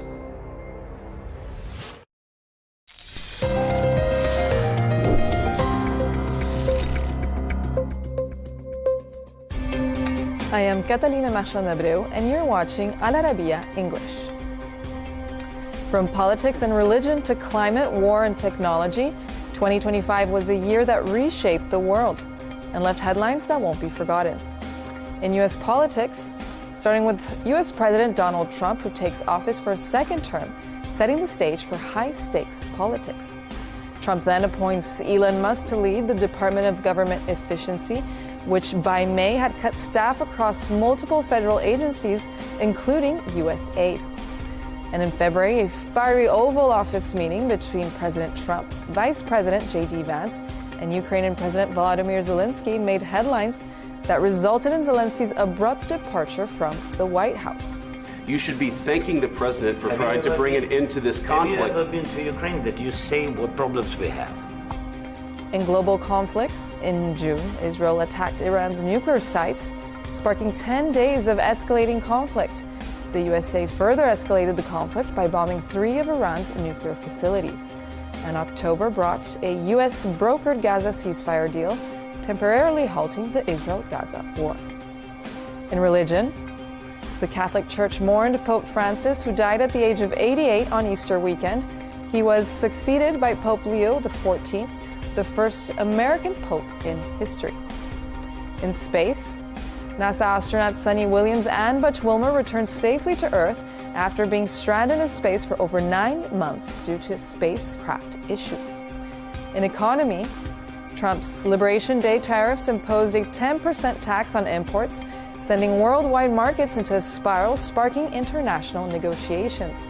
And finally, to close the year, Netflix shook the entertainment world in December by announcing a major deal to acquire Warner Bros. For $72 billion, integrating HBO and major franchises. 2025 was the year that shaped our world and set the stage for what's next. In 2026, world news will be dominated by ongoing geopolitical conflicts, the accelerating impact of AI, major elections in key countries, and high-profile global events like the FIFA World Cup. While major news for Saudi Arabia in 2026, centering on Vision 2030, featuring significant economic shifts, updated real estate laws, and high-profile international events. Stay tuned for all of these major developments in the new year.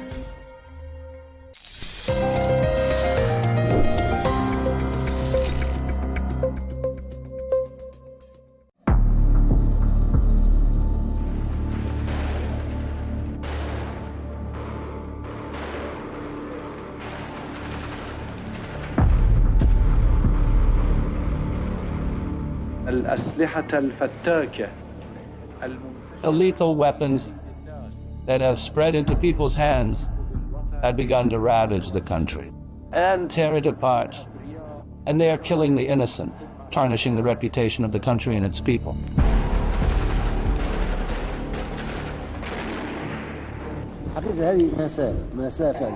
We've lost that margin. Libya is maligned. To all involved, find Musa al-Sadra and how he disappeared.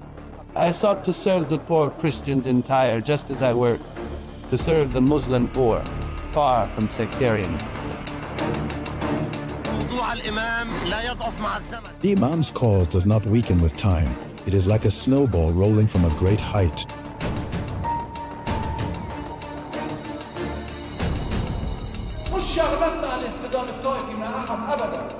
It is not our business to clash in sectarian conflict with anyone. We are not the Lebanese people's adversary, and we will never be the citizens' adversary. We are the victims of the conflict between traditional politicians and party politicians, and we are paying the price.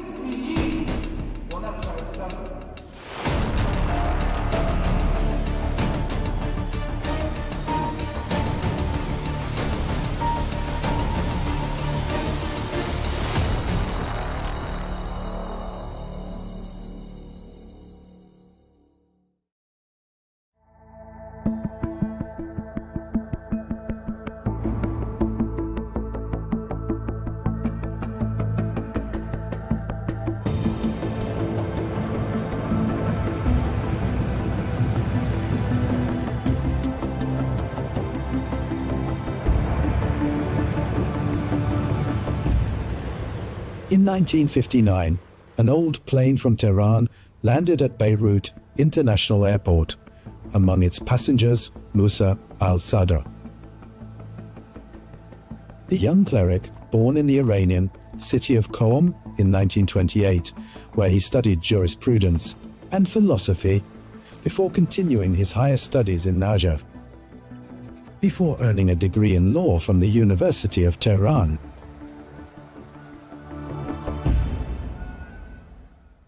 Imam Musa al-Sadr, who descends from a family from Jabal Amel in South Lebanon, came to Lebanon at the Shiite community's invitation to assume its leadership. After the death of Imam Abdul Hussein, Sharafuddin in the city of Tyre. From the moment he arrived, he stepped beyond the traditional religious framework and engaged in field and social work, laying out a plan to uplift marginalized areas and integrate them into national and political life, especially in the south and the Bekaa, starting from his belief that his project is inseparable from the Arab framework. based on solidarity among the region's states and peoples, and confronting everything that threatens the unity of the Arab world. Imam Musa al-Sadr holds both Lebanese and Iranian nationalities, but he is of Lebanese origin from the village of Shower in South Lebanon, Tyre district. Imam Musa al-Sadr became president of the Higher Islamic Shiite Council in Lebanon, an official institution, yet he called for the abolition of political sectarianism, and he advocated lifting deprivation from all people of all sectors. At the same time, Imam Musa al-Sadr was free of many slogans and many policies that were being imposed on Lebanon at the time, to the point that he opposed armed Palestinian resistance operating from South Lebanon. He was not against American efforts, and he considered that dragging Lebanon into these battles was beyond the country's capacity. Lebanon's interest is to be in a defensive position, not an offensive one. As security tensions rose in the south, Imam Musa al-Sadr warned against turning Lebanon into a regional battlefield, contested by rival axes, and paying for it with Lebanese blood. He saw salvation in supporting the Lebanese army and enabling it to extend its authority over all Lebanese territory. He called on the Lebanese army to protect the south. Today, some Lebanese are very pleased that the army has gone to the south. And this was Imam Musa al-Sadr's demand since 1975. He insisted that the Lebanese army be at the border to protect the land in the south and safeguard Lebanese sovereignty. Today, the Shiites need the logic of Imam Musa al-Sadr, who was a pioneer in anchoring the principle of the state among Lebanese Shiites. After they had, for a time, drifted away from Greater Lebanon, he brought them back together with Imam Shamsdeen into the fold of the Lebanese state. This is what we need today. And when he also founded the Shiite Council in Lebanon, he was the first to declare that Lebanon is a final homeland with an Arab identity, meaning even before the Taif Agreement. Imagine in 1989 in the Taif Agreement that Lebanon would, in its first two articles, affirm in the Lebanese constitution that Lebanon is an Arab identity homeland. This is what Imam al-Sadr, with Imam Muhammad Mahdi Shamsdeen, wove into a paper of political and social reform that was adopted at the Higher Shiite Council on May 11, 1977. He had a famous saying, "I am against the unjust ruler, even if he is a Shiite, and with the just ruler, even if he is Maronite or Christian." For Imam Musa, sectarianism was the real affliction of the political system, one that brings with it a lack of trust among Lebanese. Therefore, he focused in his discourse on the relationship among three levels: the homeland, the citizen, and the state. He was on guard and wanted to confront this project, the arming of the Shiites in Lebanon in confrontation, and he sought to preserve the link between Lebanese, Shiites, and the Arab community. At the start of the 1970s, the Lebanese scene began changing gradually due to political and sectarian tensions, along with the strain from armed Palestinians, pushed the Lebanese militias to prepare for internal confrontation. They began organizing their ranks and arming themselves, heralding the country's slide towards civil war. So Musa al-Sadr worked to open channels of communication with various political forces and Lebanese sects. In his speeches, he stressed that social justice and national unity are the real gateway to Lebanon's stability and the strength of its position in the Arab world. What was Musa al-Sadr doing at that time? He, together with Imam Shamsuddin, staged sit-ins in mosques and churches along the front lines in Ain al-Ramani and in Antelius to say, "Stop this war." Consequently, Sayyid Musa, like Kamal Jumblat, became an obstacle to the forces that had their hands on the country. In protest against this civil war, Imam Musa al-Sadr staged a sit-in, and many Lebanese joined him. He tried to launch a role for intellectuals and elites through the body he formed, with roughly more than 120 intellectuals from all sectors. And even in the midst of the Lebanese civil war, when he entered the town of Deir al-Amar, he said, "Every bullet fired at Deir al-Amar is a bullet fired at my turban, my pulpit, and my family." Thus, he was a true unifier of coexistence as a principle.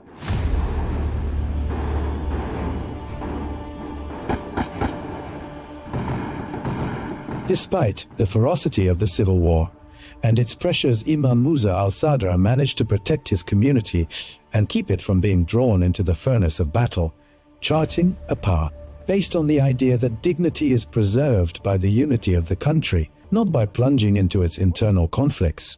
Here the national movement, meaning the leftist parties at the time, convinced Colonel Gaddafi to summon Imam Musa al-Sadr and support him in exchange for his entering the war. Indeed, Imam Musa al-Sadr went to Libya, and something like an agreement took place between him and Gaddafi. This agreement remained a mystery, an opaque deal. In short, what was understood by Imam Musa al-Sadr was that Gaddafi wanted to support the Shiite situation as a whole. What Gaddafi meant was that this support was in exchange for Imam Musa al-Sadr and the Shiites in Lebanon taking part in the war. And here began the so-called misunderstanding, or the beginning of the rift. Each side viewed the understanding through its own lens, to the point that the national movement, which was unable to win this war, and which failed on almost every front, they went to complain to Muammar al-Gaddafi, saying so as to justify their reason for failure, that its lack of victory was due to the Shiites not joining this battle, and Imam Musa al-Sadr, in particular, not joining, and that Gaddafi should summon Imam Musa al-Sadr and hold him to account for this.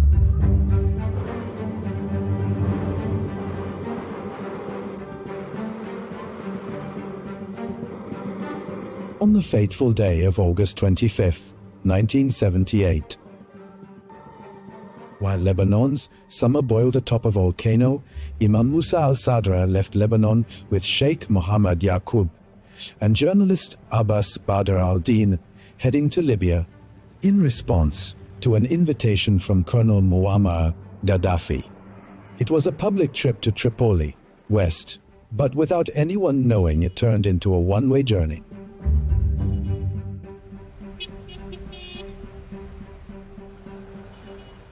The fate of Imam Musa al-Sadr and his two companions became an open riddle in which testimonies intersect and diverge. Narratives multiplied about the last trip to Libya.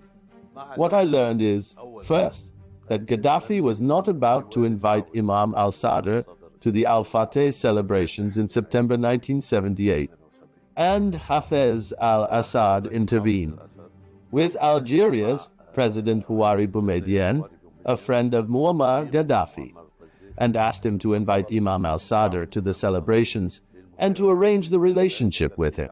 I will reveal to you something for the first time. There are two figures whom I know, and I'm certain, warned my father, Sheikh Mohammed Yaqub, not to go to Libya, though I don't know whether Imam al-Sadr was also included in that warning. The first figure is Rifat al-Assad. Rifat al-Assad loved my father greatly and told him and advised him not to go. The second figure who advised him was the late former president, Kamil Shamal. I don't know the background of these warnings, but it turned out they were correct.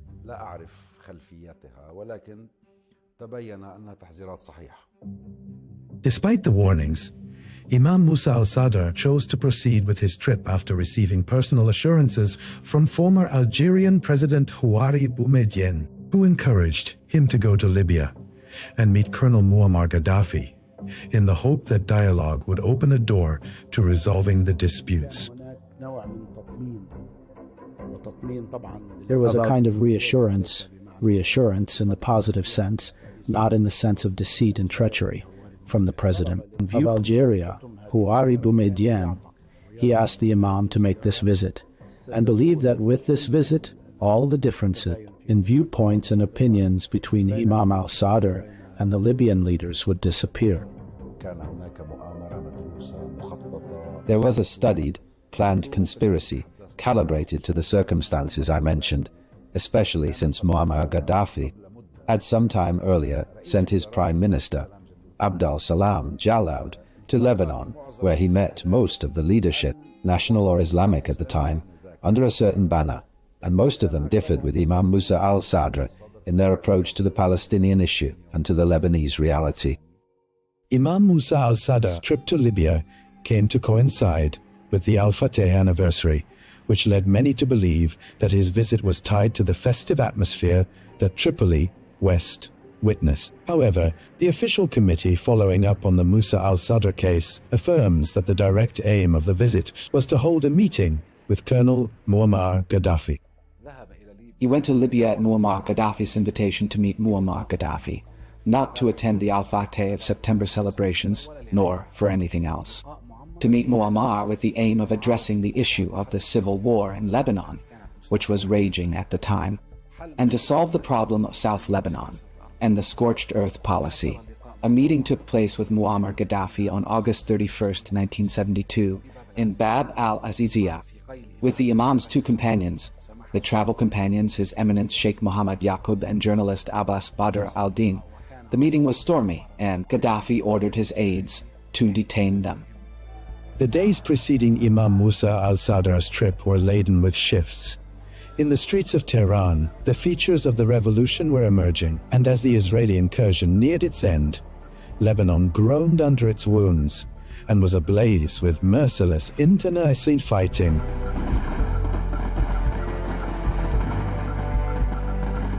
These interlocking storms made Imam Musa al-Sadr's meeting with Gaddafi a pivotal encounter whose implications went beyond mere political courtesies. And as he recounted to Mohsen Dallo, whose memoirs I wrote, and which will be published before long, he says that Riyadh Taha and Abu al-Mutasim in talks with Libyan, that in the session where Muammar Gaddafi met Imam Musa al-Sadr and his two companions, there was discussion of supporting the communist Iranian opposition. And there was a representative of that opposition in Libya, and groups of the Iranian opposition were present in Libya.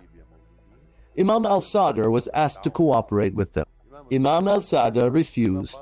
According to Riyadh Taha, and according to Abu al-Mutasim bin Hussein Dalu, Imam al-Sadr said these people are suspect, therefore I will not deal with them.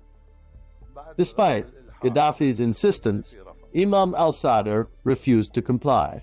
Then another discussion was opened about the Green Book, and that discussion was the reason. A problem in a previous meeting between Imam al-Sadr and Gaddafi also developed into disagreement over the idea of the Green Book, and Imam al-Sadr's view of this was negative. When Gaddafi would ask Imam Musa al-Sadr where this support was going, while Imam Musa al-Sadr showed him a list of all the social, health, and medical achievements, hospitals, schools, and so on. This led Gaddafi to say to him, "My support for you is not for that purpose. My support is for you to enter the war." Then, according to my information, Imam Musa al-Sadr replied to him, "I am Lebanese, and above all my patriotism compels me not to enter this war. Indeed, the Palestinians are committing aggression against us in South Lebanon, and if I am to enter this war, I will enter it only against the Palestinians, not with them, and I consider that the Palestinians are trying to destroy Lebanon's sovereignty, its security, and its stability." The testimony of former Lebanese President Amin Gemayel, who lived through that period, revealed a different scenario as he considered that former Syrian President Hafez al-Assad was the one behind the operation to make Imam Musa al-Sadr disappear. Hafez al-Assad was fundamentally a pilot, and air intelligence had taken charge of all aviation in Libya, meaning the airport Sou, and the influence of the Amal movement in Lebanon grew at the expense of Syrian interests and Syria's goals in Lebanon. Musa al-Sadr began to be a source of annoyance. On the surface, relations were good with everyone, but in reality, Syria was irritated by the Amal movement. As for arranging the disappearance Musa al-Sadr in Libya, Syrian intelligence at that time had complete control over the airport. In Libya, Gaddafi was confronted with a fait accompli on this matter, and it's possible he had no knowledge of the operation until after it happened. And this, he argues, confirms that the operation was Syrian, not Libyan.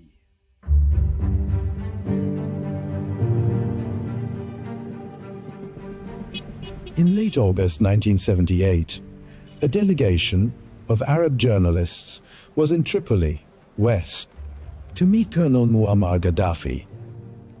Among the delegation was the Lebanese journalist and former MP Mohammed Kobani, who by chance met Imam al-Sadr in the corridors of the Al-Shati Hotel. He later became the last Lebanese to see him alive. In his testimony, he recounts that the Imam appeared calm and told him he would leave for Italy the next day. His Eminence, the Imam, was there. We saw him in the courtyard, right opposite the Al-Shati Hotel, which at that time was a 5-star hotel. My wife said to me, "This man resembles Sayyid Musa al-Sadr himself." I told her, "It is indeed Sayyid Musa al-Sadr." We then asked him, would he join us for suhoor? For suhoor, indeed. We had the pre-dawn meal in his suite at the Al-Shati Hotel. The occasion, this significant moment, brought to mind the main keys that connected al-Sayyid Musa, his legacy deeply intertwined with Lebanon and the Arabs. After that, as dawn broke, we left. And by then, he had already left for Italy, specifically to Rome. After that, when I finally reached Beirut, I learned that news of him had completely ceased. The reception at the airport was not up to par at Tripoli Airport on August 25, 1972. The Libyan media published only a small item and did not cover the Imam's visit. What most caused the Imam's displeasure was that he spent 6 days waiting at the Al-Shati Hotel in the capital, Tripoli, and the appointment with Muammar did not happen until the 31st. Thus, the Imam intended to meet Muammar and then leave for Paris as planned, to visit his wife, who was ill at the time in Paris, where she was being treated. So, the intention was to head to Paris immediately and not to attend the Al-Fateh celebrations on the 1st of September. The next day, the Imam was going to depart. He wanted to meet Muammar and then leave. He was moving about without any guards, and when I spoke with the Libyan ambassador, Salih al-Duroki, who was my friend, I said to him, "How is it that the Imam has no protection?" He said to me, "Here I am a citizen, not an ambassador. Therefore all I have is my own car, and I've given it to you. Do as you wish." And that's what happened. Kobani's testimony added a new dimension to the mystery. It shows that Musa al-Sadr was convinced his trip to Libya would end safely, before its final hours turned into a riddle that has pursued the truth for more than 4 decades. But the Imam did not go to Rome. He did not depart for Rome on that night, the night of August 31st, and we obtained judicial rulings from Italy that nullify the entire Libyan narrative. Muammar Gaddafi relied on the story of departure to Rome. The statement of his foreign ministry on September 17, 1978, 17 days later, said that the Imam had left for Rome on an Alitalia flight that evening. This is a lie, a charade, and we invalidated it with final Italian court judgment. Al-Sanusi, who was present at this meeting, that is, the head of Libyan intelligence, was tasked with making Imam Musa al-Sadr disappear. Gaddafi told the security men who escorted Imam al-Sadr to Gaddafi's tent to dismiss him. Here the wording became ambiguous to them. Dismiss him, meaning take him away, or dismiss him, meaning finish him off, eliminate him. Here the plot was lost, and the official Libyan story became that Imam Musa al-Sadr and his two companions left Libya for Italy and vanished there. But the Imam, at least, and this is confirmed information, was detained at first in the Yanzar area, on the outskirts of Tripoli, an apparent security zone, a type of security detention within houses. And he remained there for several years. Then the Imam was moved among several prisons. We verified that for extended periods, and we could no longer obtain more information. Among the most prominent chapters of ambiguity in the case is what later emerged about 3 people entering Italy using the passports of the Imam and his 2 companions. This identity theft operation was later documented in airport records, which sent the investigations spinning in circles and opened the door to endless questions. His passport was used to prove that he left Libya and entered Italy.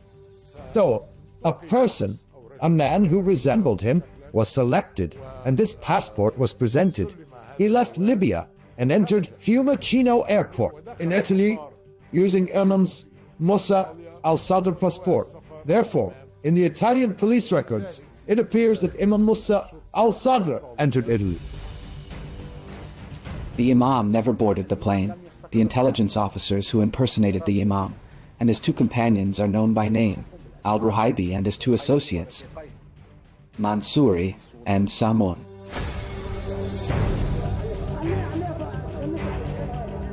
With Imam Musa al-Sadr's disappearance and that of his 2 companions, anxiety and anger swept Lebanon.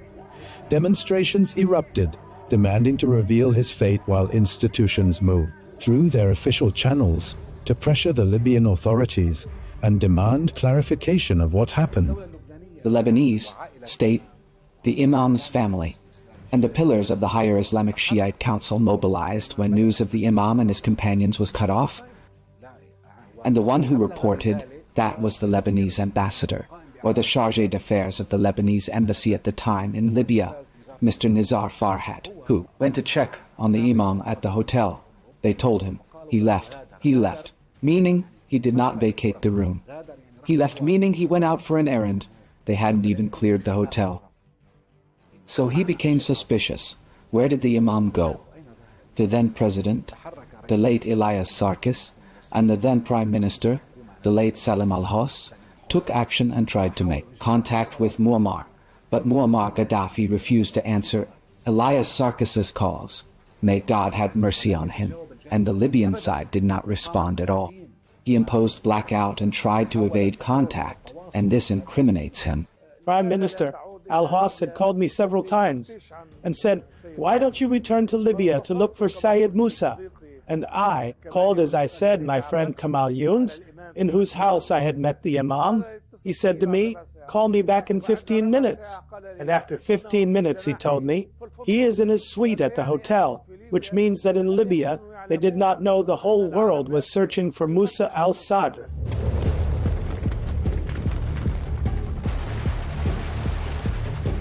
With the fall of Muammar Gaddafi's regime in the autumn of 2011, it was believed that the doors of truth would finally open. An official delegation, a delegation from Lebanon, including state representatives and Imam al-Sadr's family, set out for Tripoli, hoping to unravel the mystery of his disappearance. They toured official headquarters and security centers and met officials of the Libyan Transitional Authority in an attempt to seize any thread that might lead to the whereabouts of the Imam and his two companions. But despite media momentum accompanying the visit, the delegation returned to Beirut empty-handed. In truth, when the regime fell, we immediately went, as an official follow-up committee tasked by the Council of Ministers, to Libya, to the capital, 3 days after the regime's fall, in October 2011. We were given promises, and there were subsequent high-level official visits. We were given promises, many times by the President, the Prime Minister, and the judicial and also the security leaderships to cooperate. But nothing happened. None of the promises were carried out. And nothing at all regarding the Imam's case. No serious investigations were carried out, even with Abdullah al-Sanusi, and the pillars of the regime who were imprisoned in Libya, among them Abdullah Hajizi and Farah Abu Ghalia, and Ahmad Ramadan. There was never any serious investigation in the Imam's case. We, through investigations, found the Imam's clothes, or what is believed to be his clothes.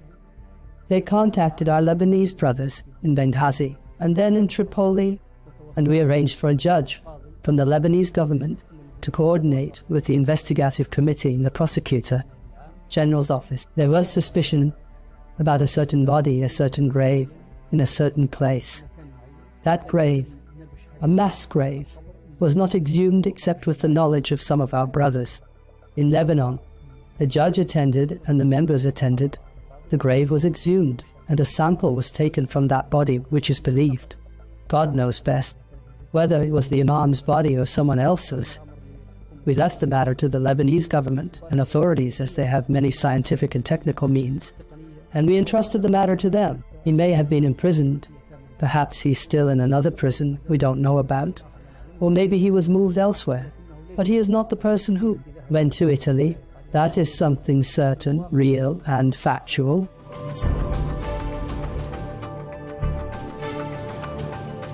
In the midst of efforts to search for the truth, the committee following up the Imam al-Sadr case conducted DNA testing, but the results were decisive. The tests were negative and non-matching, and confirmed that everything that later appeared as claims about finding Imam Musa al-Sadr's remains was nothing but false reports, inconsistent with the Imam's characteristics and with scientific facts.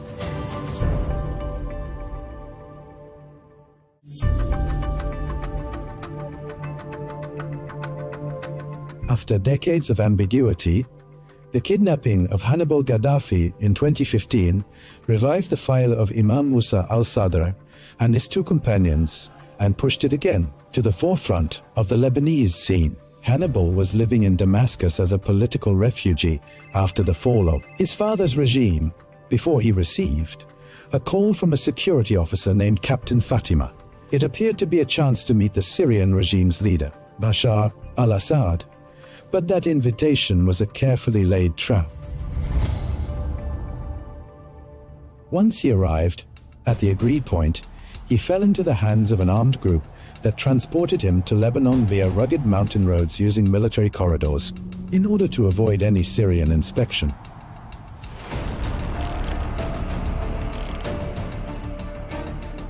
Later, accusations were directed at former Lebanese MP Hassan Yaqub as being behind the operation.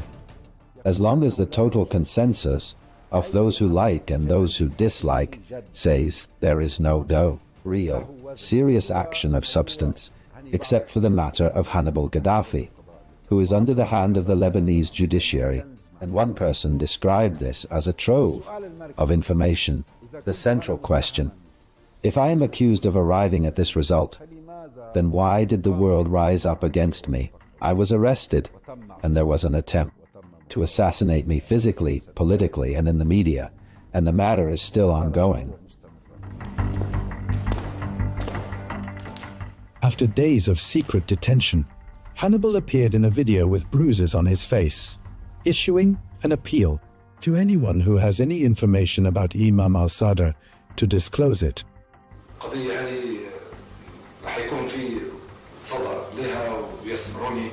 In this case, what I mean is, those who have any evidence should come forward to present it immediately, without stalling and without delay. He was handed over to the Lebanese authorities and has been detained since on charges of withholding information about Imam Musa al-Sadr's disappearance. Was not yet 2 years old when the incident occurred. 10 years have passed, during which he remained in detention without a clear trial, amid criticism from various human rights organizations. Hannibal's problem is that he is Hannibal Muammar Gaddafi. That is Hannibal's problem. That is his only crime. Of course his case is moving even before international courts.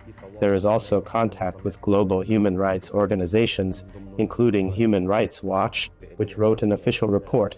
That is, it contacted the Lebanese authorities and conducted its investigation and procedures regarding this file, and it issued an official public finding that he is a political detainee and an arbitrary detainee, and that he should be released immediately. He decided to withhold the rest of the information and told the judicial investigator, "I will not say the rest of the information until I am on the plane.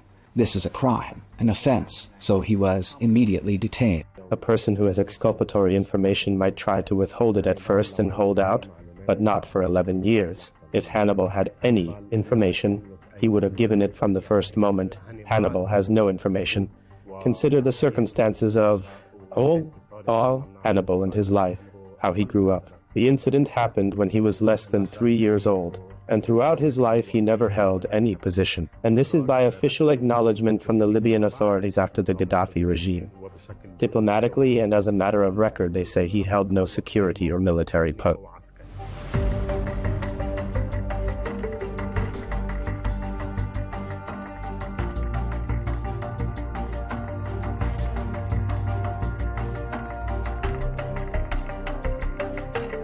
The one who undertook to make the Imam disappear was Abdel Salam Jalad, but without Muammar Gaddafi's knowledge. Hannibal tried to say that. For 8 years, no judicial procedure has happened with him to this day, and he has not yet met the judge, and note the judicial investigator. Handling Hannibal's case, the judicial investigator had previously issued an indictment decision and referred the case to the Judicial Council before the arrest of Hannibal al-Gaddafi. Here we may speak about whether he has the authority to look into his case. In any event, the file is with him, but it has still been in the investigative phase for 10 years. For the judiciary to be fair at least, if he has information or is involved in any crime in this context, he should be tried, an indictment should be issued, and the case sent to the Judicial Council, and the Judicial Council should determine his sentence if he is not innocent, and decide his punishment if he is not innocent. It determines his sentence. The Lebanese Minister of Justice at the time, Major General Ashraf Rifai, considered that the detention of Hannibal Gaddafi was carried out unlawfully. On the day Hannibal Gaddafi was detained, I was traveling outside Lebanon, and even the Minister of Justice does not have authority over sitting judges, whether they were trial judges or prosecutors or others. He was detained. After I returned, I learned he had been initially detained. 10 years have passed since, and I say again, this detention is neither legal, logical, nor normal. It is merely an expression of the Sunni's weakness. Were the Sunnis truly stronger, he would not be detained at all. According to Islamic law, no bearer of burdens shall bear the burden of another, meaning that when he was 2 years old, he bore no responsibility for anything. Fundamentally, even if the regime headed by his father was responsible, and the intelligence services in Libya were responsible, the child at 2 years old is absolutely not responsible. At the time which Musa al-Sadr disappeared, Hannibal was 2 years old. What could he possibly tell? He was not involved in any of these matters, and had no role in intelligence or politics. His detention is strange, and it does not do the Lebanese system credit. To say that Hannibal Gaddafi took part in the operation of the change, or in the kidnapping, how could he have taken part when he was 2 years old? That is not the point. The point is what Hannibal Gaddafi said. In the investigation, he declared he knows, but he stipulated he would not disclose that information until the aircraft stairs, when he departs and is released. As for Hannibal, he does not believe in the fairness of the Lebanese judiciary. For him, he sees that those who kidnapped him in this manner are outside prison, while he has been in detention for 11 years. All the agreements related to human rights, from domestic law to the Constitution, to the international conventions Lebanon has signed, have, in Hannibal's case, all been violated. No one is taking revenge on him. He is not a hostage. We did not stalk Hannibal, and we were not concerned with Hannibal or anyone else. But when he gave some information and withheld the rest, he became implicated. He is in the process of taking legal action before the international judiciary toward securing his release and even toward filing a claim against the Lebanese state for injustice, for the inequity and deprivation of liberty to which he has been subjected for 11 years. Amid the swings of time and the shifts in the Lebanese scene, the lines of the last letter Imam Musa al-Sadr sent from Algeria remain to the Minister of Education at the time, Edmund Riss, testimony to a man who carried his country's burdens to the very last moment. A letter he wrote with a heart preoccupied with the teachers' issues in Lebanon while far from his land, to affirm that his constant concern was none other than Lebanon and its people. This was the last letter. He sent no other. He said to me, "Your Excellency, my dear brother, Professor Edmund Riss, Minister of National Education from Algeria, the homeland of heroes, and after the Islamic Thought Forum, where I did my duty in the best way to represent Lebanon,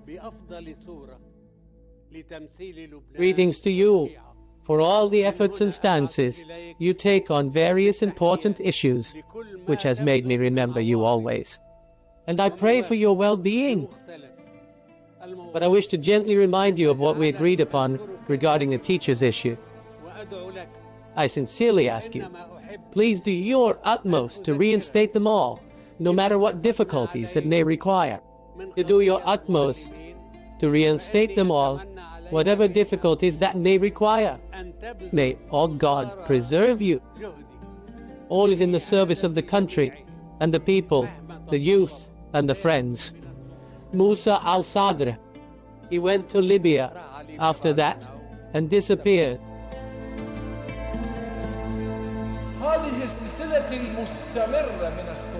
This continuing series of conflict between oppressor and oppressed, however you label both the oppressed and the oppressor.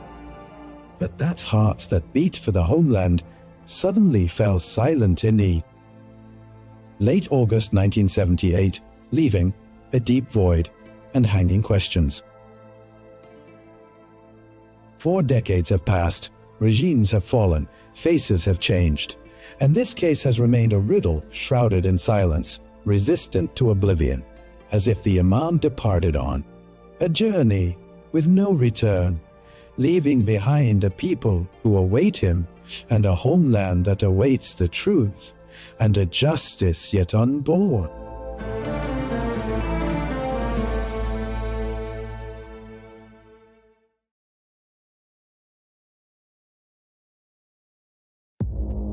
Our allies, in many cases, are worse than our enemies. Stay informed and connected with the latest international headlines. There obviously is a risk. From breaking news to in-depth analysis, it would appear that this war is coming to an end. Who buys this stuff? Investors, pension funds. we deliver the most important developments straight to your screen. Iran always wanted to deal with militia. Join us for compelling, expert-driven conversations. A curfew order has been established. And an insightful look at the issues shaping our world today. There are a lot of proposals about European architecture for security. I'm Leigh Ann Gerrans, and this is W News. We dealt with this when I was Chief of Staff in the first term. Where you don't just hear the headlines, you get the full story.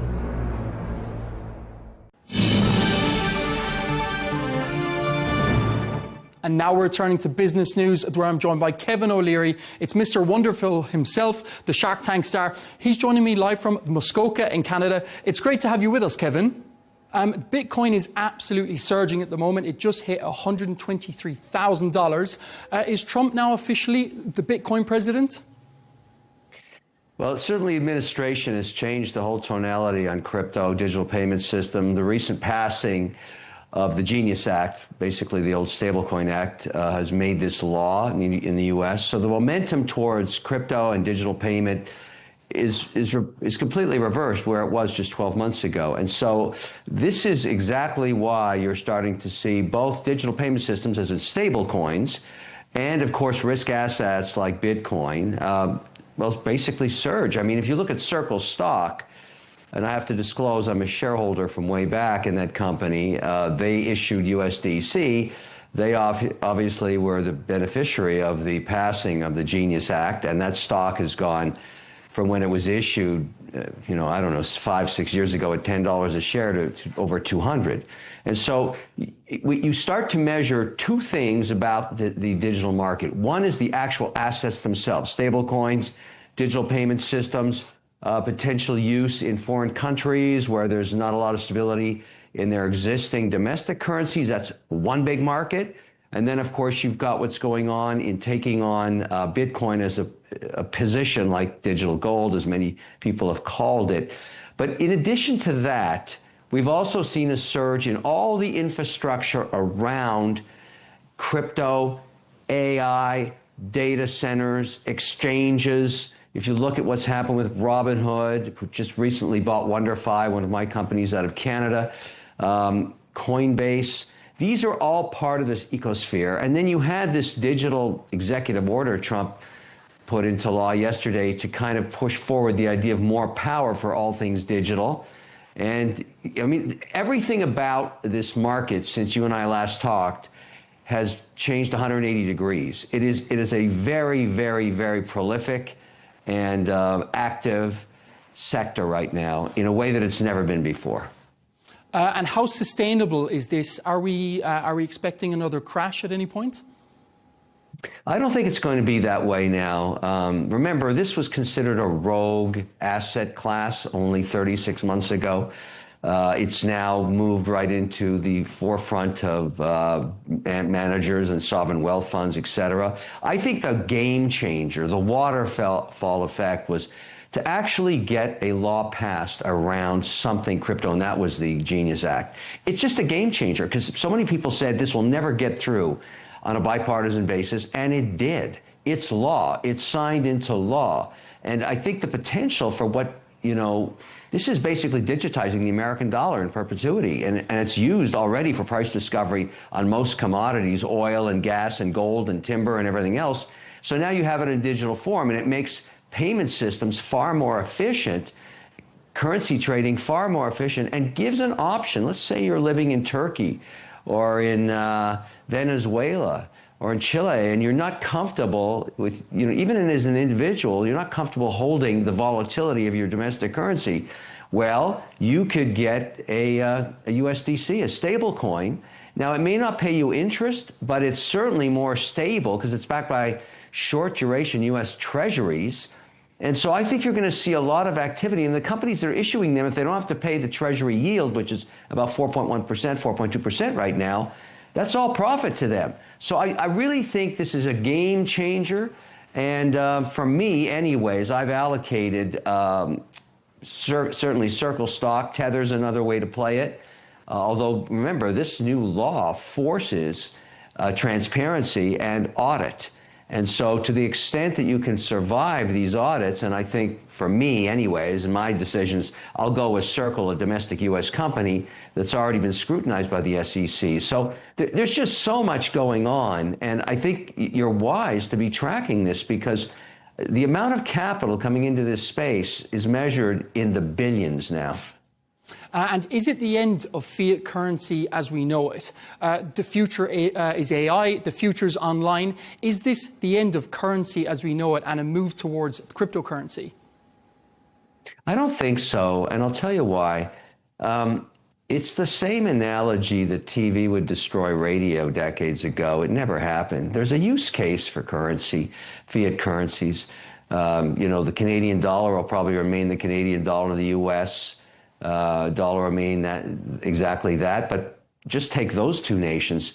The amount of currency trading between them is trillions, and it's expensive to move the money back and forth. But if you have USDC on both sides of the border, as I'm going to, that's how I'm going to move money. I'm not going to wait for a 3-day Fed wire anymore. It takes too long, or a transfer for the bank. I can do it in a nanosecond from one exchange account to another with full transparency.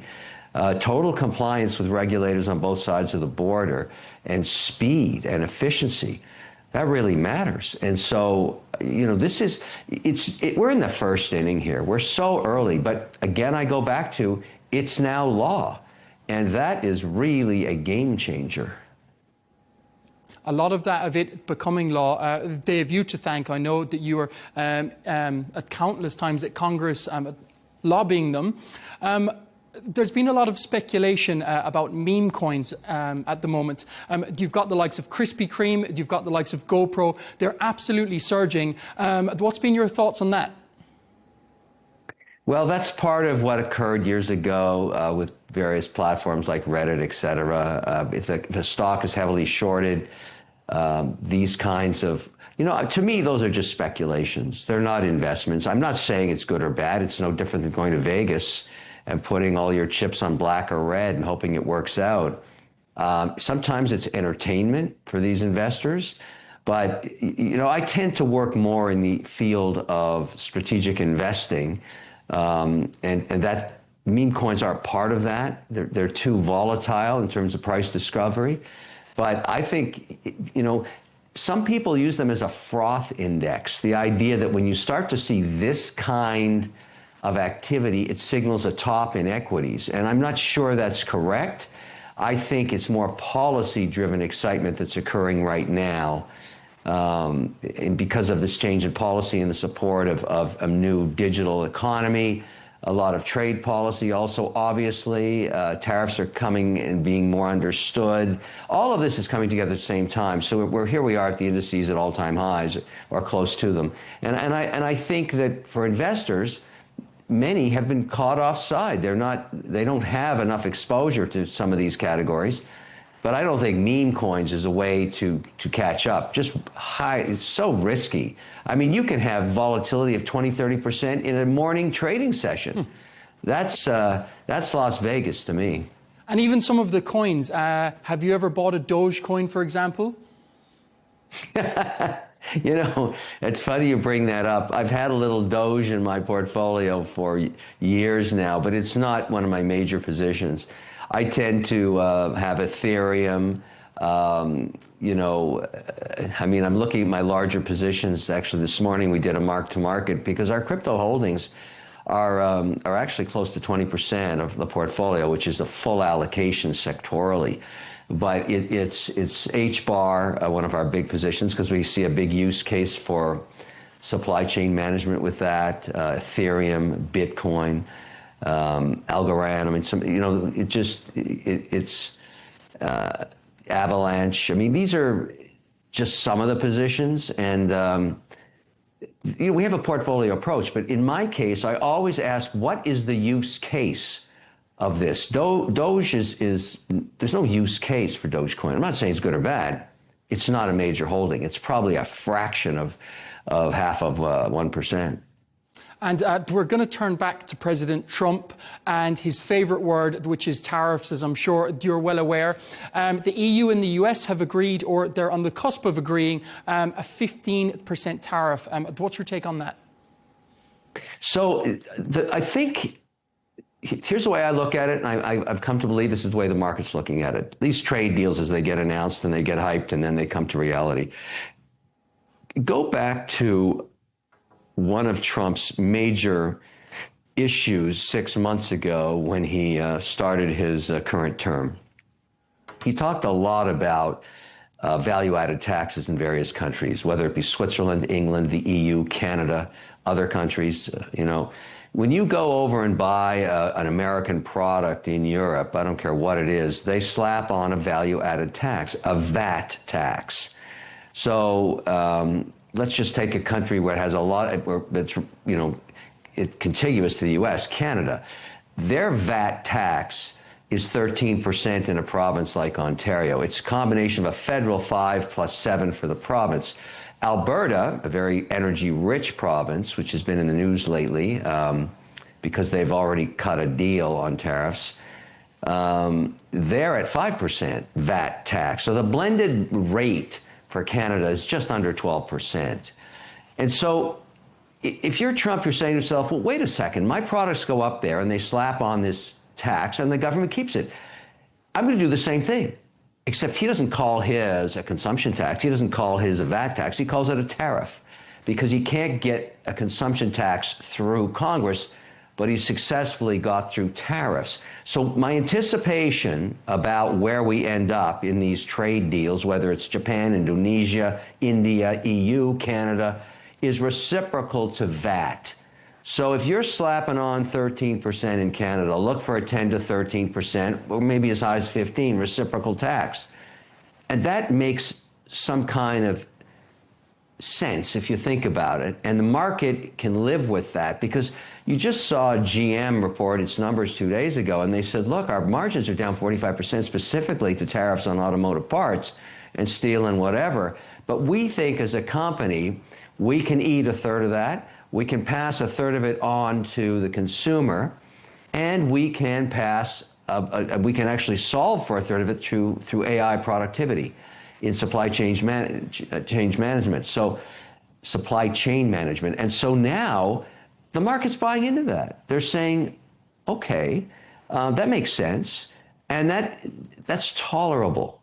And that's why you've seen that the indices, even though the GM stock's down maybe 6 or 7% on a show me basis, but sector by sector, if that's where we end up with these reciprocal tariffs based on VAT, because the Canadians are not going to eliminate their VAT taxes. It's too much of what the government's revenue is. So they're going to pay for it in the sense of a reciprocal tariff in the U.S., and that'll get resolved over time.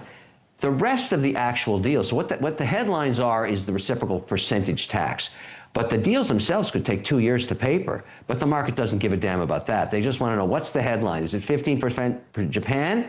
Is it 13% to Canada? Is it 10% for the EU? And within these deals are certain areas where there's a variance, because, for example, if the U.S. is importing a rare earth they can't manufacture themselves, it makes no sense to tariff it. So you're going to start to see exceptions like that in the fine-tuning of these deals. And again, the market has absorbed it and is comfortable with it and understands it.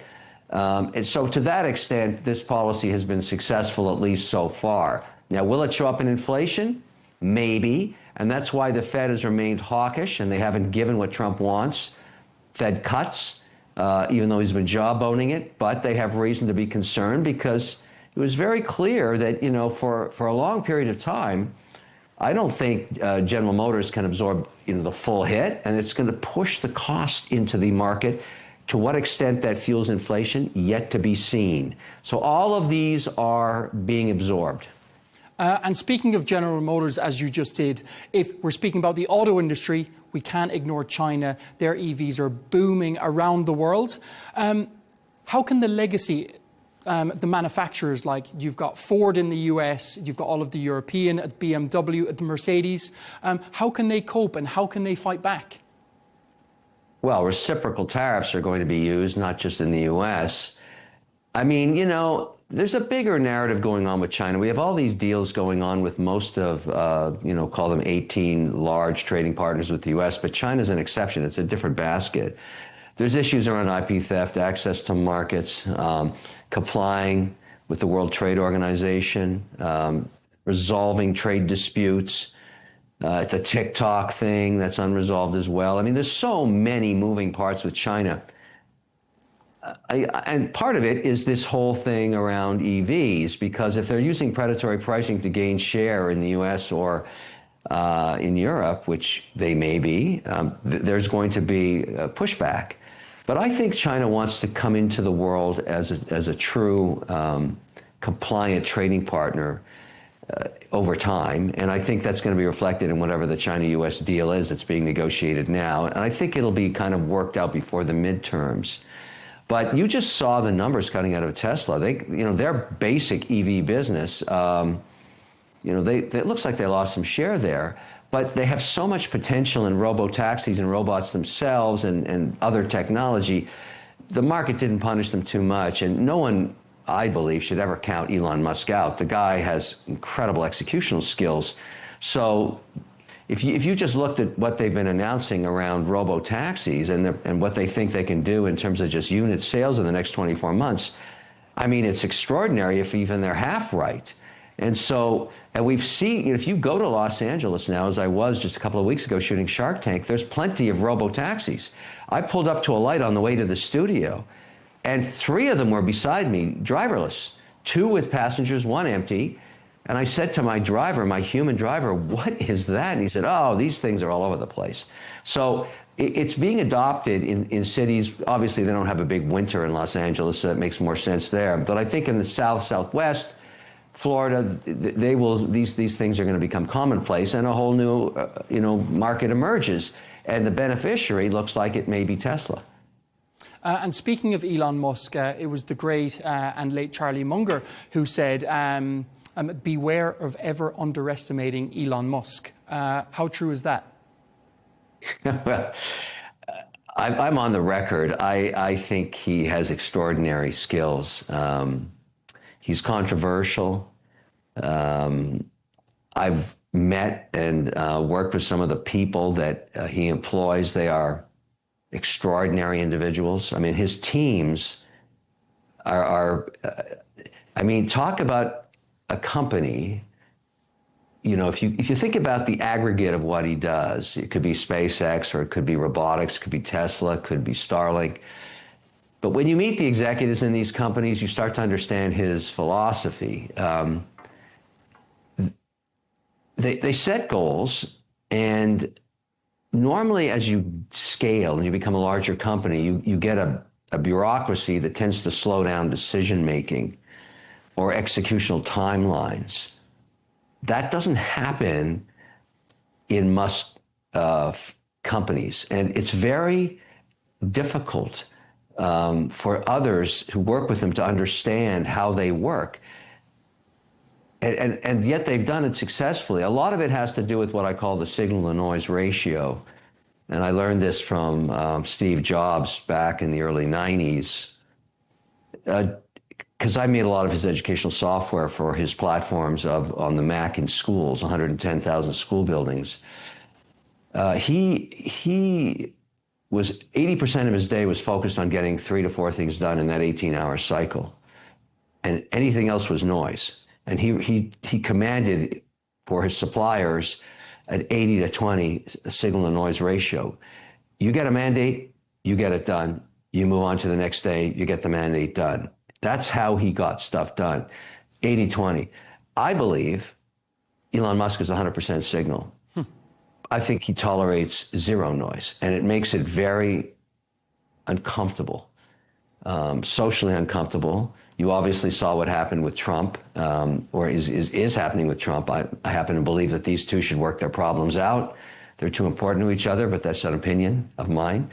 I just think I've never seen an entrepreneur like him, and I'm a huge advocate. And obviously, to the extent that my companies can do business with his, I would love that. He's just remarkable because, I mean, it's measurable execution. It's not a social debate. It's either he gets it done or he doesn't. It's measurable. It's black or white. It's binary. He gets it done. The rest is noise.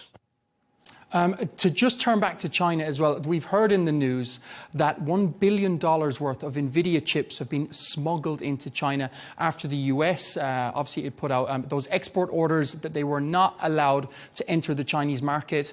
How has that, I mean, it's set the cat amongst the pigeons, hasn't it?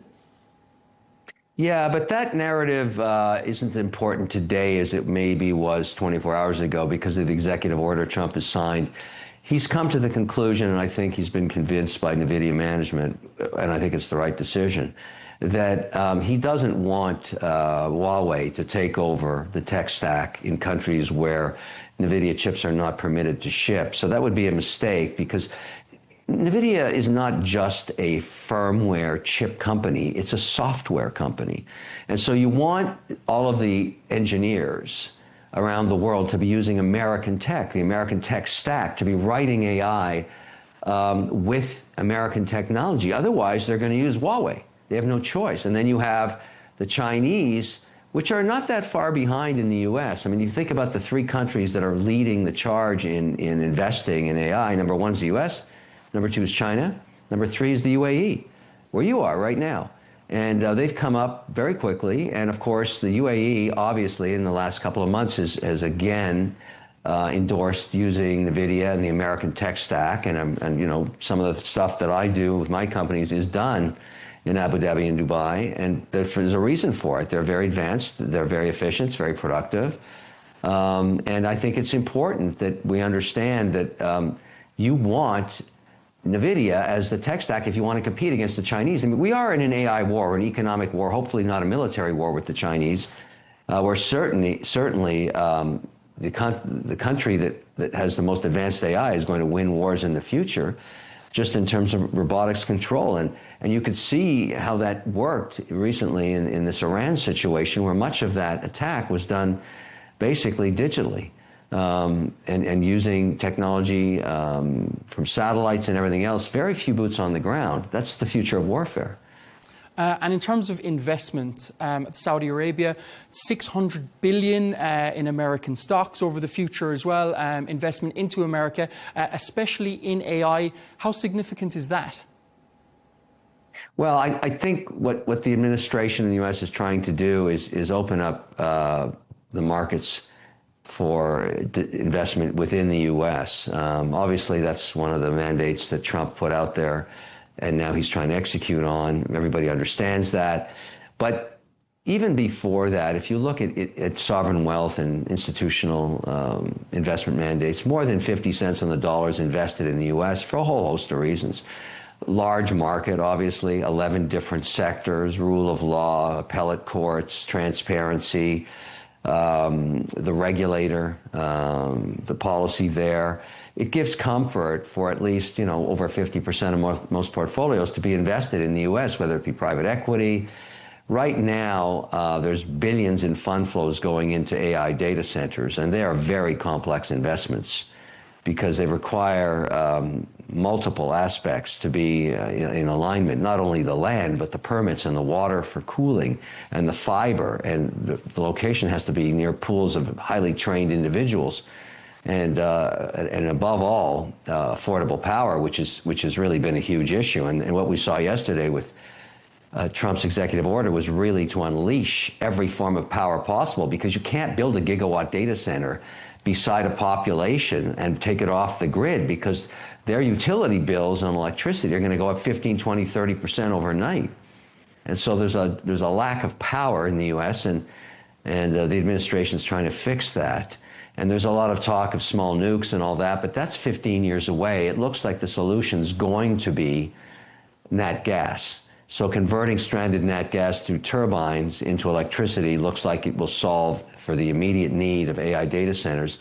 And remarkably, and I expect to see some of this in the policy that's worked out with Canada, in North America, the cheapest energy is actually in Canada, because they have the largest amount of stranded natural gas, hydropower, than any other jurisdiction. And so I tend to think some of the trade deals are going to involve power coming either into the eastern seaboard or from Alberta, which has 6 times, that one location has 6x the stranded gas of the entire United States. So, and oil as well. So those deals are being worked out, and I think this will be part of the long-term trade negotiation between those two geographies.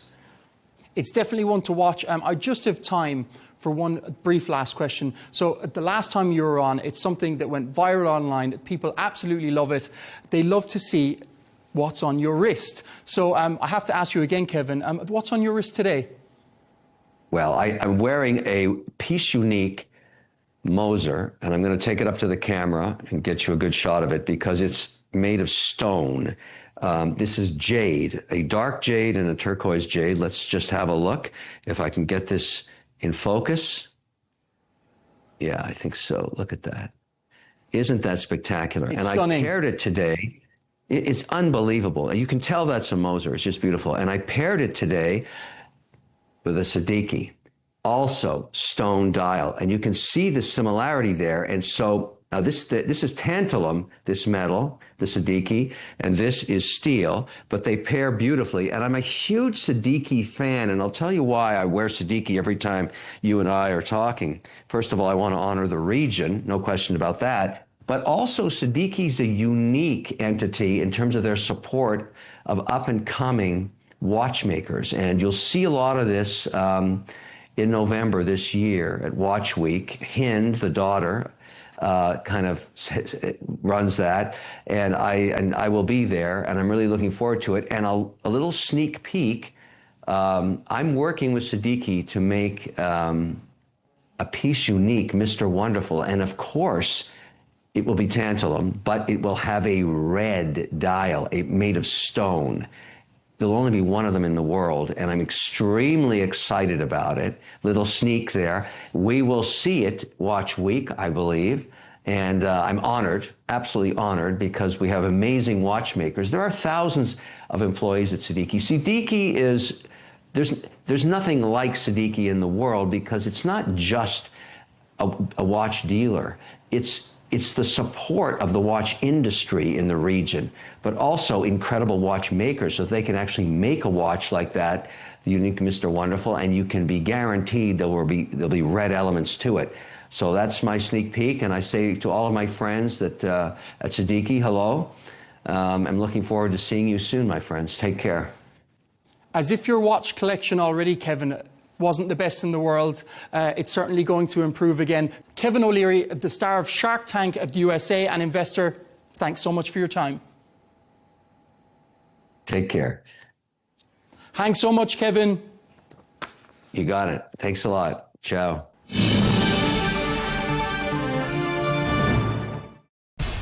We have to take care of our people, and we're going to take care of our people first. For in-depth analysis and all the latest developments across the globe, make sure you join us every weekday. President Trump is trying to negotiate a ceasefire. With so much happening, so much information, and so much noise, international law will have no part in his administration. It can be hard to keep track. Tariffs will just fuel inflation. We're going to fight these tariffs. But you can count on us to tell you what you need to know. We stand by your side. Join me, Tom Burges Watson, for Global News Today, right here on Al-Arabiya News.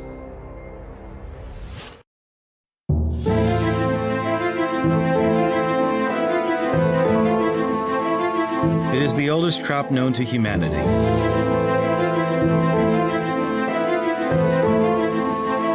It was cultivated by ancient civilizations about 12,000 years ago and used as food and medicine for at least 2,500 years. Cannabis was once believed to be a natural remedy for pain, nausea, and muscle spasms, and was sometimes used as an appetite suppressant and for post-traumatic stress disorder.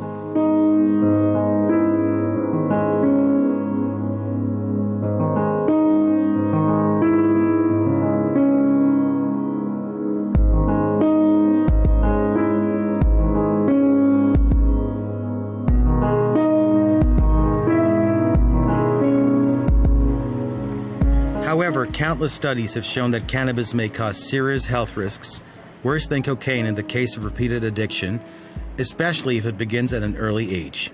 This was confirmed by a psychiatrist at the University of Ottawa, Marcus Salmi.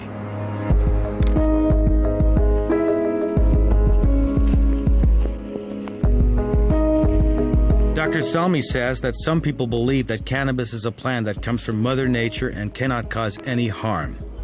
But this is refuted by studies published in the British Medical Journal.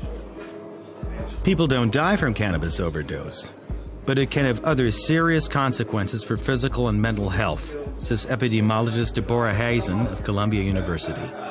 According to a study published in the Journal of the American Heart Association, people who regularly use cannabis are more likely to suffer heart attacks and strokes. Some of the risks of regular cannabis use include drug use psychosis, where a person experiences delusions or paranoia, severe depression, dry mouth, fatigue, and a temporary loss of touch with reality.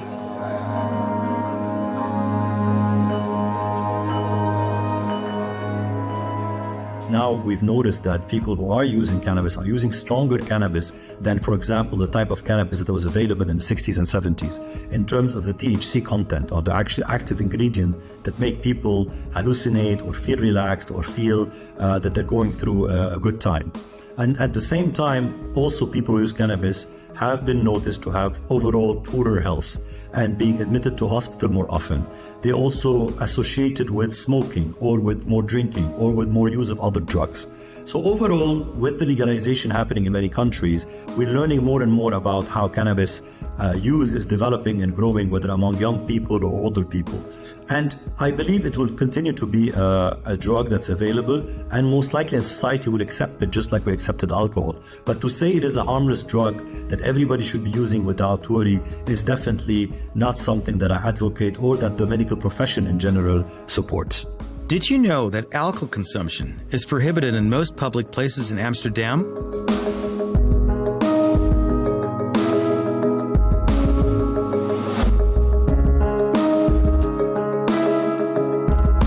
Contrary to popular belief, cannabis is not legal in the Netherlands, but since the 1970s, it has been tolerated to a certain extent.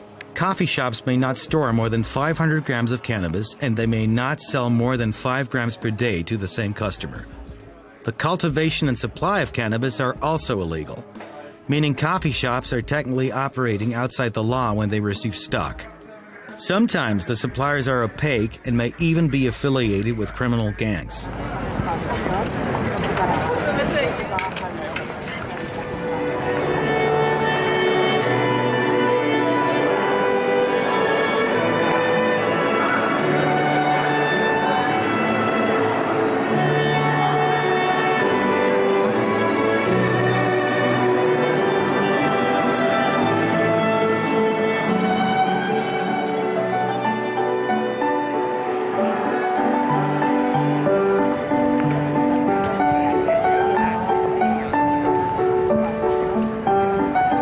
Homeland of Vincent van Gogh, Tiesto, and Rem Koolhaas. Here, tourists visit the Rijksmuseum, which is described as the Dutch Louvre. This is the cosmopolitan city of Amsterdam.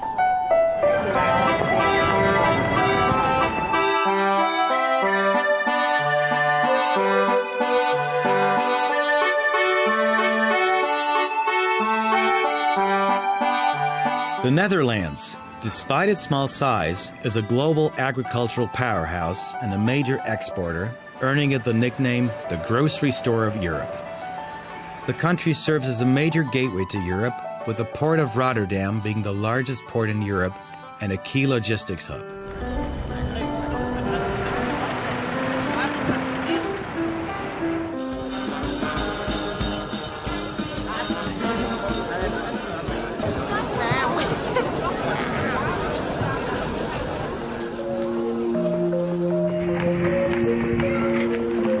Amsterdam, the Netherlands' most famous city and cultural capital, is also one of Europe's most prominent financial centers.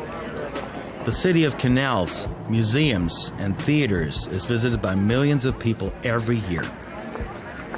But what percentage of these tourists visit for the smoking freedom in its coffee shops? While the Netherlands was the first country in the world to allow the free use of cannabis in public since the late 1970s, with conditions and restrictions, this policy was intended by the government to limit the risks of hard drug addiction. However, in recent years, the Netherlands has been plagued by the growing influence of powerful drug gangs and the violence of organized crime.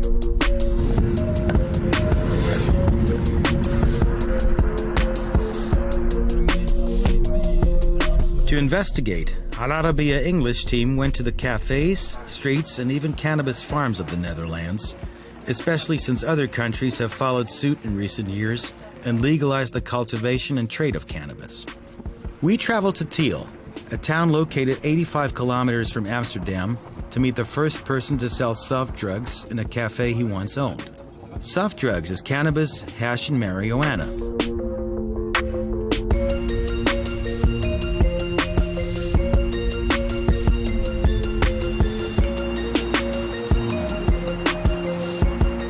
Werner Bruning, who opened Malo Yalo in 1973, the first coffee shop in Amsterdam to sell soft drugs. This coffee shop system partially was set up as such that one of us would pretend he was just a visitor sitting in front of the bar and selling hash and grass. And that I, as an owner, allowed this guy to do so because he gave me a lot of smoke if I wanted and so, things like that. You can suggest a kind of a fairy tale. And that made it impossible to close the shop down because they could arrest the dealer, but they couldn't arrest me. I was the owner who was saying, oh, I don't know, I don't care either. And that was it. And then they made it, combined the two things and said anybody in that shop who is selling hash and grass is supposed to be one of the employees of that shop. So there is a link. And they said, okay, we'll leave all the shops that are existing open. We give them sort of a permit, but only under certain rules. And if you don't obey those rules, we'll shut you down anyway. While Yari studied hotel management at one of the most famous universities in the Netherlands and follows a modern approach in managing cannabis cafes that he and his brother inherited from their family in Amsterdam, Yari also confirmed Warner's words. And it wasn't really allowed, but it was the 80s, it was the 70s, and the government was looking the other way. And since it didn't do really much harm, then came the decriminalization policy of the Netherlands. Ever since, they've never changed this policy, which is weird because the conditions are very different now than they were 40 years ago. Cannabis was first criminalized in the Netherlands in 1953, following previous laws against its import and export in 1928. In 1972, the Dutch government classified drugs into two categories: more dangerous and less dangerous, with cannabis falling into the less dangerous category. Accordingly, possession of 30 grams or less was considered a misdemeanor. This approach aims to keep cannabis trafficking out of the hands of criminals and reduce users' exposure to hard drugs.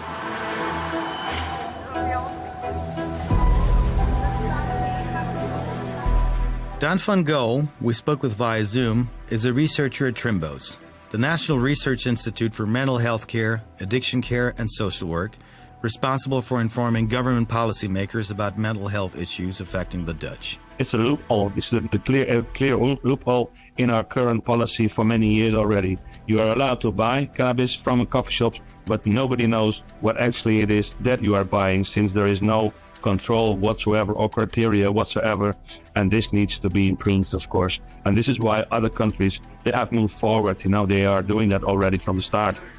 You can buy and sell small amounts of cannabis without fear of prosecution in the Netherlands, but its commercial cultivation remains illegal.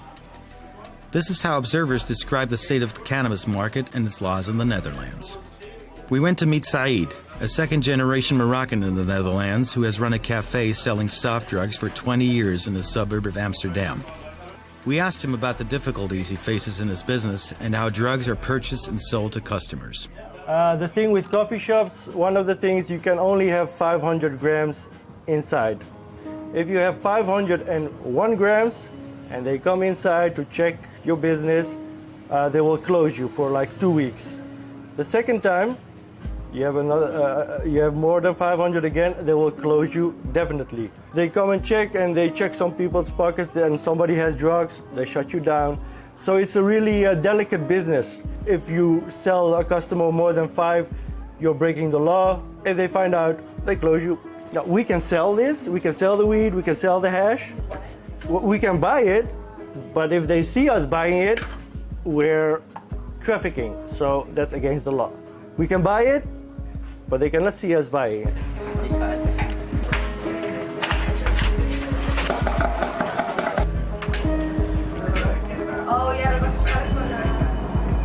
The Dutch opium law prohibits the cultivation, sale, delivery, carrying, and transportation of narcotics within or outside the Netherlands, except for the use and sale of cannabis under specific circumstances and conditions.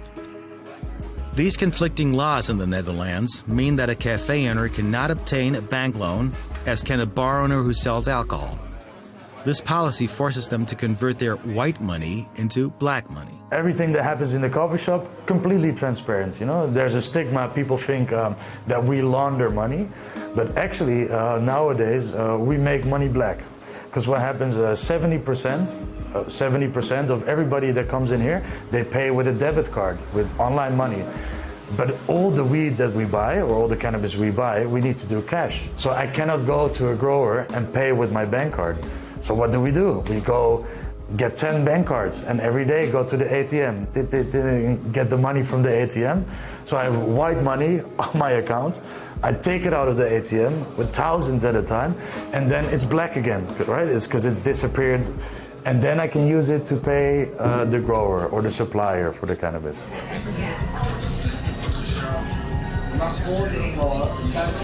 I would love to just get an invoice or buy my product legally from a known reseller who does fair trade cannabis with the highest quality. However, the government has made things more difficult in recent years due to the growing cocaine trade. Amsterdam municipality has banned the opening of new cafes there, and the only way to do so is to purchase an existing one. This is known in the Netherlands as the Cannabis Cafe Ban Policy.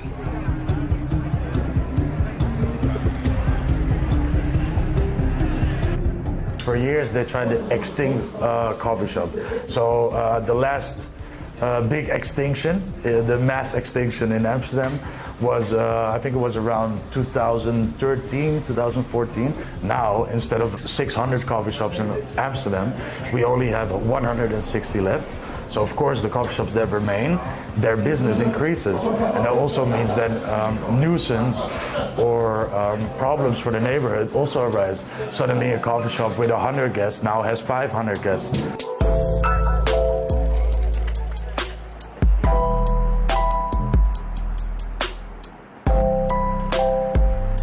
The mayor of Amsterdam wants to attract tourists to the city's wealth, beauty, cultural institutions, and art museums.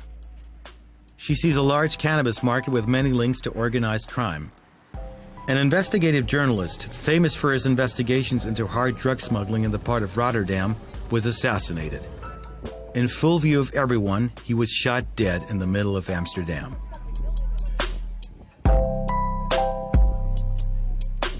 Drug policy is targeting public health, basically, so it takes care of the people who use drugs. Whereas the production of drugs is a different field. It's in the hands of the Ministry of Security and Justice, and they have stepped up in the last, maybe 10 years, pretty much to counteract the production of drugs. And yes, it's true.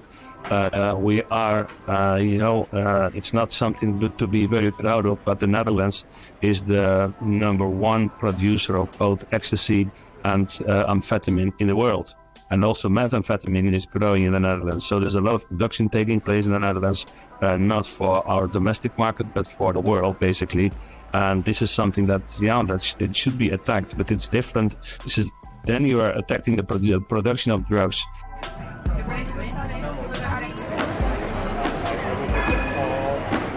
Nightlife in Amsterdam is distinguished and noisy in the city center. Although smoking cannabis is prohibited on the street, those walking here often smell the lingering odor of drugs emanating from the ubiquitous cafes.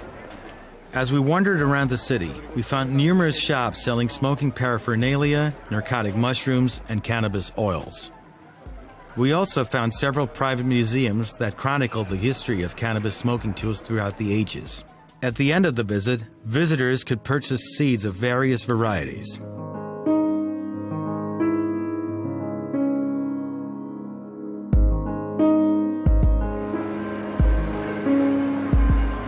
Like in Holland, here you can grow 5 plants. Yeah, but there is a but. You can grow the 5 plants, but you can grow them in your garden. So you can grow the 5 plants outside. But once you grow them inside to make good weed, stronger weed, that's more effective weed, it's not allowed.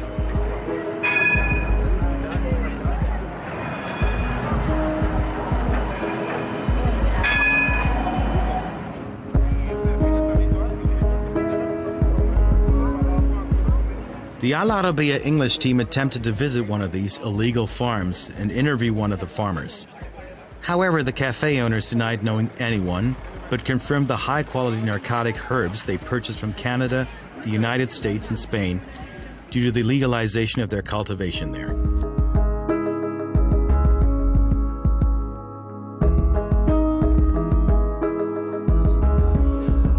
Why is it interesting to buy weed from Canada or from the United States or from Spain? Because the quality there is getting higher. If you can do it legally, the quality will automatically rise. But because of the law, we can sell a space cake here in Holland, but that's about it.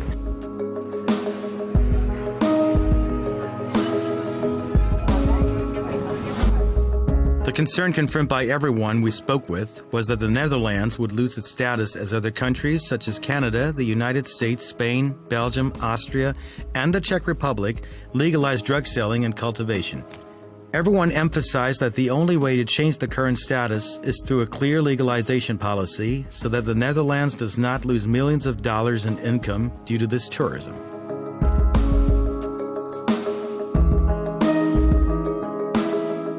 So how can a coffee shop have 30 strains on the menu with only 500 grams?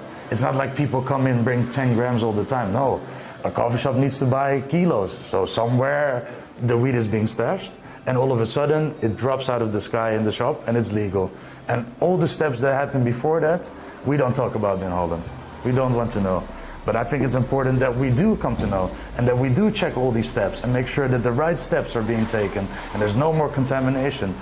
For a safer product, better for the client, more income for the government, and also for us as an entrepreneur.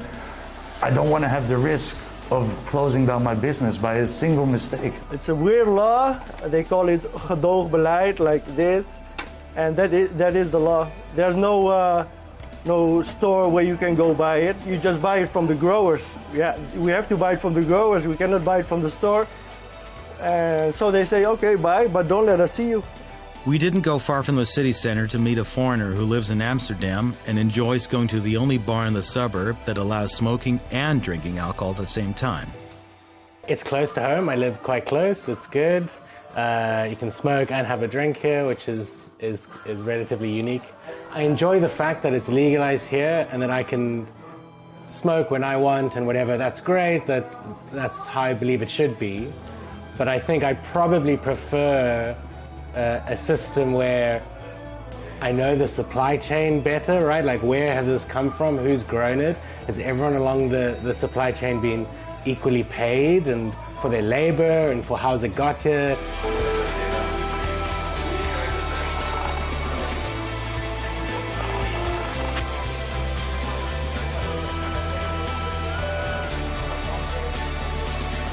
We live in an individualistic world where we all are forced into our own bubble in our cell phone, and it all revolves around Instagram and the metaverse. Nothing is about the real world anymore. And there's many people, especially people of age, for who it's a great addition to their life to come to the coffee shop every day, have their cup of coffee, be among the people, be in society. And I think there's social cohesion and safety when people come together and talk together. This project, the legalization of cannabis in the Netherlands, represents a pivotal moment in the history of drug policy in the country, and its success or failure could ultimately shape the future of cannabis policy, not only in the Netherlands, but also in other parts of the world. We spoke with researcher Dan van Ka about the government's future policy regarding the legalization and cultivation of cannabis. Doing experiments with municipalities, whatever the supply of the cannabis will be regulated by a few cultivators, so to speak, and we will see what the effects will be of that. Also in terms of health, because, the quality of the cannabis being sold. We do that because we run a THC monitor at the Cannabis Institute, but it's only a few coffee shops that are involved in that. And so we aim to improve that in the end. So the coffee shops have to buy the weed from the government to sell it. And this is something they're going to try, and they will see what happens. And if it works out okay, then that's what they're going to do all over. So we will see in the future what will happen with that. So if the government will start selling to us, we will be happy.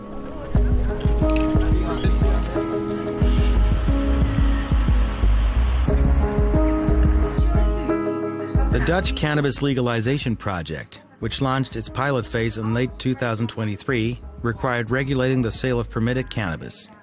Farmers and traders demanded a law that would protect them and regulate their work in this field, but the project was full of challenges. Warner, who gave up his coffee shop business and importing herbs and bulbs for cultivation, now confines himself to treating people with cannabis oils and teaching them how to make THC oil. I do medical marijuana, and I promote the usage of medical marijuana oil because these people don't do it for fun. They do it because they have no other regular solution. This place is a place where we train people to make their own THC oil. I developed an apparatus, a machine, and it's called the cannulator, and we teach people how to make it themselves. The course is 2 hours. People come to this course, we tell them to go to the coffee shop first, buy 5 grams of grass, and process it while we're here during the class. Then they've made their own oil for the first time in their life.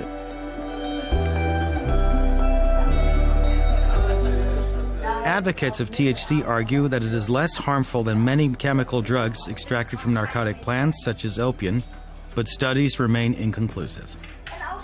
I realized that the active substance, THC, was mainly present in the oil that covers the cannabis. And then you have a very strong oil, which you dilute again with olive oil so that you can take it per drop exactly, and thus avoiding getting high and at the same time gaining the medical benefits of it. Cannabis has been used for centuries as a recreational and medicinal plants in many cultures. But over the last 15-20 years, there's been more interest in expanding its use to more complex medical problems such as cancer, epilepsy, mental health problems, and it has been tested.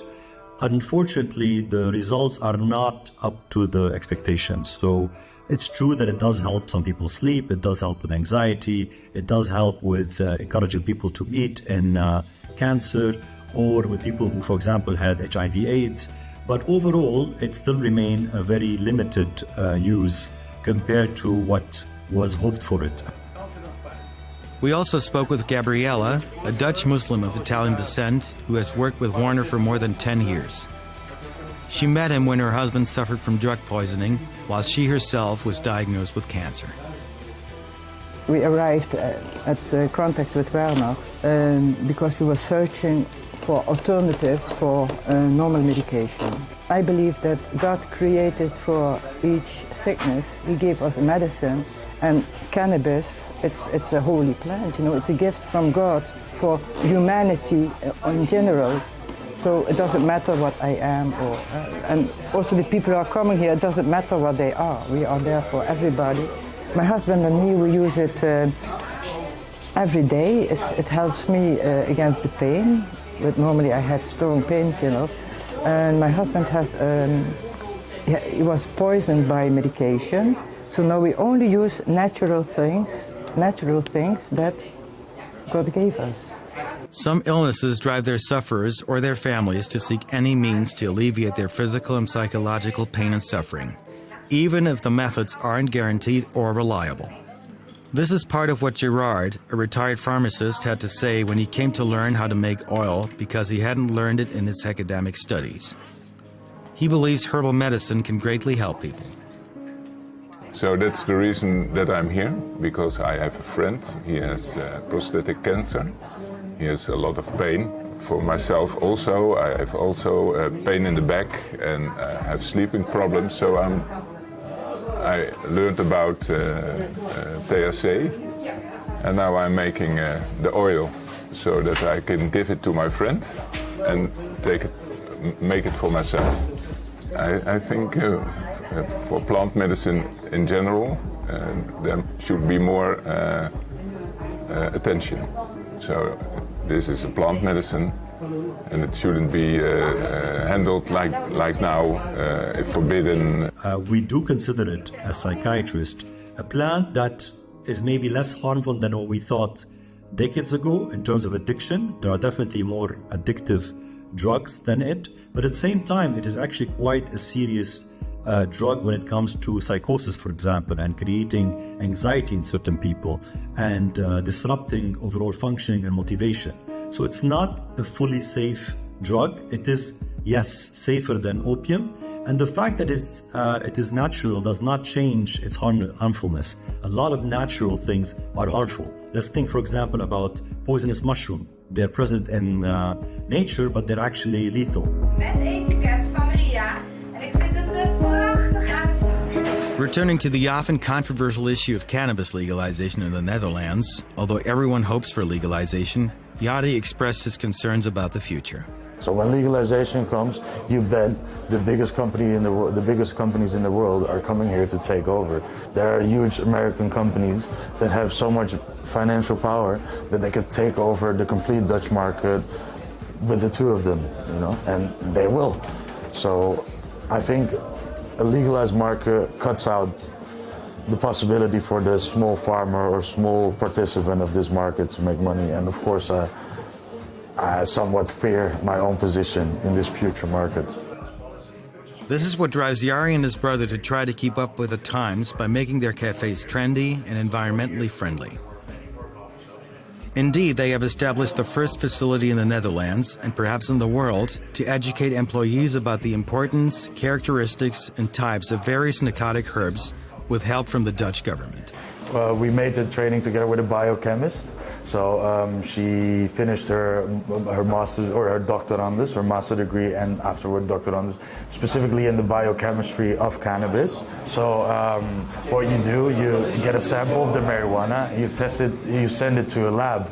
And in the laboratory, they can see if there's contamination, or they used particular spray, or maybe they didn't cure it well, or maybe there's mold inside. Moldy weed is very dangerous. And some of the big trends I saw were healthy lifestyle and sustainability, also a big thing. All the governments are pushing sustainability more and more.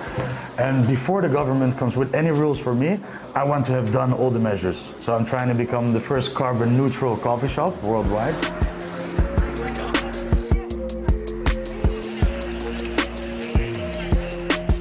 We try to meet with our contact officials at the Ministry of Justice, but were unable to do so. We only communicated via email and received a response from the Minister's media office several weeks later. However, we did not receive conclusive answers to all our questions. In Mr. Halshauer's response, he stated that the Netherlands has tightened penalties for hard drug offenses in recent years and emphasized that the government does not encourage such trafficking. This is why we wanted to reduce the number of people coming from abroad to our coffee shops, because we believe it's a national problem, and we cannot be the supplier of drugs for Western Europe or something like that.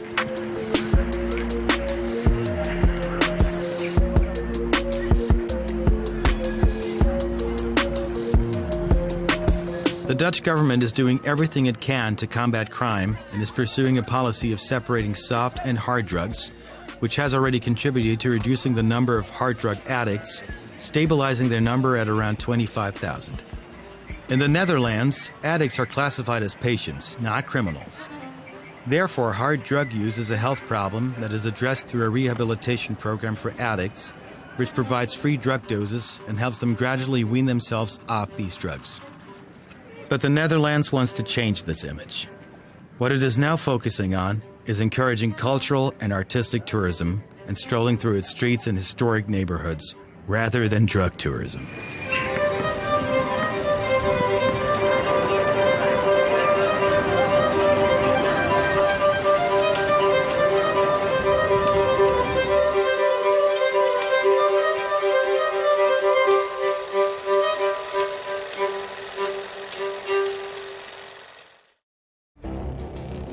It feels like decades are passing by in a matter of weeks.